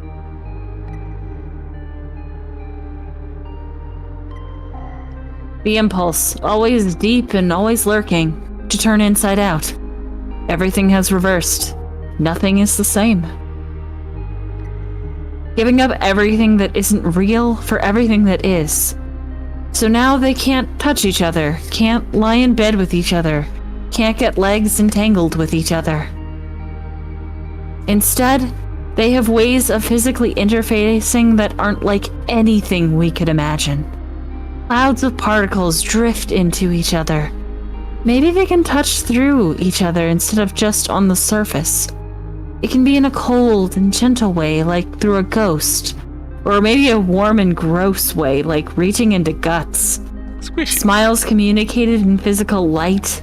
An embrace of psychedelic mind matter. Lazy sex in a morning bed. Except the bed is curvature of space-time and sex is something so obscene, it would make your mind implode to consider it.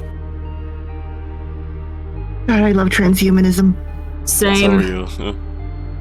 The ship self fused to the hide, the gravity reactor to the flesh, because humans have sciences to distinguish the differences between those things, and these new aliens don't. They won't have arts or sciences. They won't know what the differences are, and they won't know what they mean.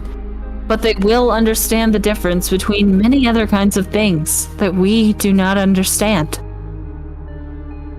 A real hero would have turned out differently. But that's not who we are. Our ships have mouths now, and they open. And they can scream. Ah! I'm tempted to just leave it at that. There can be sound in space. Now our vibrations can touch the things that aren't there. Humans know it's time to flee. The threat from within is now without, as they desired. The moon is no longer hospitable, as alien and mysterious as it was long before it was possible to reach it. Can't speak or write. Has other ways of communicating information. Can't use the old senses. Has new organs for it now. Can't love in the old ways. There are new ways of having that, too.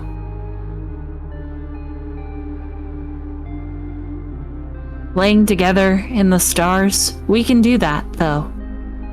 The metaphor translates. That's what this is, indisputably. And everyone is invited who wants to become a world and never touch Earth. That's a different world now. Their strange intimacy can touch us even now, longing to teach us and tell us what they've learned, what they share laughing without laughing with each other even now. They are so far away they cannot even be our enemies, but they will break our hearts.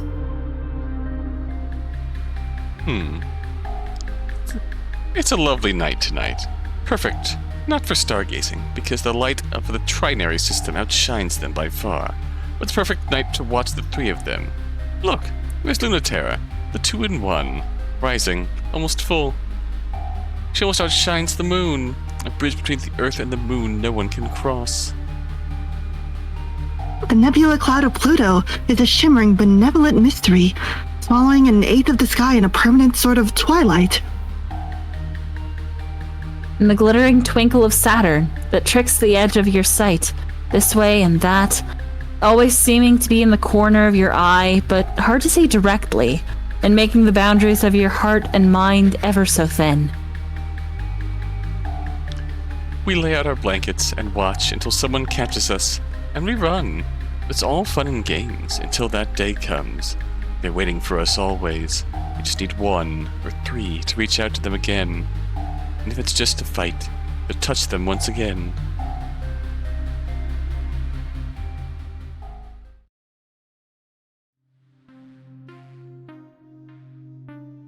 Oh. Oh.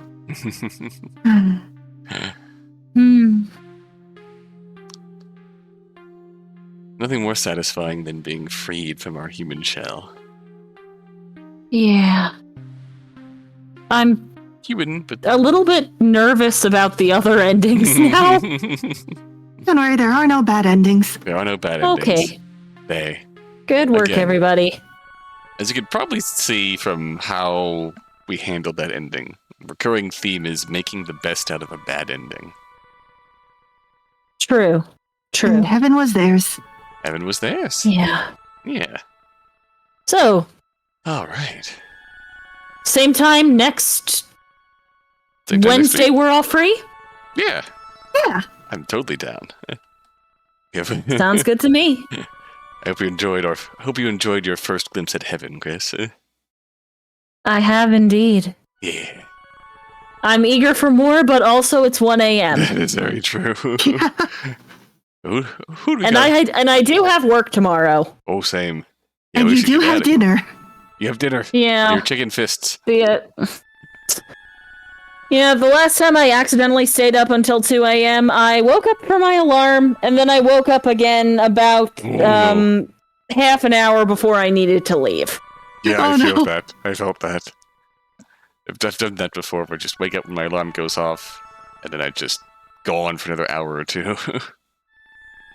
Yeah, it's like, huh? Why is it not ringing? Oh no. Oops. Oh, my alarm's going off now. I'm gonna just lay back here for a minute. Oh god, 2 hours have passed. Fortunately, I've never done that yet. I mean, I did it in school once, but never yep. as a working adult, thank God. Yeah. That's real. Okay. Who we got on we can raid? There's Laciness and Fire Bun Bun. Ooh. me see, Lacey. Yeah, there's also Starry Bunny Boy or Roused Hour 3000. What are we playing? Ah, your manager. Bun Bun Yeah. is playing Honkai. Where's Laziness? I follow Laziness. Playing Dark Pictures. Oh boy. Which Dark Oh, Pictures? spooky. Which Dark Spoopy. Pictures? That's going to be a very big influence on which.